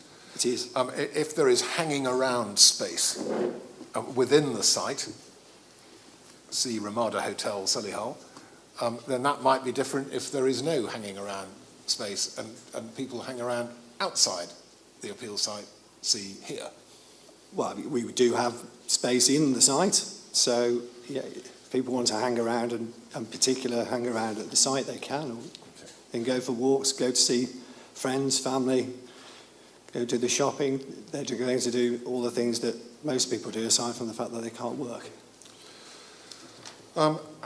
Then we have the report in the local MP's letter, which we have already looked at as part of this inquiry, CDJ1.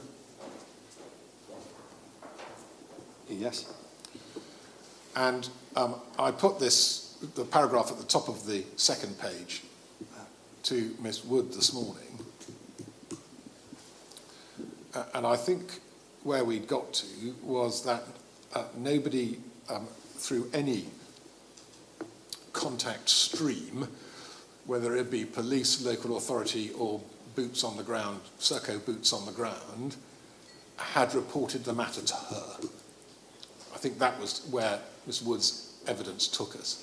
Yeah, so she said that no one in Serco had been made aware of this. That's correct. Yeah. Until you read it in the MP's letter, were you aware of it? I wasn't, no. So,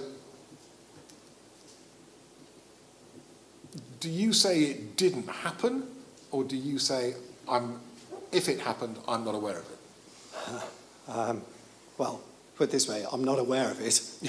So that is my answer. I know that it's January the 27th and it's gone to the planning inspectorate, so I would have assumed that it could have also gone to Serco in that time.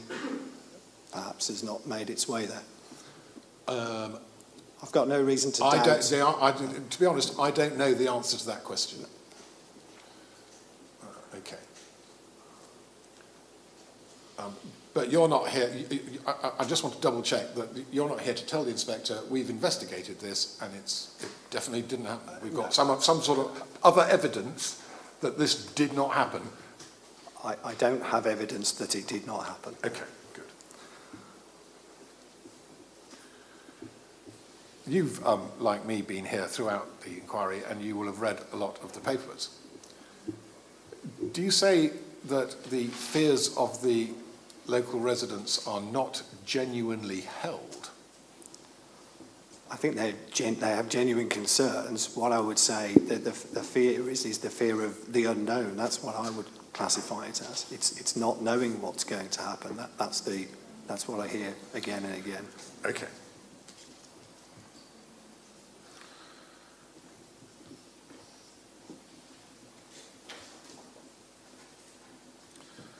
So far as the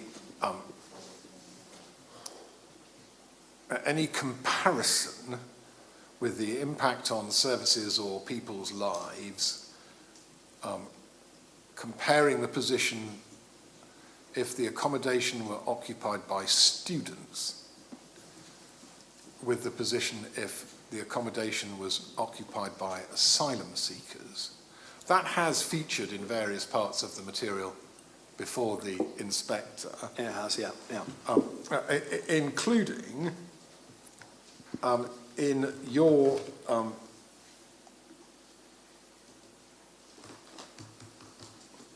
rebuttal. And I'm just trying to find the reference to it. No, in your proof of evidence, 4.32 in your proof of evidence, please.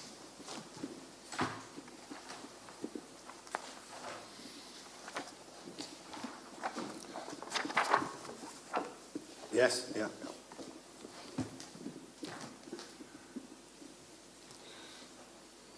Where you tell us, 4 lines up from the bottom of that paragraph, accordingly, a maximum 303 residents may receive healthcare services locally, which is a significant reduction when compared to the current capacity of the appeal site of 554 bed spaces. Yes? Yeah, yes, that's right, yeah. And then there's a further comment in 4.33.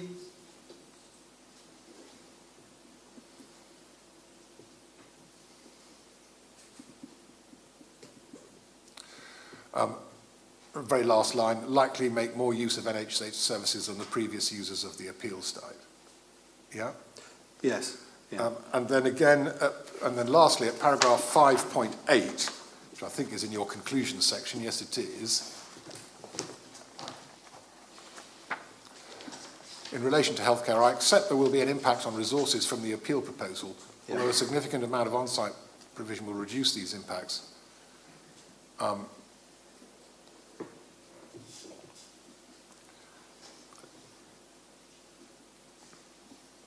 There is no suggestion of a financial contribution to assess with mitigating any perceived impact. Yes. Now, do you say to the inspector that if this appeal is dismissed, it is likely that the accommodation would once again be used for students or for some other group? I think at the moment it's looking unlikely, certainly in the short to medium term perhaps, that it would be students. I'll accept that. It was... I mean, as an extant permission as students, but yes. I know it's been vacant of students for quite some time. I mean, since 2014, 2015, apart from some, if it hasn't been vacant, it's been grossly underused. Underutilised, I think. Underutilised, yeah, I'm happy with that. There is simply not a realistic baseline that suggests that this configuration of accommodation is that this land is likely to be reused for residential purposes other than, frankly, for demolition and rebuild. Well, I'm assuming it could be reused and accommodate other people, not students, but what I'm saying is it doesn't look likely that it would be just student accommodation given the university's position. Okay.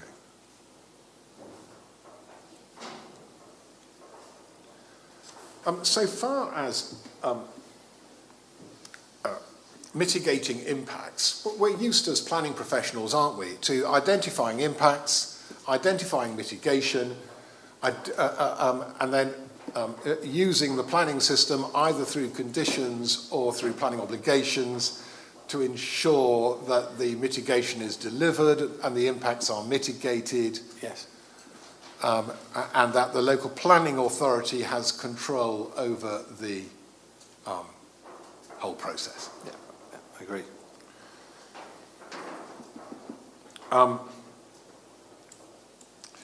In this case, we're in... The position is slightly complicated because the Home Office will be arranging for example, finance to go to health providers to deliver GP services. Yes. And all of that is outside the control of the planning system. Well, yes, but obviously we're providing space on site. You are. And yeah. You can ensure that through, we are agreeing to ensure that through the conditions. And we've now got the management plan, which brings back a certain amount of additional control that was lacking previously. Yeah, correct. But do you understand the council and the local community's concerns that if permission is granted, that what's promised needs to be delivered? Yeah, I would agree. What's promised does need to be delivered. Yeah. Okay.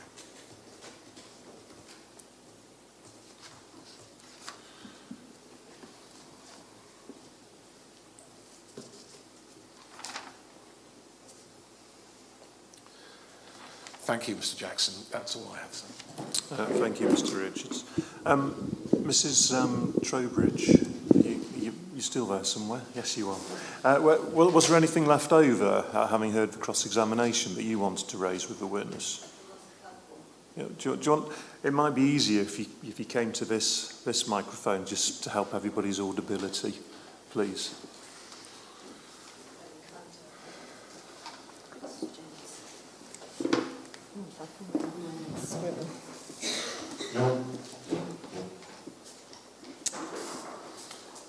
Okay, over to you, please.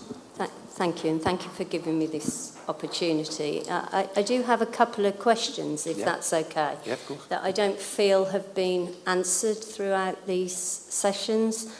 Kate Wood, the Business Support Director, was a police officer, worked with integrating asylum and refugees into the community, and has a connection with, I can't remember who it was, someone very high up with the police, so he's monitoring all the sites and tried to give us confidence that that she knew what was happening in the area and would be able to control this site with 481 people on it.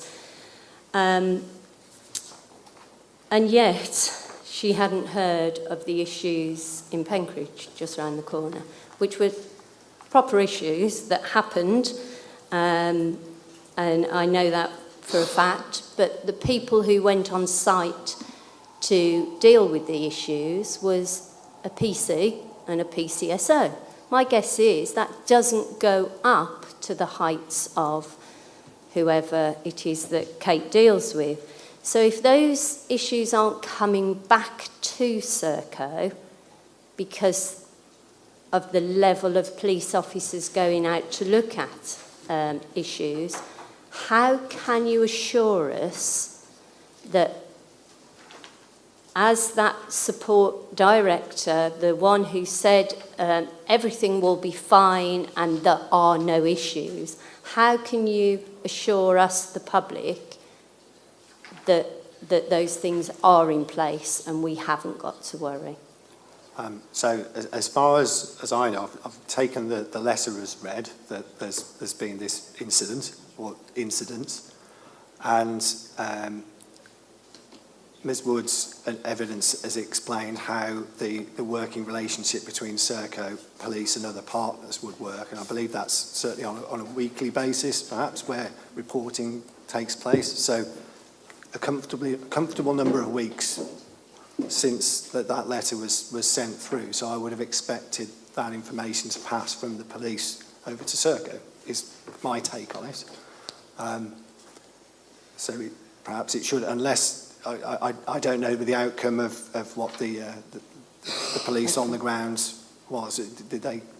I don't know what they concluded, whether there was a concern or not. Okay, thank you for your answer. But it's a concern for us still, the public. And then 2 days ago in Cannock, there was a gathering of 60 youths, just youths, and the police went out in a big group to separate these youths and move them on because they were worried. They had the fear of crime. So they did move them on. And yet, we've been hearing today that there is no fear of 481 gathering, and that isn't a police issue because they're not causing a crime. Yet, we even in Stafford have got dispersal orders around the town. And so I don't connect again to what Kate said there. So how can you assure us there will be no groups as large as 60 gathering together anywhere? I'm honestly not sure I'm the best person to answer this question, but I'll give it my best shot. I mean, if you have dispersal orders in Stafford town centre, then I would suspect that those would be in existence and would affect all people, be they asylum seekers or youths or whatever. We've got the management approach where asylum seekers are encouraged not to gather in groups. Okay. I've got no idea what the 60 people in Cannock were doing, to be fair. So Nothing. But the police perceived that they were going to cause trouble. Right, It was 60 youths. I'll take your word for it. I have two more, if that's all right. They're very short. So it's been mentioned a lot about PTSD, and that the very minimum will be 20 people in there with PTSD. Again, Kate mentioned that 40,000 people have come across this year, and that they take ID and they check their health. Now, when they're coming across, if they identify as Kate Wood, Caroline Trowbridge, Gareth Jones, nobody is asking the question of, are you sure that's your name? There is no check, it's just information. And the same with the health check. They're checking they're not near to dead. You know, do they need medical health straight away? Have they cut themselves, or do they need medication? It isn't a mental health assessment, as was said by the gentleman who came back from Iran, where you have a week of intense treatment to look at your mental health. And PTSD treatment, the best treatment is cognitive behaviour therapy, of which is 8 to 12 regular sessions of 60 to 90 minutes. This is on the Mind website, to deal with panic, anxiety, hypervigilance, avoidance of people, nightmares, and instructive memories. So given there'll be roughly 100 people minimum, I would say, in there with PTSD, how do they avoid people to start with? Are we going to have a separate section for people with PTSD who have to avoid each other as well? I'd like to know what medical facilities are set up for mental health, so that we know that even one. And the reason I ask this, sorry to go on about mental health, I've got many people off the streets, but the person I couldn't get off the streets was an ex-forces guy with PTSD. And in the end, he said to me, I know you're trying to help me, and this was after months of me trying to help him. He said, I really need you to ask you to keep away from me. I cannot control how I will react. I cannot control my fists, I cannot control me. And so that's just one person. How do we deal with lots of people with PTSD in a confined space? I'm afraid I'm not the right person to be able to answer that question. Oh, this should be all in. So my very. Sorry, I'm okay. A planning professional, so it would be best directed to. Okay, my last question you will be helped to answer. In the planning meeting that this came to, we refused this. We didn't say send it back for redesign, which is something you can do on the planning process. We didn't say we don't like the design of this, so send it back, redesign all the inside to make it better and bring it back to us. We refused it on the fear of crime. You have not in any way shown me how that fear of crime is being mitigated at all. The redesign, we won't get a say in that. The planning meeting won't get a say in that. It will just go back to the planning officer to say yes or no. To me, that is so unfair. The planning guidance that is set has been followed all the way through. And it is that guidance, planning guidance is the law. We have followed that right the way through. We followed the law, we followed the guidance, we came up with an actual planning reason for this not to happen. So in your view, is that fair that we're here today? It's to answer your question directly, it's fair that you as an authority make a decision. You're the decision-making authority. Equally, it's fair that we appeal that decision. We have put our case forward that the reasons for refusal were wrong. But you're appealing it and changing it, so it's not like for like. You're appealing our decision and changing the whole plan inside, because that's not the plan we looked at. That isn't the plan that we went against. That isn't the plan. And the reasons was the fear of crime. And the only thing that doesn't seem to have changed on this plan is the fear of crime. The layout's changing. That's not the fear of crime changing in any way. So I can't see that that's fair.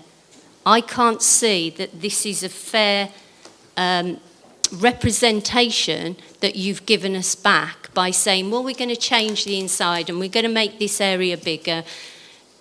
The fear of crime is out on the street. The fear of crime is the people in this room. The fear of crime, you've heard it again and again and again, of people who have been harmed and have worried about their own families. But what was it said earlier? Well, once they're outside our building, it's not our problem. The fear of crime is still there. And I think you must agree with me. The fear of crime is still there. I take a different view. My view is that it's not a material consideration in this case. If it wasn't a material consideration, we would not have been able to refuse it. The planning officers at the borough are very, very experienced. They would not allow us to go down a process where something isn't a material planning reason. And absolutely, in the MPPF and the plan for Stafford Borough, we have clearly shown, using both those documents, that this is a material planning reason. I think we've heard from Mr. Jackson. Was there anything you wanted to say in response to that you've not already said? No. Okay. Thank you for the Thank you, Mrs. Trowbridge. Thank you. Okay, we'll...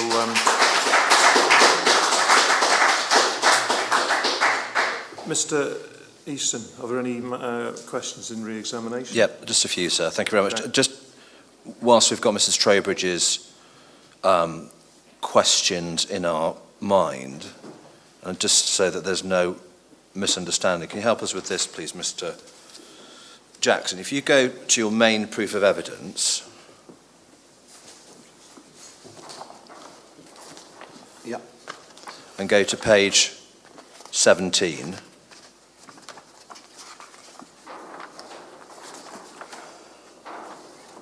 You have a section entitled Fear of Crime. Yes. Where you say the appeal proposers raised concerns from local residents, notably the fear of crime, and then said, however, in order for fear of crime to be a material consideration, it must give rise to land use effects and circumstances must fall within the guidance set out within a judgment called the West Midlands Probation Committee. I'm not going to ask you about the legal position, but just to be absolutely clear for members of the public, are there a number of legal cases which have laid down a number of principles that have to be considered before a decision maker can conclude that fear of crime in any given case is a material consideration? Yes, there are. Okay, yeah. Thank you.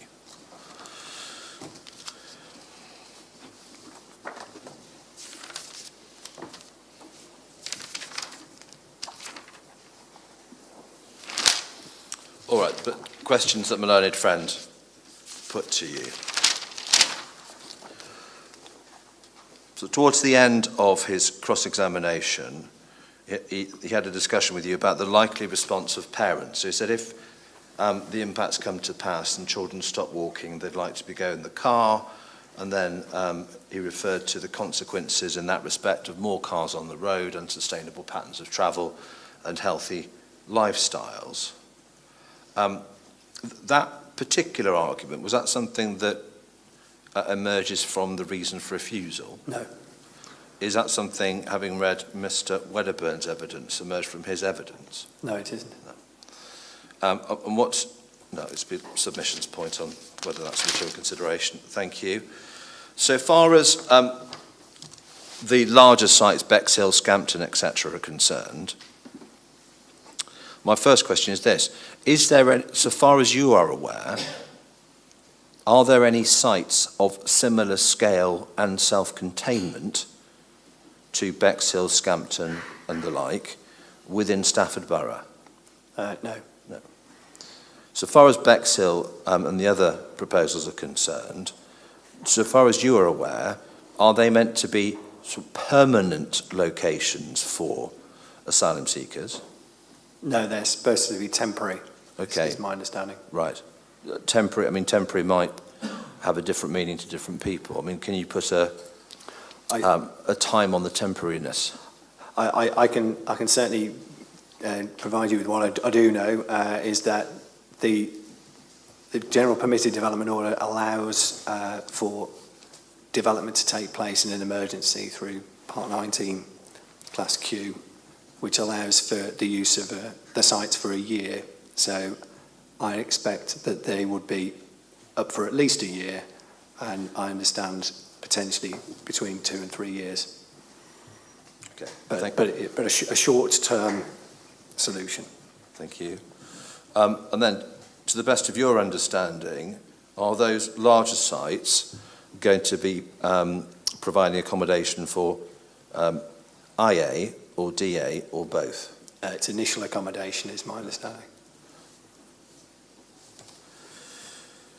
And then if we go back, please, to J4, which is the fact sheet in relation to Bexhill that you went through in some detail with Mr. Richards.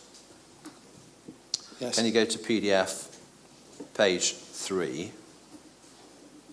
There's a heading that says, who will be accommodated at the asylum accommodation large site of Bexhill?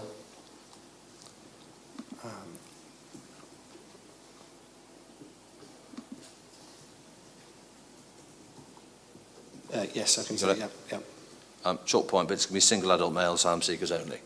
So single adult males, correct, yeah. Okay. Yeah. And then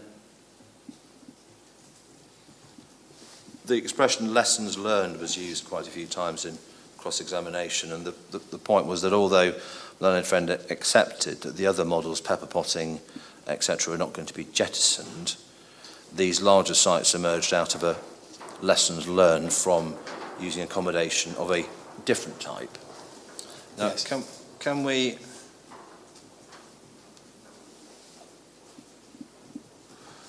go towards the bottom of this fact sheet? Yep. And page 6 of 6, the PDF. What are large-scale accommodation sites? The introduction of new asylum accommodation. So you there, Mr. Yeah, I'm there. Yeah, yeah.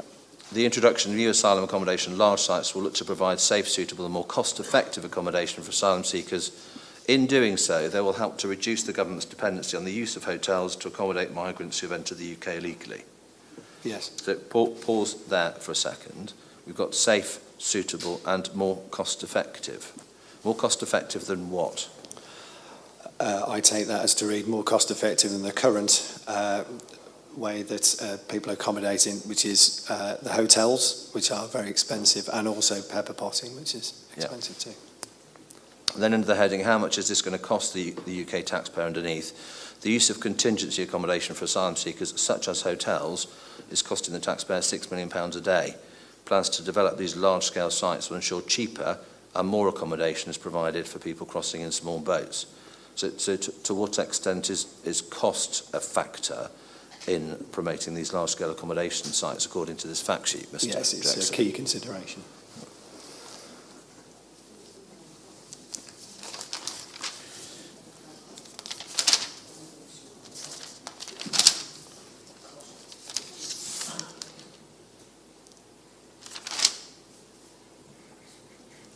Yeah, one final point. Right at the beginning of the cross-examination, you were taken to the officer's report. Yes. And went through the principle of development. So if you go to page 3 of the PDF. Yeah, I'm there, yeah.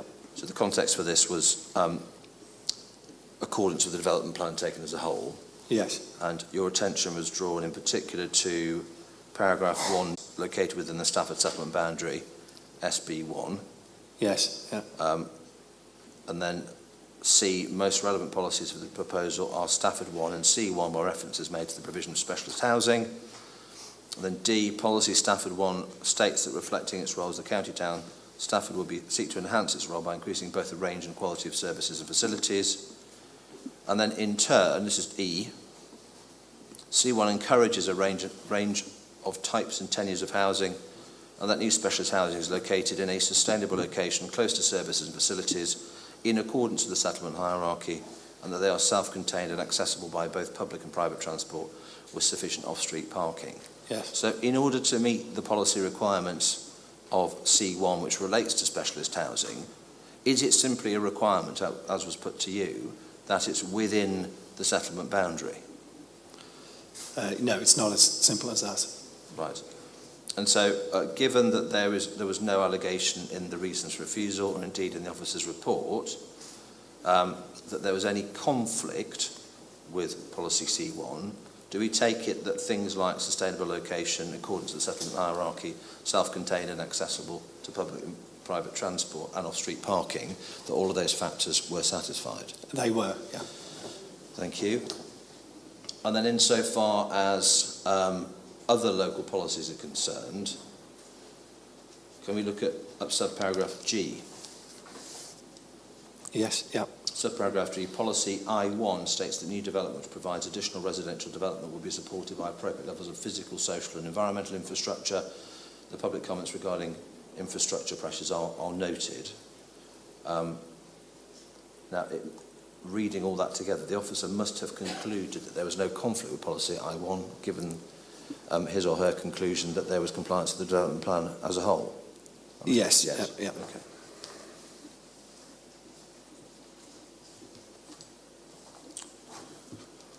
Mr. Jackson, thank you very much. Those are all the questions I have. And so, subject to anything that happens between now and Tuesday, that's the appellant's case. Okay, thank you for that. Thank you, Mr. Jackson. Thank you. In terms of what happens now, I'll be adjourning shortly, but not just yet. I'll adjourn until Tuesday of next week at 9:30 when we'll resume. We'll be resuming online. The principal thing we'll be dealing with are the two closing submissions from the main parties, the Council First and then the appellant. Before that, we'll have a short session on conditions, which we've talked about. I've got an earlier iteration of conditions, but it sounds like they are going to move on based on discussions between the two main parties, and no doubt they will be uploaded to the Council's website so that everybody can see those if they want to see them, and I'd be grateful if somebody could arrange that. Equally grateful if those could be, once they are crystallised, if you could get those to me so I get an early sight of those, please. Between now and then, I'll be conducting my site visit. I think I will still do that this afternoon because it's still early enough. As I said on day one, for the benefit of people who weren't here on day one, I've already been to see the area. What I've not done is get access to the building itself and the fenced-off areas. So that will be the primary purpose of my site visit. But I will also revisit areas around the site and in the vicinity to sort of re-put the evidence in context. I'll visit the site on an accompanied basis. That's to say, I'll be accompanied by a representative of the appellant and a representative of the council. Who's going to be doing that on behalf of the appellant? It's going to be Mr. Jackson. Okay. And for the council? It'll be, sorry, turn the microphone round. It'll be Mr. Wedderburn, sir. Okay. So you'll have both planning witnesses in effect with you. Okay, the next question is when? It's about 25 past now. To keep it neat, should we say 4 o'clock, just because people need to pack up and get over there? Where are we going to meet? By the arch? Makes sense, yeah. Okay. So that'll be at 4 PM. Just again, I mentioned this on Tuesday. The site visit is purely for me to look at the site. I won't be hearing any submissions from either of the main parties. They're just there to let me in, so to speak, and make sure, keep an eye on the other party, make sure they're not trying to whisper things into my ear. Not that they would, of course, but it's just to be sure that fair play is respected. When I go and look at the wider area, which I'll do on my own, unaccompanied, can I a plea, please? If you do see me out and about, if you feel the urge, say hello if you want to, but please don't try and engage me in conversation. I'm sure you wouldn't try and put in new evidence because the opportunity has passed for that. But it might be perceived that you're saying something to me. So if you could just politely leave me alone, that would be really appreciated. Thank you. Is there anything else before I adjourn for the day? So just in terms of practical arrangements, the site agent is on notice that you may be conducting a site visit today. We just need confirmation that he'll be there at 4 o'clock. Having said that, if he's slightly later than 4 o'clock, then you can go in the courtyard and walk round. But hopefully we'll get a response fairly quickly. Okay. All right. Well, worst case scenario is that they can't be raised, and we'll have to make other arrangements. But I don't think that'd be likely. But no, that sounds fine. But we'll work on that basis and work backwards from it if it's problematic. But thank you for letting me know. My voice is beginning to go, so it's probably a good time to wind up. Can I just remind you and explain to local people that when we resume on Tuesday, the council's advocate will be Ms Chalabi, who sits to my of course, left, yes, because I will be unavoidably detained elsewhere. That's no disrespect to you or to the public. Ms Chalabi will be reading out the closings that I will have drafted. Yep. Understood. Okay, thank you for that clarification. Okay, we'll adjourn now. Thank you, everybody, for their contributions, not only today, but earlier in the week. It's much appreciated. Thank you all. We're now adjourned.